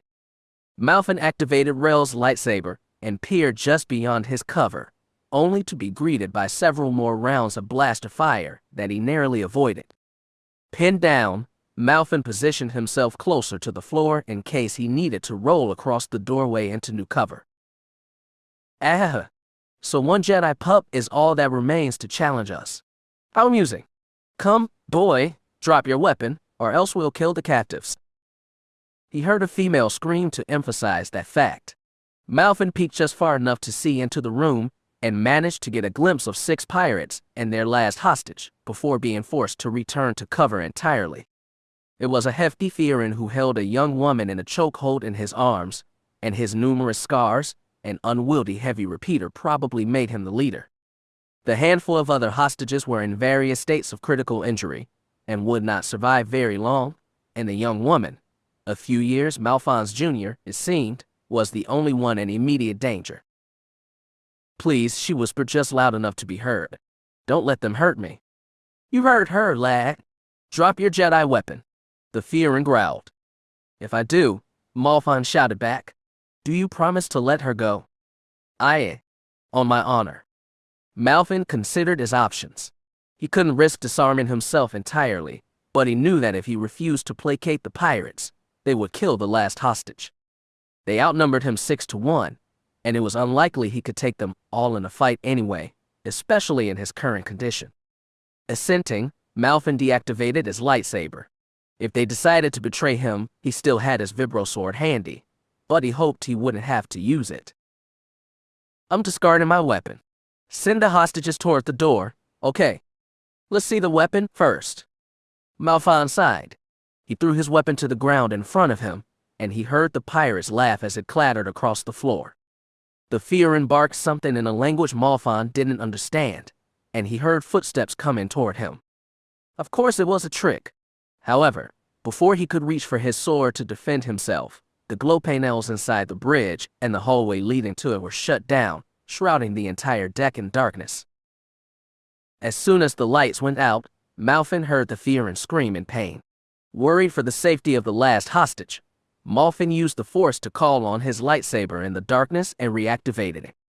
Charging headlong into the darkness, Malfin saw blaster fire race out from the emptiness, straight for his lightsaber. With the Force replacing the eyes that could not see, he repositioned his weapon to deflect the shots headed for him. Red blaster bolts zigzagged through the air around him, lighting up the darkness in sporadic flashes. In the corner of his eye, he thought he saw another figure, closer to the gunman than he was, who was not shooting at him. He remained stationary as he continued to defend himself from incoming blaster fire. Screams echoed around him in the darkness. Bones broke, necks snapped, and blaster fire was redirected into the walls around them. Tired as he was fortunate that none of the pirates tried to approach. He had very little physical strength left, and he probably would not have been able to fight them off in his current state. The glow panels turned back on just as Malfin rolled underneath an unexpected blaster shot. To his surprise, 5 pirates, including their Fearin leader, were dead, lying on the ground and bleeding in different places. This puzzled him because he had not actually killed any of them. He would have sensed if any of the blaster bolts he sent back wounded a target. As far as he knew, they reached the walls beyond them, and there were black pockmarks to prove it. Then, turning, he realized exactly how the pirates were killed. The last pirate, the Wifid he had seen earlier, was being strangled to death by the same female captive the Fearoin had seized. Her long blonde hair was tangled, drenched in sweat, and Malfin could see blood at the ends. Her flowing dark blue dress, meant to be worn at some sort of gala, was torn at the sleeves and just above the knees, leaving her white stockings and bare arms showing. Her face was stained with ruined makeup and bruised, but her dark brown eyes reflected the unyielding spirit that kept her alive until now. Long, thick strands from her torn dress had been tightly woven and bound into a makeshift rope, and the Wifid quickly died from asphyxiation. Malfin stared into awe at the petite woman. For someone with little muscle mass and lacking in means to defend herself, it immediately became apparent to him that she had killed all 6 pirates by herself. Satisfied with her work, the young woman sighed as she stepped away from the dead Wifid. She did not realize that Malfin was in the room with her until she looked up, visibly jumped, and lost any ferocity in her expression, replacing it with a demure look that she no doubt practiced before. Who are you?" Malfin gasped. "Me? Isn't it polite for the man to introduce himself to a lady?" she teased. "I am Malfin. I'm a Jedi Padawan. I'm here too." Malfin looked at the dead pirates again. "Rescue you." The young woman chuckled. "Oh, well, my name is Junira Astel, Jedi. I must admit, I couldn't have killed them without your assistance. You served as a suitable distraction." "How did you defeat them?" She nodded knowingly. "We're all just skin, muscles, and bone, Malfin. I simply know how to use my strengths to cripple those things. But there were 6 pirates here, and you killed them all. Someone like me tends to get underestimated."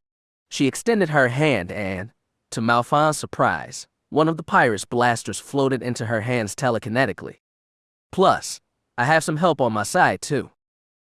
Malfin's mouth dropped open, and he was about to inquire about the nature of Force sensitivity when someone called out the young woman's name from the stairs leading to the bridge. Turning, Malfin and Junira saw Rayston, Nomi Sunrider, and several older men clamber onto the bridge. They all looked exhausted, although the old men lacked the sweat and blood that the two Jedi had on their robes. Their flowing robes and ornate headgear were barely damaged, in fact, and it was likely that they were hardly harmed by the pirates. "Oh, Duchess, you're safe," one of them exclaimed. Malfin stared at Junira. "Dutch. Oh, my hero." Any toughness she had seemed to fade away into a facade of helplessness. "My wonderful, strong, brave hero." Ignoring the arrival of the other Jedi and what seemed to be her personal entourage, Junira leapt into Malfin's arms and kissed him. Malfin fumbled about for a moment, not quite realizing what was going on, and the shouts from the older men in front of him only made the situation more embarrassing. When she realized that her show of affection was not being reciprocated, Junira stepped back and faced her ministers. "Who is this man, and how dare he lay a hand on the Duchess?" One of the oldest men growled. "Oh, he is simply marvelous, General.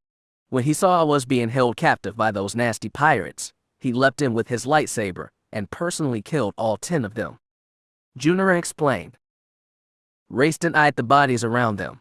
"Huh, I only see 6, he muttered. Malfin glared at her. "I assure you, that is in."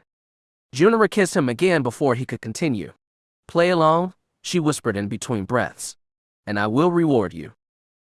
Malfin pulled away from her kisses and separated himself from her. As I was saying, the lights went out before I could engage them. It was pure luck. "That was my doing," Raiston noted. "My apologizes. I thought, perhaps, we might disorient the pirates before we stormed the bridge. I had no idea you were already here." "As you can see, Raiston did a lot more than me," Malfin pointed out to Junira. "Oh, is he your brother?" She winked. Gallantry and handsomeness seemed to run in the family. "He's not my brother," Malfin said, aghast. "You could have fooled me," Junira said with a shrug. "You two look so similar." "Duchess, enough of this nonsense," one of her ministers interrupted. "You are still bound to Alderaan. The wedding will not be delayed any further." "Wedding," Raiston repeated. "Indeed," Nomi Sunrider said. The Anointed Heart was on a diplomatic mission to Alderaan. Apparently, one of the Dukes of KOTOR wanted to seal a trade agreement with the Alderaanian monarchy by having his daughter marry the prince.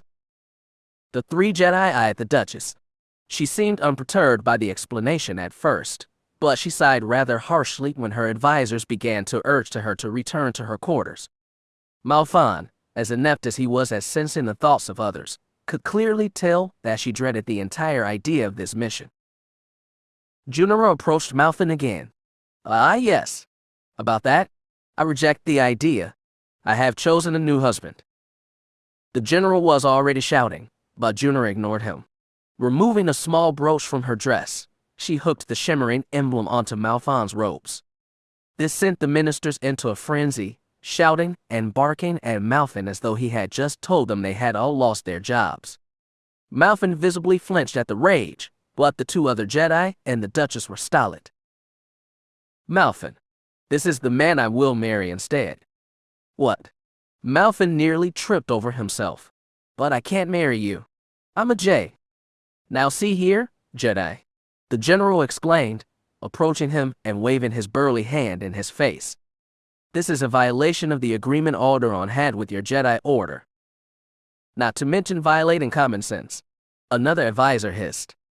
"We demand that you rebuke this ridiculous nonsense, Grandmaster Sunrider." A third said, "Do not make us turn to the Senate on this matter." Nomi Sunrider looked at each of them in turn. "Do you expect me to decry your Duchess? She is not a Jedi under my care, and this was her decision. I cannot support Malfin's agreement, but any matrimony ritual she enacted, she did so willingly. I have no authority there, and I cannot speak for Alderaan either. Can you?" The general was visibly livid, but restrained himself from violently accosting Malfin. "Bah! Do not think you've heard the last of us on this, Jedi. Junira, we are leaving. Come, we go to Alderaan." "You can take me where you like, but you will not get me to marry any other than the one I have given my dedication brooch to," she replied. "Be safe," Duchess Nomi said. Junira nodded and turned to face Malfon.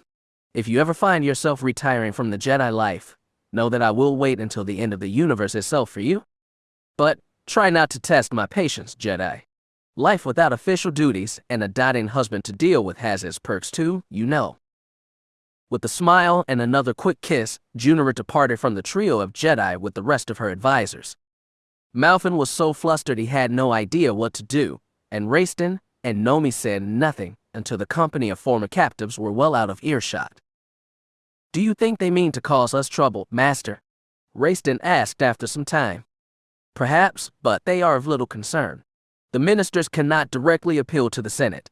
Only the dukes they serve can do that, the Grandmaster mused.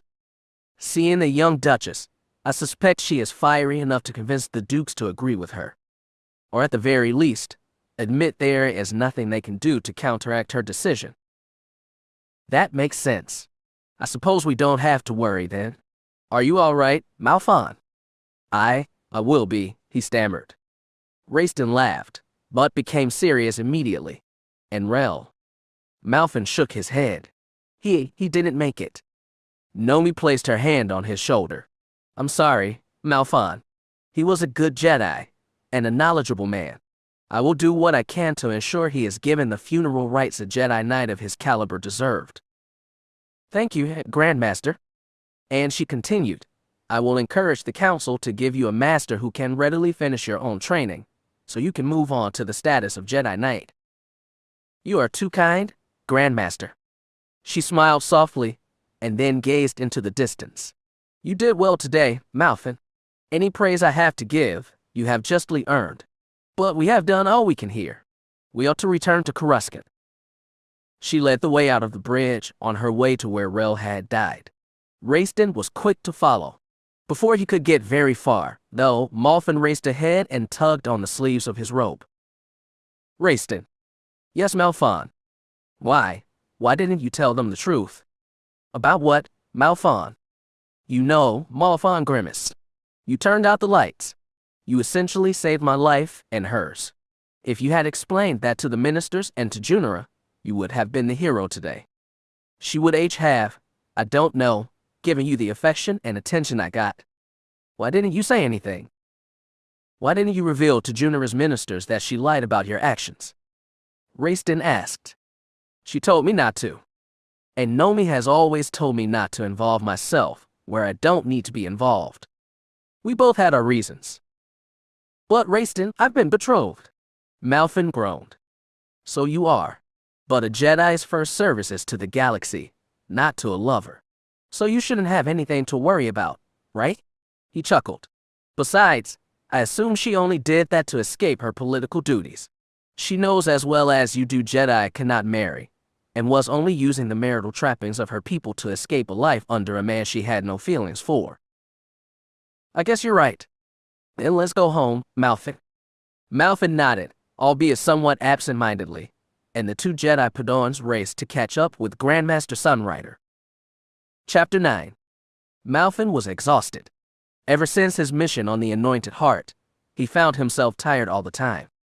Sleep did not come easily, and studies were difficult because fatigue distracted him. Nevertheless, he did his best, perusing scientific journals dealing with advances in neurology and experimenting on animals using the Force. He even found the time in between sleeping and studying to spend time with his friends, in spite of his lethargy. North had been encouraged to spend more time with Raistin and the others, and he was getting used to the group. During his time among them, he seemed in a constant stupor and hardly had anything constructive to say, as though something had bound his thoughts and refused to release them. The others did not seem to notice, simply enjoying his company, but Harder was quick to tease him, as kindly as he was able, at Raistin's urging for it. Several months after Malfon's last mission, Raistin was abruptly called into the Jedi Council chambers. Presumably, he was answering for misgivings the Council had about a mission he undertook. However, Malfon had been told by North that the Council was going to knight Raistin Bennix today. Despite his own excitement for his friend, Malfon said nothing, keeping quiet until Raistin left their group. Once Raistin was gone, the group began to drift apart. Lithy headed for the sparring chambers, as she always did, but she promised to return once Raistin had been knighted. Alnora and Harda sat down by one of the smaller fountains in the eastern atrium, leaving Malfin and North to their own devices by the colonnade nearby. Raistin is going to become a Jedi Knight, North muttered, having no trouble stating the obvious. Indeed he is, Malfin replied. It's about time. He's the best Jedi Padawan in the Order, and his knighthood is long overdue. I agree. But there are other Jedi who deserve it just as much, North noted, leaning against a nearby railing and staring into the distance. Yeah, Lethe, Celsus Jan, and Elbrook are all skilled. I wouldn't be surprised if they were appointed Jedi Knights in the next few weeks. I suppose so. Are you all right? Malfin asked, sensing something was amiss. Yeah, I'm fine. Malfon joined his friend, leaning over the balcony and gazing at the Jedi and droids wandering several levels below them. Without even looking at him, he knew North was lying. The younger Jedi was never distant, and when he was always reading something.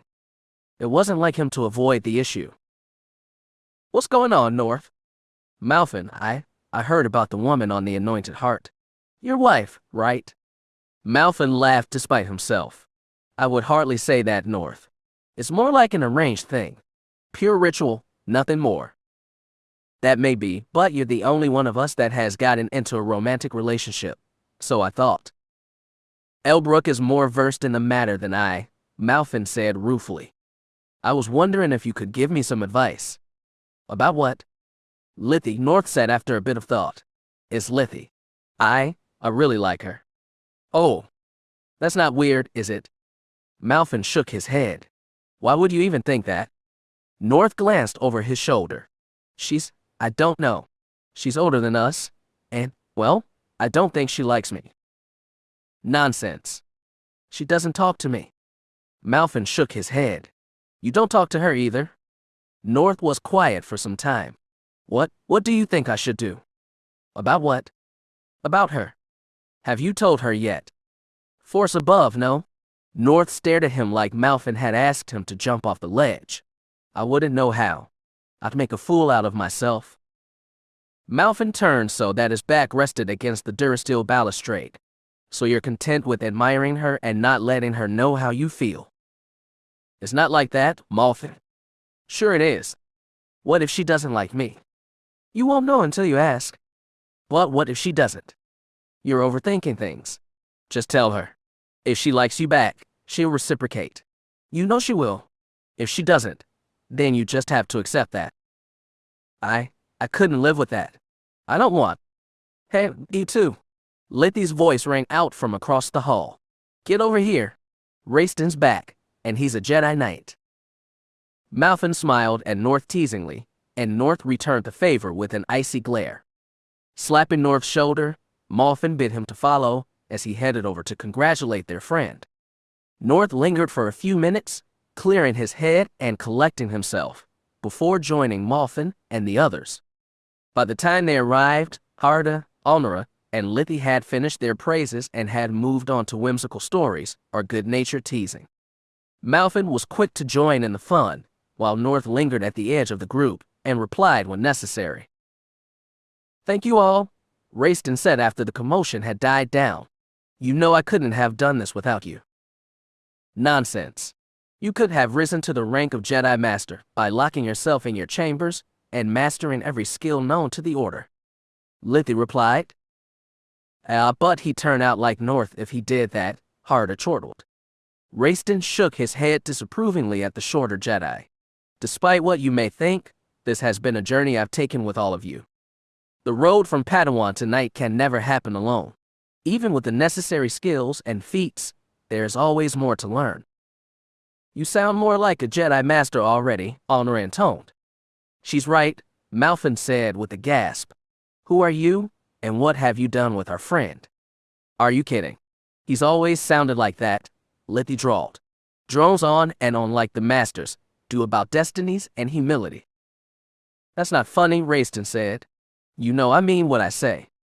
I know you meant it, that's the problem, Lethe replied. Raistin shook his head. You're too critical. And you're too serious? Raiston. But for now, let's celebrate. Harda hollered. Let's hear it from Raiston Ben-Ax, the first Jedi Knight from our ragged fellowship. There was a resounding cheer from the others, and the festivities continued despite Raiston's embarrassment about the whole ordeal. Malfin left the company in high spirits. It was very late in the evening now, and Jedi were returning from missions and retiring to their quarters, leaving the Jedi Sanctum quite empty. Malfin used to enjoy such things, as North was a student of the past and called to read, so he was a student of the mind and called to think, and thinking was best in the silence. However, of late, Malfin's thoughts were caught up in regret. It made studies difficult, enjoyment scarce, and was probably contributing to the fatigue he was experiencing. He felt alone in every waking moment. He missed Rel. He still had Raiston and the others to talk to, sure, but it wasn't the same. They were wise, but not as wise as a master could have been. They were encouraging, but nothing quite matched the compliments from a master. Everything he did reminded him that he had lost his master due to his carelessness, and now he was in this journey alone. Anger, depression, and fear were commonplace thoughts. What had he done? Nomi-san Ryder had promised him that he would receive an able Jedi as a teacher, and he believed her. He knew, as the head of the Order, she could appoint him the greatest Jedi Master in the Jedi Order. She, perhaps, would take over his training personally. He would complete his training spectacularly, and he would become a Jedi Knight. However, in spite of all that, he still woke up in tears. He still had nightmares of that day. He still wished Rel was with him. Lost in his thoughts, an older Jedi intercepted him, stepping directly into his path and making sure his presence was recognized. You are Malfin? Correct. Malfin glanced at him suspiciously. I am. Who are you? My name is Avron Well. The old Jedi extended one of his gnarled, veiny hands. I am your new master. My what? Listen, lad, listen. The other Jedi walked behind him. The council has informed me that you are in need of a new teacher. I read over your file, and have decided that you are the perfect Jedi for me to train. That was quicker than he expected. North had lost his master many years before, and he cycled through temporary masters at an alarming rate. Sometimes he would find himself without a master for many months. Malfin expected to undergo the same treatment, and yet, here he was. Avron Well, his new master. Something about that name put a bad taste in his mouth. He stared at the old man before him, half confused, half unimpressed. I am honored, but I have never heard of you, Malfin admitted. Understandable. Few have. However, do not mistake mystery for weakness. The unknown is one of the most powerful tools of the Jedi, using knowledge to his advantage. I trust you. I am humbled to be called your student. Are you truly? Of course, Malfin said, more for himself than for Avron. I wouldn't say it otherwise. Come. Avron waved him toward the dueling chambers. I want to see what you know. You could not ask, Master. Words are empty, deceitful, at times. There can be no deception in combat. What the mind tries to hide comes to light during times of violence. Let me see how well Rel Hernaster trained you, young one. Malfin said nothing, but fell into step behind Avron Well. Was this old man the best Nomi-san Ryder could find? He wanted to believe her, but he was confident that it had been an empty compliment.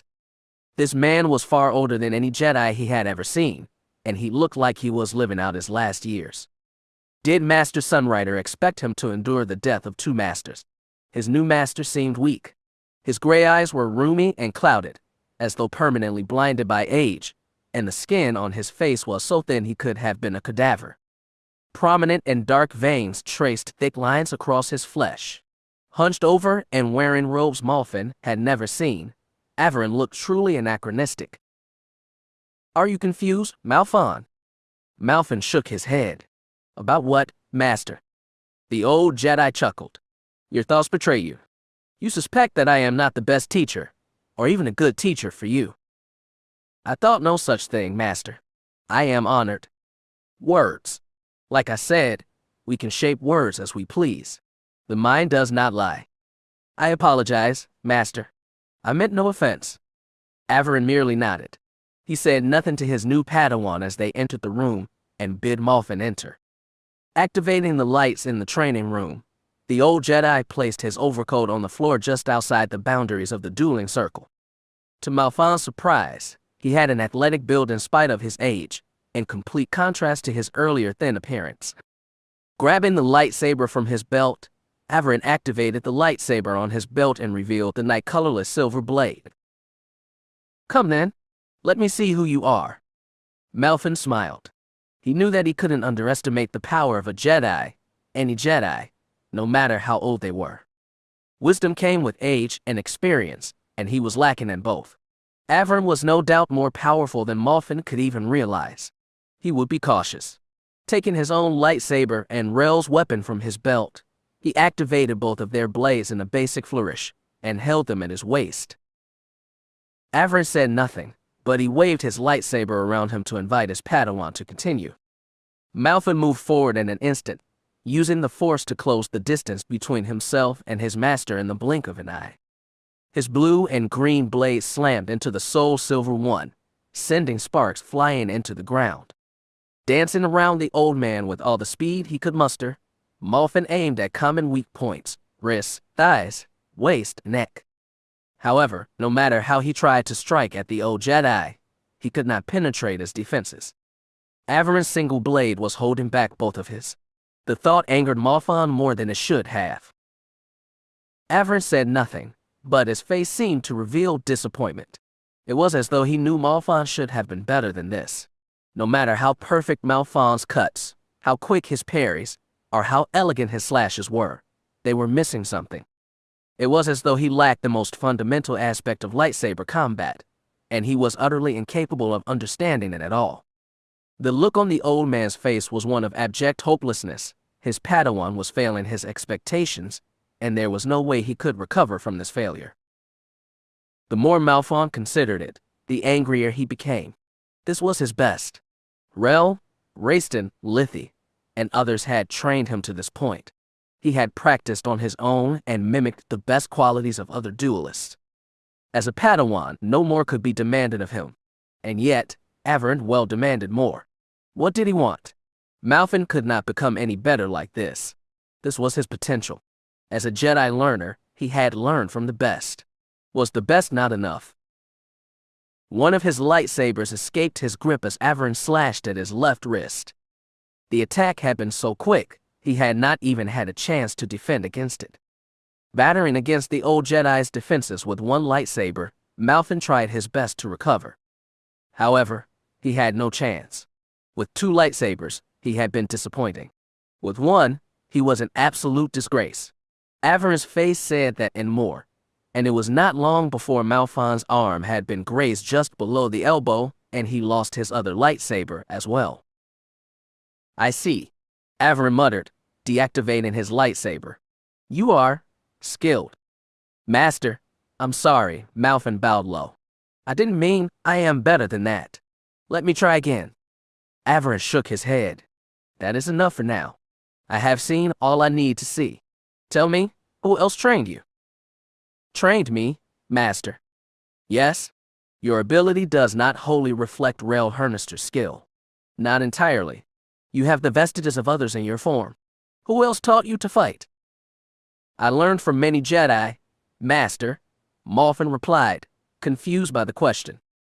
"Elbrook Naldrifus, Raiston Benax, Lithia Rain, Northeus Olsen." "You learned from Padawans?" Averin asked, bemused at the response. Yes." Averin nodded slowly. "I see.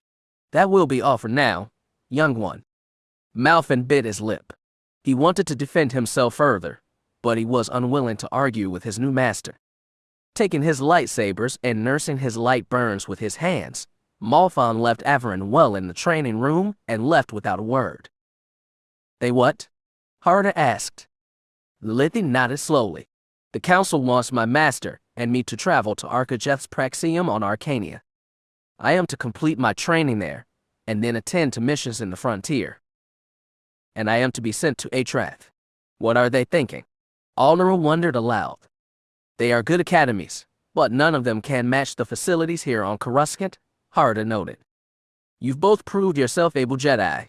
Why would they send you two so far from the core? The company of Jedi Padawans sat in silence for a moment. They were all here, sans Rayston, who was off attending to a mission on Annexes. Malfin looked at the Jedi around him. They had received the news earlier today. At the Jedi Council's behest, many Jedi Padawans were being sent to satellite Jedi facilities around the galaxy. Lithi and Alnara were the only two Jedi in their group departing the core, but Harada was to travel to Corellia for training there. Elbrook was being sent to Elfarides to train, and his two friends and underlings, Rogos and Gilith, were staying here. North probably would have been sent off too, but he was in the process of switching Jedi Masters, and he needed an actual teacher first. There's been a steady influx of students lately, Lithi said after some time. Quite impressive, considering our order took many casualties during the war. They're probably short on Jedi Masters here on Coruscant, and they need to move some students around. I suppose, but there's rumors going around that Jedi Knights are being shuffled about as well, Malfon replied. Mostly for training purposes, I'm sure. Can't have too many Jedi Knights here, Alnara said. The other academies are rather undermanned, though, North spoke up. I would think this would place a burden on them. Maybe it does. We can't say for sure. All we can do now is listen to the Jedi Council and do as they tell us, Lithi said. Just promise us you'll stay in touch. Yes. Harada asked. We would never lose touch with you, Alnara said. We'll come back someday. Here's to that, Malfin said with a smile. Lithi grabbed her empty knapsack and departed from the company in silence. It was about time for her to gather her meager belongings and get ready to depart. Alnara hugged North, Harada, and Malfin before taking her lightsaber and bags and leaving them as well. After some time, Harada acknowledged that he had to leave and attend to his things as well, and he said his goodbyes as well. With them gone, it was just Malfin and North sitting alone amongst the gardens of the Jedi Sanctum. There were no other Jedi around, and only the running water elsewhere in the gardens could be heard. Malfon, North said, voice hoarse. They're gone. I know, was all he could say. Do you think we'll see them again? If the Force wills. That is not exactly encouraging, North said with a sigh. Are you worried about Lithi? Malfin asked. North nodded. Don't be. She'll be fine. I'll take your word on that. Trust me. Malfon placed his hand on North's shoulder. You'll have a chance to see her again. I know, but. I have no idea how you know that, North admitted, but it's rather encouraging. Don't be sarcastic with me, Malfon said, faking his anger. I'm not, North replied, equally as serious. Anyway, since Elbrook is gone too, what say you and I take a chance to train? We haven't fought each other in a while, and I'm eager to see how you've improved. Not very much, North said sheepishly. Malfin grinned. You won't know until you try. And I'd rather not. Don't be like that. Let's go. Malfon headed for the training center. North delayed himself for a moment, evidently deep in thought, but he eventually jumped to his feet and chased after Malfon. It was just the two of them for now, but Malfin was determined to continue getting better. Even if North was his only sparring partner, the two of them would fight, use the Force, and train until they became the finest Jedi Knights the galaxy had ever seen. Chapter 10. Malfin steepled his hands and rested his chin atop them. The small Jedi transport they were in rocked to and fro as it traveled through the atmosphere beyond, but he took the shaking in stride.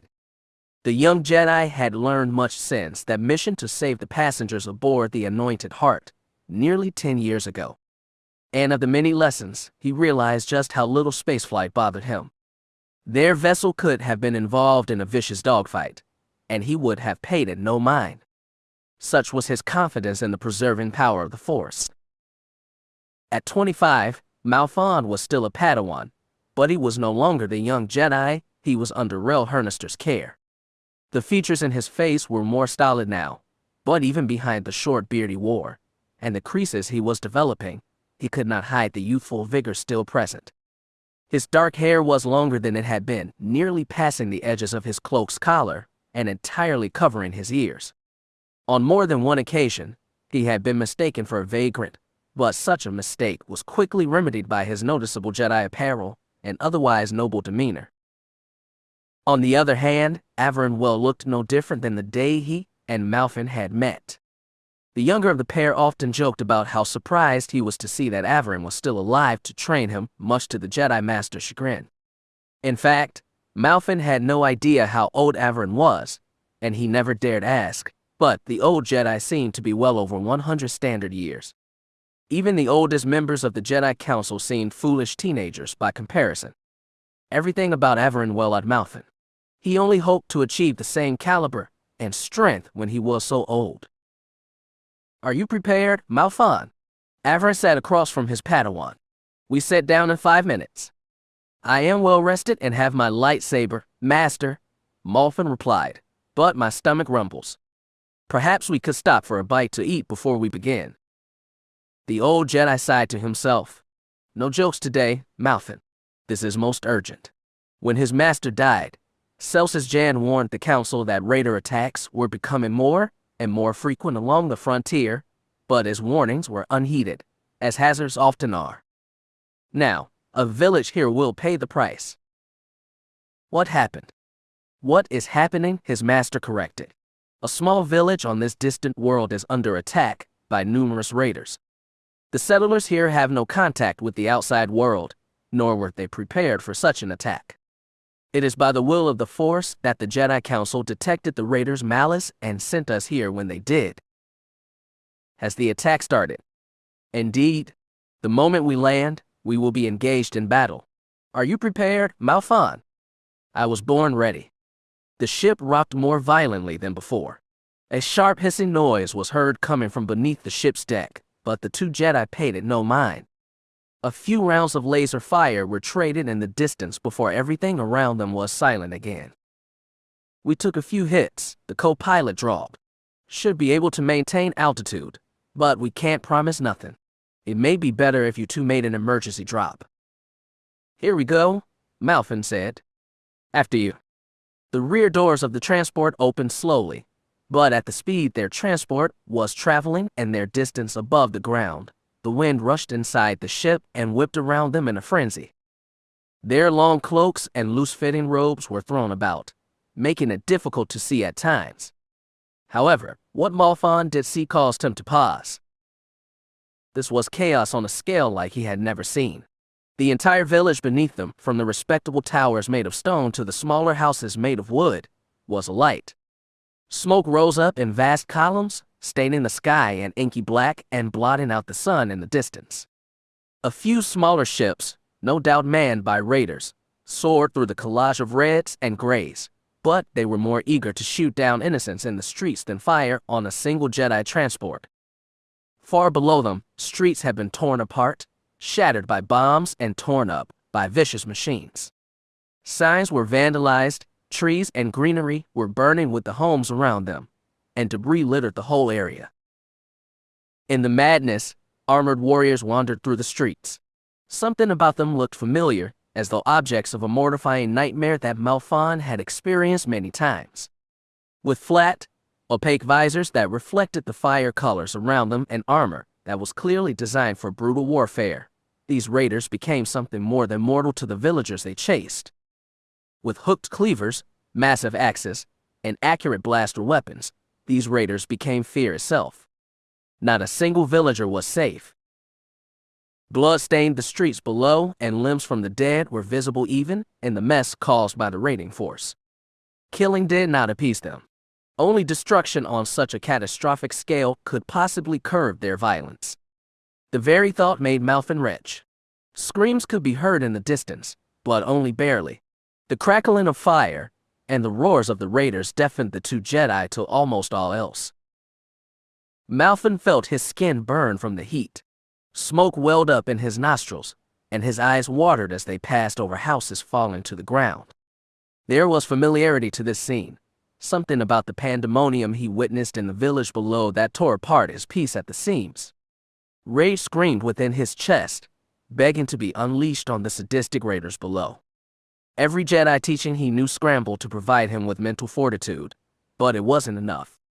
Another laser shot rocked the ship, and, in spite of Averin's attempt to catch him, Malphon found himself falling headlong toward the chaos below. The blue lightsaber he always carried found its way into his hand. Landing in the midst of a pack of raiders searching for a new victim, his arrival immobilized them all. They were not used to seeing anyone fight back against them. They picked their targets to ensure that no one could. Malphon smiled in spite of himself. This close, their facial features could vaguely be discerned. Something about the terror that the mere sight of a lightsaber burned into their eyes gave Malphon courage. They were not stronger than him. They had no great power that allowed them to butcher as they did. They were opportunistic, but they were cowards. The lightsaber that had once been Rel Hernister's weapon danced in the crowd of armored warriors. Weapons were cut in 2, 3, and 4 pieces. Limbs were cut in just as many, until the entire company of raiders was on the ground.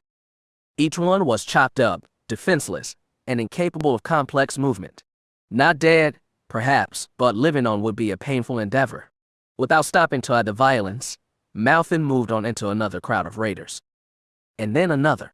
And then another.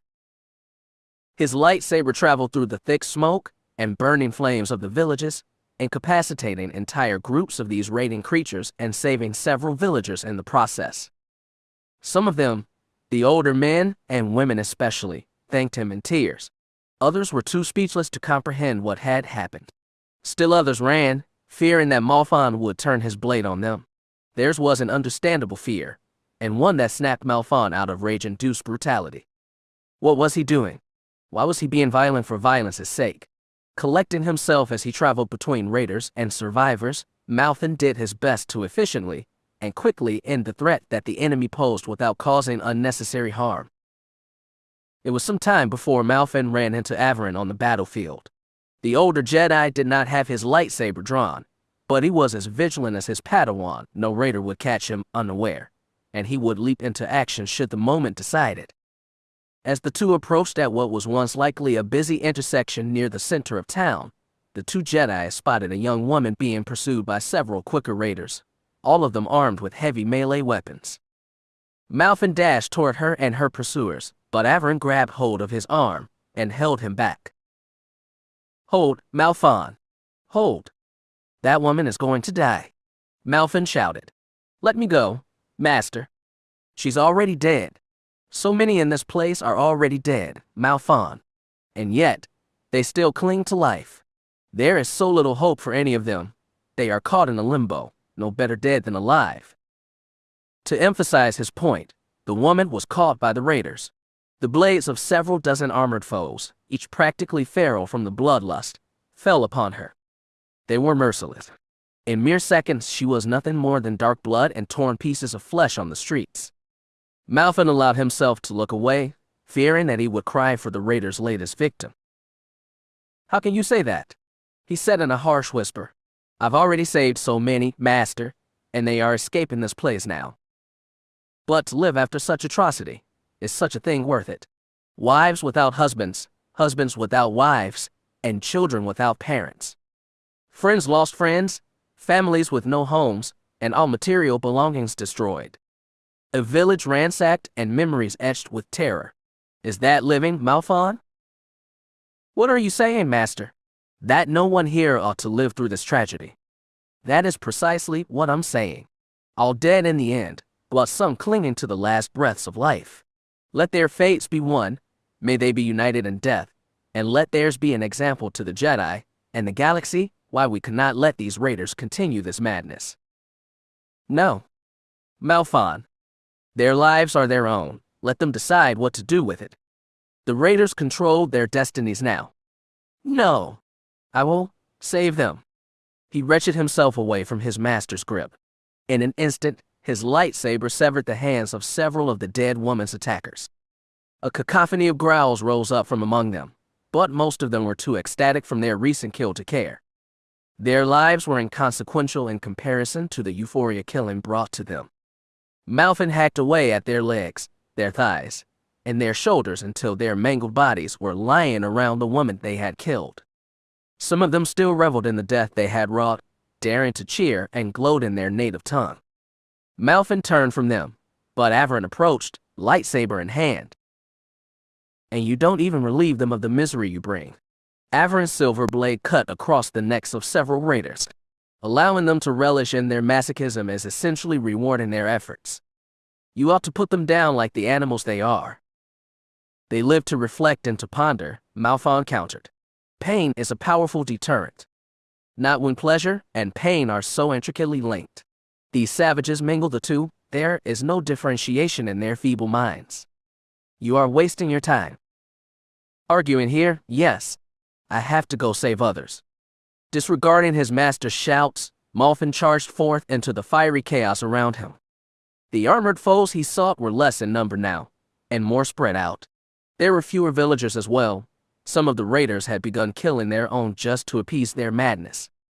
The more enemies he wounded, the weaker he became. His vision burned with reds and yellows, and he started to cry.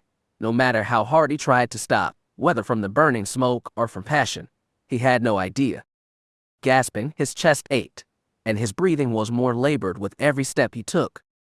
Sweat dripped down from his hair, landing on his face, the sleeves of his robes, and just underneath the back of his neck.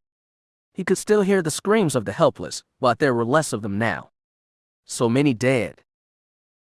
A man ran across his field of vision with a heavy bag, being chased by a small group of raiders with swords. The force alerted him to another raider on the roof of a nearby building, taking aim at the man in an effort to aid his brethren. Activating the green lightsaber he had created so long ago, Malphon threw both of his weapons at the man's pursuers and he moved toward the roof to take down the shooter. As the two shimmering blades cut through the air, the startled gunman on the roof fired prematurely. Without any sort of weapon to defend the man with, Malphon called upon the force to slow time and leapt into the path of the sharpshooter's slug. He was too weak to redirect the shot with the force, and he could not reach the man himself in time. This was the only way. Time, slowed by his own design, seemed to freeze when the slug made contact with his body. The tiny metal projectile tore through the thin robes he wore and exploded on impact, sending shrapnel flying through his torso. The pain was immense, beyond anything Malphon had ever felt, and he lost all control of the force in that moment. Time sped forth in the blink of an eye. His lightsaber scythed the entire company of pursuing raiders, cutting them at the knees and sending them into the streets. Malphon shouted in pain as the slug's momentum seemed to deplete, and he hit the ground in agony. Malphon saw the man he protected run into an alleyway, safe from the sharpshooter's vision, and, hopefully, other raiders. With a smile on his face, the Jedi Padawan had only a moment to try and reposition himself on the burning street before pain racked his entire body and he passed out. Malphon. Malphon's eyes fluttered open. He noticed immediately that he could not move and that he was no longer in the dying village. After several failed attempts, his mind reestablished dominance over his wounded body, and he shifted his head toward the sound of his master's voice. Avern was standing nearby, eyeing a pair of medical panels intently as the Jedi transport rumbled around him. "You're alive?" Avern said matter-of-factly. "Yeah," Malphon grumbled. "Feels like a transition when an body slammed me, though. You are lucky to be here." The doctor said that if the slug had been a few centimeters lower, not even the most venerable of all Jedi healers could have saved your life. Did they survive?" Avern scoffed. The villagers. A few dozen of them survived. The rest died before the raiders fled. 2 of the survivors, a husband and wife who lost their child, as I recall, were doctors. They operated on you prior to departure. "That's good," Malphon mused. "And that man, the one you didn't know," Avern growled. "The one you nearly died trying to save." "You sound displeased," Malphon noted. "Why would you risk your life for some fool?" his master asked. "He was a dead man and—" "Did he survive?" Malphon asked again. "And yet, he managed to escape and survive." Malphon smiled. "That's good. It means that I didn't suffer for nothing." "Foolish." Avern left the medical displays and arrived at the opposite wall. "Do you think he would have done the same for you? Would you have done that for everyone there?" "It doesn't matter what he would have done, Master. It's our job as Jedi Knights to make hard choices. If I had 1,000 lives to lay down, I would have given them all to save them. You sound as masochistic as those Uridorian brutes. And you're too cynical. They were not lost. And if we did nothing, the survivors are being escorted to the Coruscant Refugee District. They'll be crowded into a makeshift hovel with aliens they have never seen and be forced to cry, beg, and fight for the rest of their lives. Most will probably become infected by disease, suffer from lack of sanitation or nutrition, or die during pointless infighting. And if we did nothing, they would be dead alongside their kinsmen, united in death. Nonetheless, they are alive. They will command their own lives now. Poverty and suffering are their masters. Kinder than death, master. You have learned so little. Averin shook his head. We've almost returned to Coruscant. Rest until then. We shall report to the Jedi Council once you've recovered. Yes, master. Averin and Malfin parted ways shortly after they had debriefed the Jedi Council. From what little he could sense, Malfin could tell his master was seething. The Council, in their wisdom and prudence, agreed with Malfin's course of action and saving of the survivors. Although Averin said nothing, the glare in his eyes and veins that were slightly more pronounced than usual were indicative of his master's unexpressed anger. Unable to truly discern his master's hidden thoughts, Malfin left him and went about his own business. With some difficulty, Malfin pulled himself into his hover chair. As Averin had explained to him, the slug had not been fatal, but it still hurt. Malfin would be confined to this chair for several weeks, and he would not return to full strength for a few months thereafter. Even KOTOR and Jedi healers would do little to accelerate the healing process. Malfin smiled ruefully. No more missions for the time being, it seemed. Malfin, what happened to you? North sprinted toward his friend with a look of abject horror on his face. Like Malfin, North was still a Jedi Padawan, but he too had matured since the day they had met, all those years ago. With flowing white hair that was tied in a ponytail halfway down his back, a youthful face that seemed to radiate with life, and standing quite tall for the average human, North was no longer a holobook fanatic who hid away in the Jedi Sanctum's library.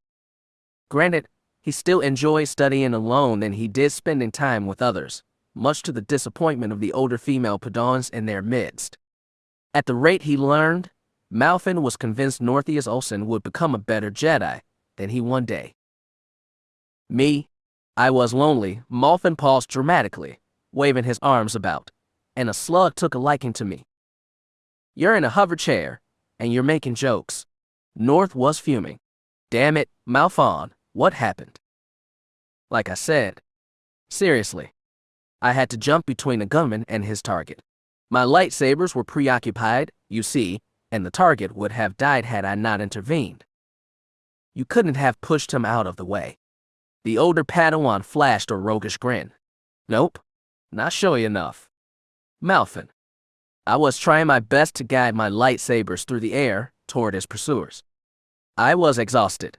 I wasn't thinking clearly. If I had diverted my attention for a second, I would have missed them and been cut down by those same pursuers. North stomped his foot several times. Malfin had come to associate the impulse with anger that North couldn't verbally express. His face contorted like a Kenrith pup, much to Malfin's amusement. Shaking his head, North turned away and seemed to storm off, only to decide against it. Shifting on one foot, he approached Malfin and bent over so the two were face to face. Why are you so reckless? North asked with a heavy sigh. Why are you so concerned? Malfin retorted. You're not my mother or my master. Your mother isn't here, last I checked, and your master would probably want you to jump into blaster fire with a smile on your face. That's not nice. He hasn't exactly put a stop to your foolishness. This time, Malfin shook his head. Activating the small engines on his hover chair, Malfin drifted by North, eliciting a quiet string of profanity from his acquaintance, and headed toward the room of 1,000 fountains. Obviously brushed off, North intended, yet again, to leave Malfin and return to his studies. He must have expected Malfin to at least say something before they departed, because he joined Malfin in his walk, in silence, before long.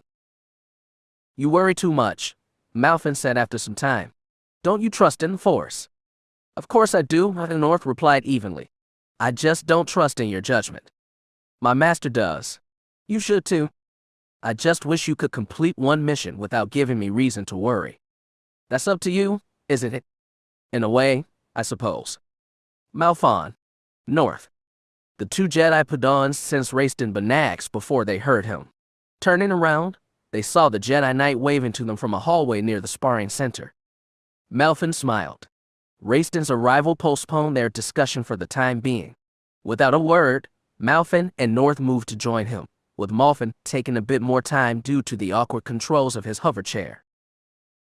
If Malfin and North had grown from children to young men, Raistin had only become a more learned and stronger adult. Unlike in years past, he spent little time on Coruscant, and couldn't afford to waste time simply talking and training with his Padawan friends. It was as though his life had become one long mission for the Jedi Council, comprised of smaller missions that never seemed to end. It was beginning to show in his features as well. His fair skin was darker now. He was a bit more muscular now than he was as a Padawan, and his robes were frayed from years of constant use. He was not quite a different person, but he looked like one to Malfin. Oddly, in the 10 years since he had become a Jedi Knight, he had yet to take a Padawan of his own. While none of the Council nor the Jedi Masters said anything, they were quite perturbed by his refusal to take a pupil. According to him, he was still a student in the ways of the Force and the path of the Jedi, and could not see himself training another so soon. Of course, since he was one of the most masterful lightsaber duelists and powerful Force users of the postbellum generation, no one shared his sentiment. What happened, Malfon? Raistin asked. Took a slug to the chest. Ouch. I'm sorry to hear that. How's recovery look? A few months, give or take, Malfin replied. It's not so bad, but the hover chair's going to be the death of me, I know it. I hope not. You have a long way to go yet. Raistin laughed. You staying safe, North? I'm not about to nearly get myself killed, if that's what you're asking. More or less. Are you preparing for a mission, Raistin? Malfin asked. Raistin shook his head. Just finished one, actually. However, now I have to go and fetch some Jedi in the frontier and bring them back to Coruscant. Oh. North looked puzzled. Did they get stuck out there? You could say that, Raistin replied. I've got a few hours to myself, though. I'd ask you two for a quick match, but since Malfin is confined to a hover chair. Malfin faked offense. I could still beat you, Raistin. The Jedi Knight shook his head. Chess, then? I was hoping we could avoid a chess match, North muttered with a sigh. Let's go, then, Malfin shouted. I'll defeat you both even in a hover chair. Malfon could display as much gusto and confidence before a challenge, but the outcome was a foregone conclusion. Raistin played 3 matches with Malfin and 3 matches with North. He won all 6 with ease, once again establishing himself as the champion. Despite North's insistence they find a new game, both Jedi Padawans knew that Raistin would trounce them soundly at that game too. Such was the way of things.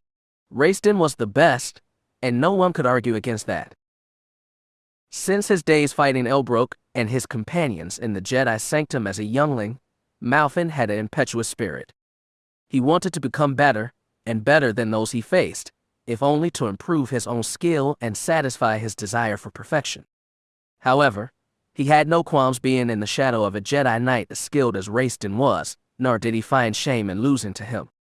His decade-long losing streak did little to dampen that belief.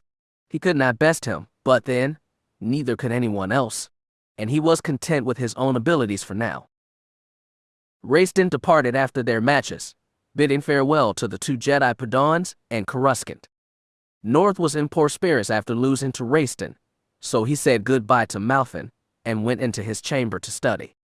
Once again, Malfin found himself alone in the Jedi Sanctum. It was the first time in a long time that he did not have missions to attend, lessons to learn, or people to interact with. In fact, the overwhelming loneliness forced him to head to the gardens in an attempt to relieve his mind.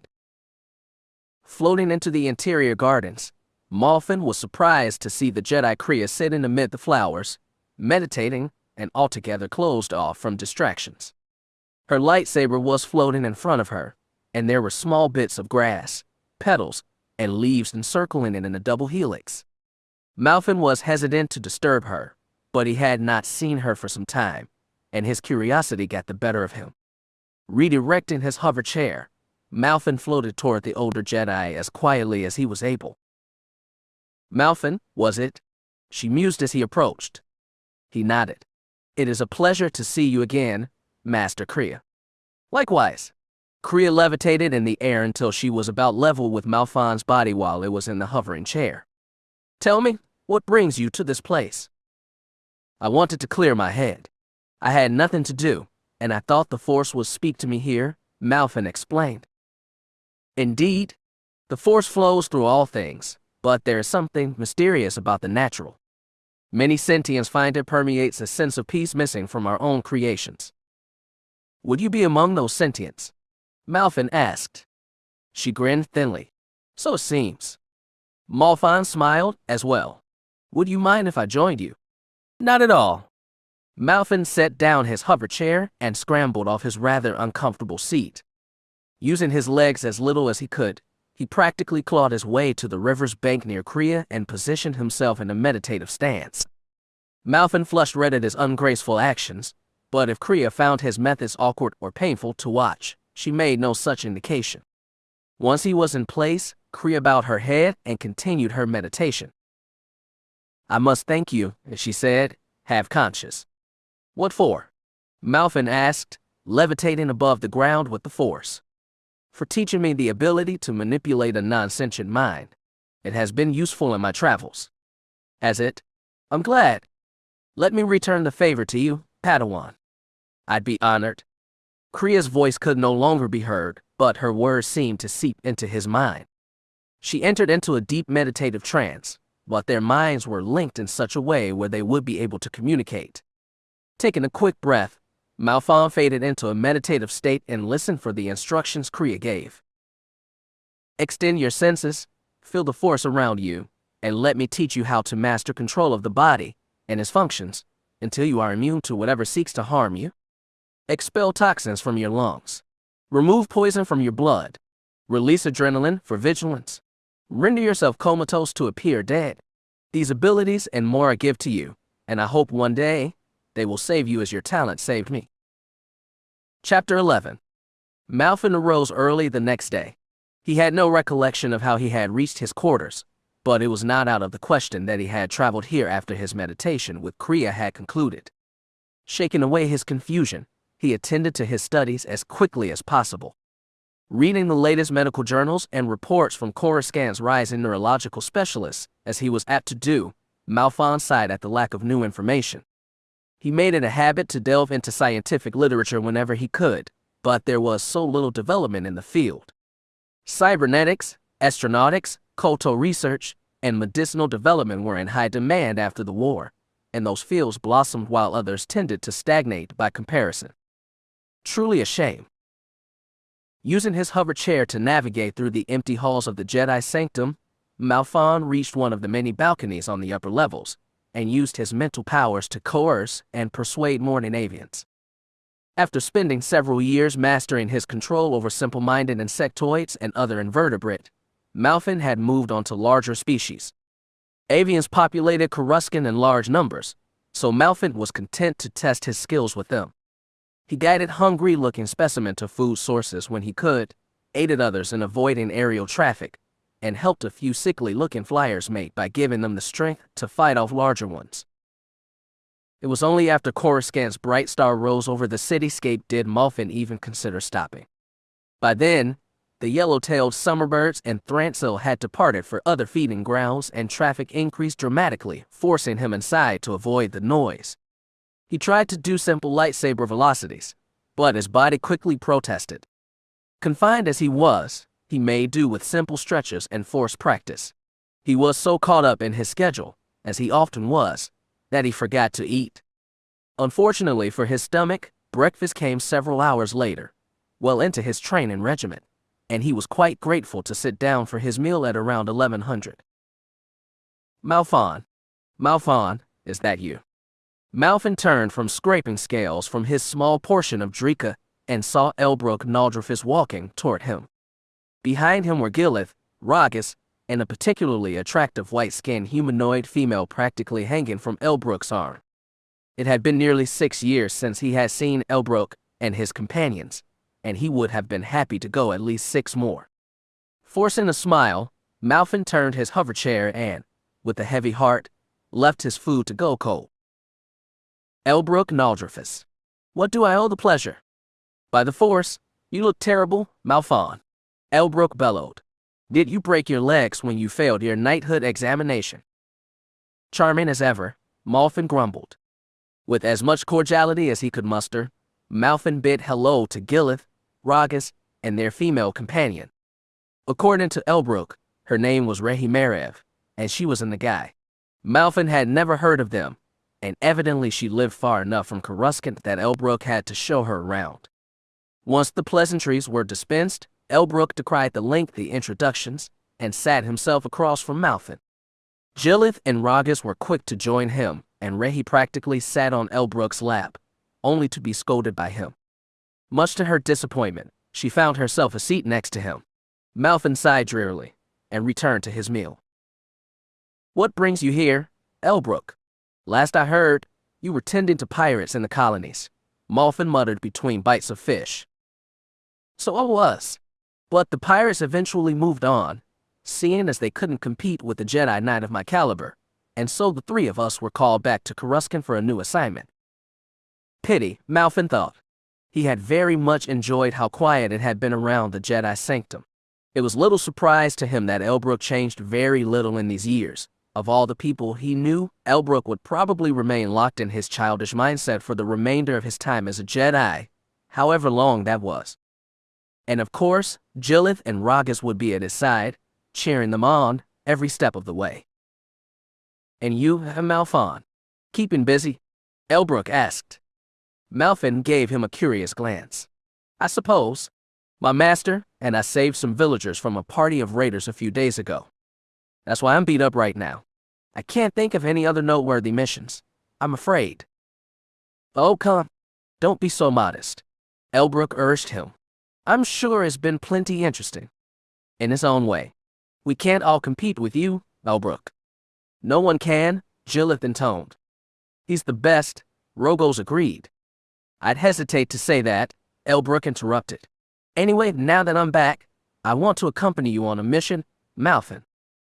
Malfin nearly choked on his food. Excuse me? You heard me? I'd like to see how you've grown. And since you can't fight now, I would rather join you on a mission. Malfin was silent. He realized only after a few seconds that he had positioned his cutlery in midair just below his mouth, as though he had literally frozen in shock. Coughing and shaking his head, Malfin resumed eating as quickly as he could. That, sure. I'd like that, Elbrook. I thought you would. I'll see you as soon as you recover. Come on, then, Gilith, Ragus. We're heading out for some training. The 3 Jedi Knights and their guests departed from Malfon as quickly as they had arrived, leaving him alone to conclude his breakfast. How strange. Never in the history of the galaxy would he have suspected that Elbrook Naldrifis would seriously want to travel on a mission with Malfon. He had to have an ulterior motive. Elbrook always had one. He probably just wanted to prove how much better he was than Malfin. It was always the same thing. Elbrook and Malfin were in an unexpressed competition, and neither of them was able to admit it to the other. He was tired of it. He thought he had gotten over these childish feelings when he lost to Elbrook during the lightsaber competition so long ago, but apparently that only compounded his desire to be better. Losing his appetite, Malfin discarded the rest of his food and left the cafeteria. However, he did not get very far. Avernwell appeared out of nowhere, and he raised one of his hands to stop Malfin in his path. Padawan. Master, what is it?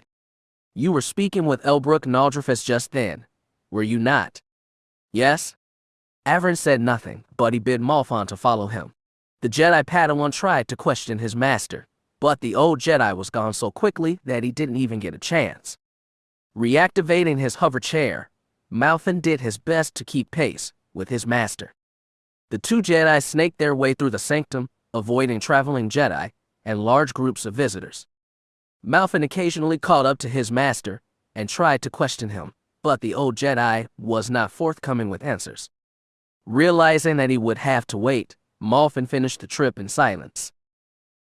Averin took his Padawan to the far side of the Jedi sanctum, where many artifacts were stored that were only accessible by those with the rank of Jedi Master. Malfin followed him past those storage rooms until the two ended up near the so-called Ultimate Chamber of Artifacts, where none but the Jedi Council were allowed to enter. A single Jedi stood guard, a Corran several years older than Rayston, with bulbous black eyes that were as unyielding as the Durstall door he guarded. "Dram, let us in," Averin said. "I am here to see the others." "Of course, Master." The Corran stepped aside, allowing the ancient Jedi Master to enter the passcode to open the door. Malfin said nothing as the massive blast door slid open, still rather confused by what was going on. Why were they here? How did Averin have a code to a room where only the Council could enter?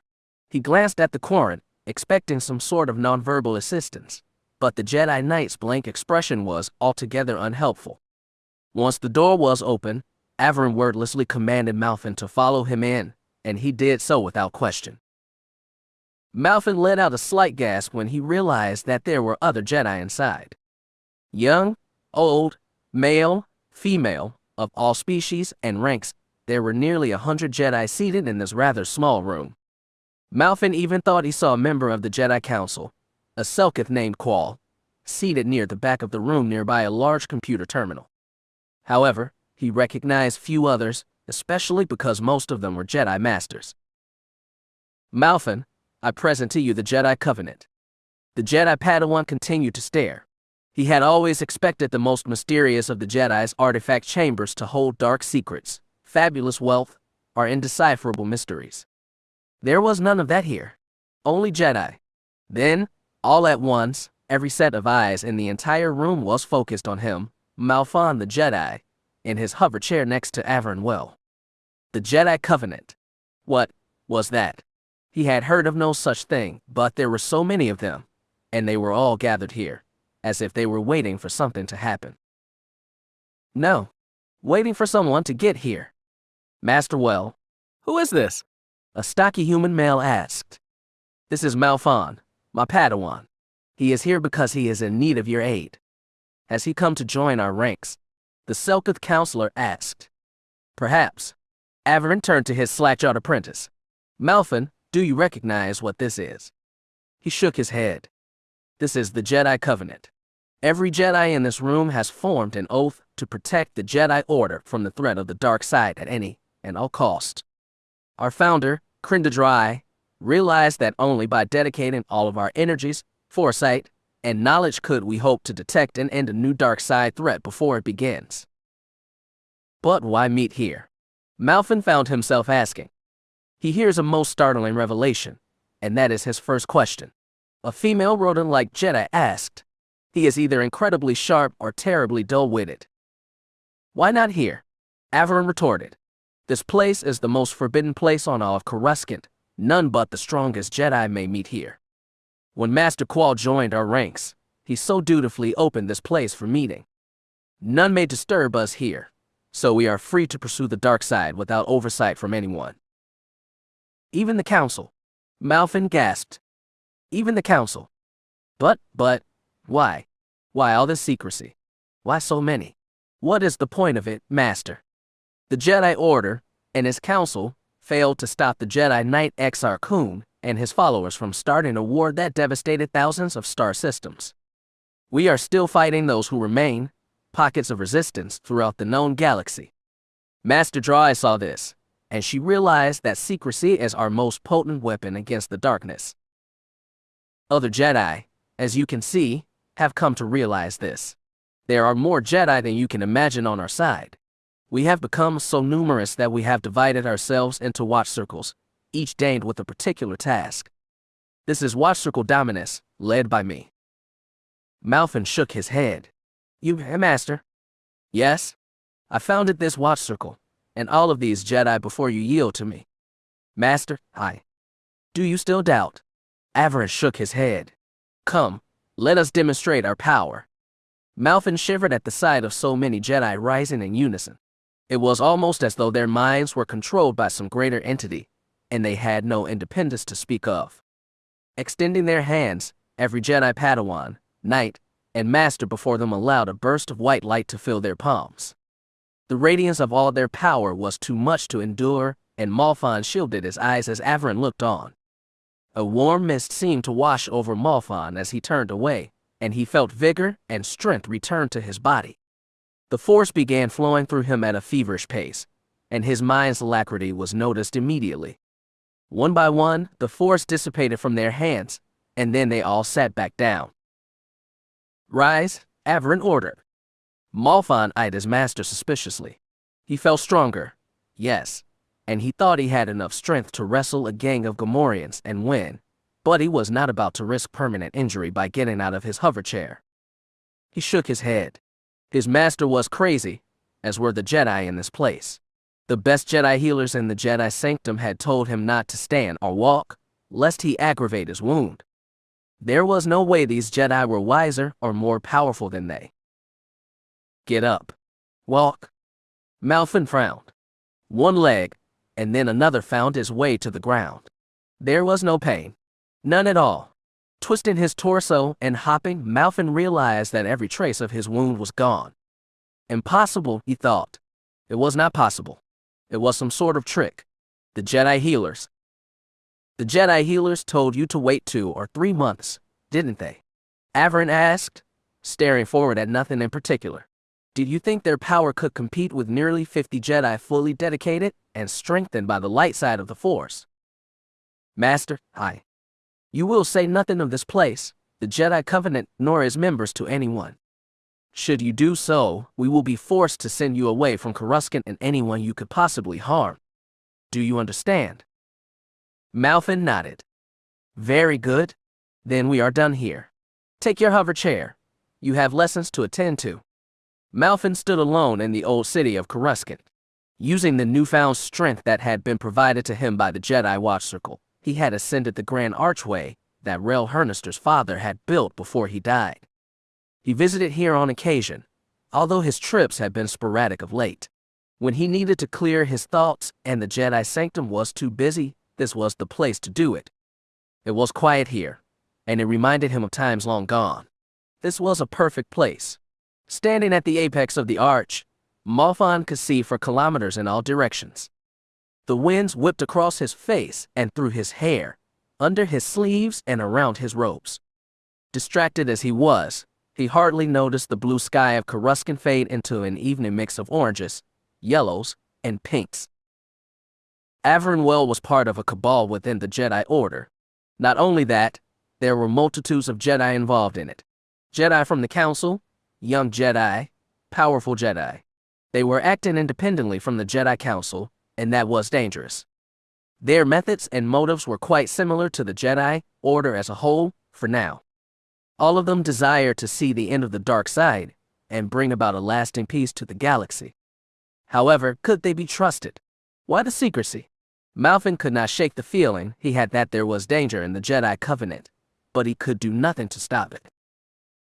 There was no one he could talk to about it. He had only seen Jedi from the Dominus Watch Circle. There must have been dozens more, comprised of many other Jedi. Who else, then, was a part of the Jedi Covenant? Who else belonged to their order within an order? Everyone was suspect. Was there anyone he could trust? Malfon, how did you get up there? North called from the bottom of the arch. The older Jedi jumped and, quickly recovering his bearings, looked down at his younger peer. How did North know where he was? Had the gate guard told him? Did North follow him here? Did he go searching for him, as he had done for Rel when he first came here? However North had done it, he wasn't about to send him away. I leapt on the back of a hawkbat and wrangled him until he brought me up here. Funny. I meant your legs. Yes.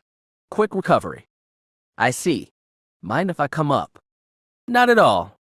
North bounded straight up, with the Force as his ally. He achieved an astonishing height in one jump. With the grace of an acrobat, he twirled and leapt through the air with impressive ease. In a mere second, he was standing beside the older Padawan. Malfon smiled at his grandiose display of his skill, and North did as well. "Show off," Malfon muttered. "Says you," North shot back. Glancing at the top of the arch, he realized that a lightsaber had been placed into a crevice near his feet. "Is that yours?" Malfon shook his head. "It was Rel's. I've decided to leave it here." "Why?" "I don't know. I think I've reached a point where I don't need to depend on it as much. Besides, it doesn't rightfully belong to me. It was his weapon, and it deserves to rest just as much as he does." North smiled. "That's a funny way of looking at it." "I suppose it is." Malfon smiled again. "Plus, I'm sure he'd have wanted to get up here and vandalize his father's monument." North laughed and shook his head. "Only you would think that." The two Jedi Padawans stood in silence for some time after that. The star Coruscant sank far behind the skyline at their backs, causing the last vestiges of daylight to fade into a nightly gray. The winds became calmer after a while, leaving the roar of aerial traffic and the shouts of inebriated citizens to fill their ears. The old city was rather still, as it often was, and very little activity happened below the two Jedi. A few ships took off in the distance, and advertisements began to light up along the night sky, but otherwise their silence went undisturbed. Malfon was pondering the ramifications of the existence of the Jedi Watch Circle when North removed something from his pocket. Something glittered near the end of the chains in his hand, and Malfon thought he saw North stare at them as though his life depended on holding fast to whatever it was he had removed from his pocket. "What have you got there, North? Do you recall how you broke the first lightsaber you created? The very first one, with the blue crystal and all?" "Yeah, messed up pretty bad." North frowned. "It was my fault." Malfon nudged him. "We've discussed this before. It wasn't your fault then, and it isn't now. We both know the truth." "Yeah, but we know I'm re. We could argue about it all day, and we'd never get anywhere." "You're right. So I bring it up." "I didn't want to forget what happened that day," North confessed. "I let you down, Malfon, and to be sure I wouldn't fail you again, I saved a few of the shards from the blue crystal that shattered." Malfon eyed him quizzically. "North, I know. They're just a silly trinkets. But, really they're more than that. They're a reminder to me, a memento. They're symbols of the friendship we've created. Good times and bad, you know." "You're ridiculous." I know I am. It's lame, but I wanted you to have one, Malfon." North held out a chain with one of the blue shards, their tiny pieces melded together by heat. "I thought it was only fair that the person who broke it in the first place would keep it, but since we can't agree." Malfon said nothing, so North continued. "You were the first and only friend I ever had, and I thought it was just a passing thing, but you've stood by me all these years, even as I failed, myself, and you. So let this be a reminder of those times, of our friendship." Malfon couldn't look at North for some time. Breathing in the night air, he didn't know how to respond. It had been so many years now, the details of their friendship were being washed away by the ever-moving waves of memory. He had befriended North for the same reason he was being praised now. Malfon had no friends, and North had reached out to him. If anything, Malfon should have been giving North something in thanks for their friendship. A token of mutual respect and appreciation. Without North, Malfon would still be a fool under Elbrook's heel.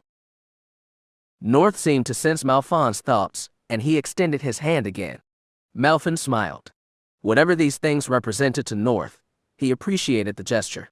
He wanted to remember this too. In a single motion, he swiped the token from his friend's hand and pretended to throw the tiny blue crystal into the air. North visibly jumped and nearly tackled Malfon off the archway for his insolence, but Malfon revealed the crystal, safe in his hand, just in time. North stomped his foot and nearly kicked Malfon, but was appeased when the older Jedi tied the chain around his neck. Nodding, North bound his own along his wrist. "North," Malfon said, taking a seat on the archway. "Yeah," North asked, sitting next to him. "We're going to be Jedi Knights very soon." North laughed. "Yeah, so we have to work together to make the galaxy better." "Oh, I've seen so many people suffer, even here on Coruscant. I want to stop that. What do you suggest we do? Well, back when I was under Rel's tutelage, I met an old woman named Ethels. She was homeless, starving, and sick. I did what I could for her, but she was just too sick. She never got better, but even in her last few hours, she was thanking me for my kindness and the work I had done. I hated myself for not being a richer Jedi, or even a better healer. But, eventually, I realized that there are so many poor sentient beings just like her. Do you propose we take care of them all? North asked, somewhat facetious. Not all of them. Not by ourselves. But I think we can do a lot, just the two of us. Feeding, healing, and caring for them. What do you think? I like it. I'll do it if you lead. Malfin chuckled. Then as soon as we both become Jedi Knights, that is our goal. North clasped his hand in Malfin's. It's a promise.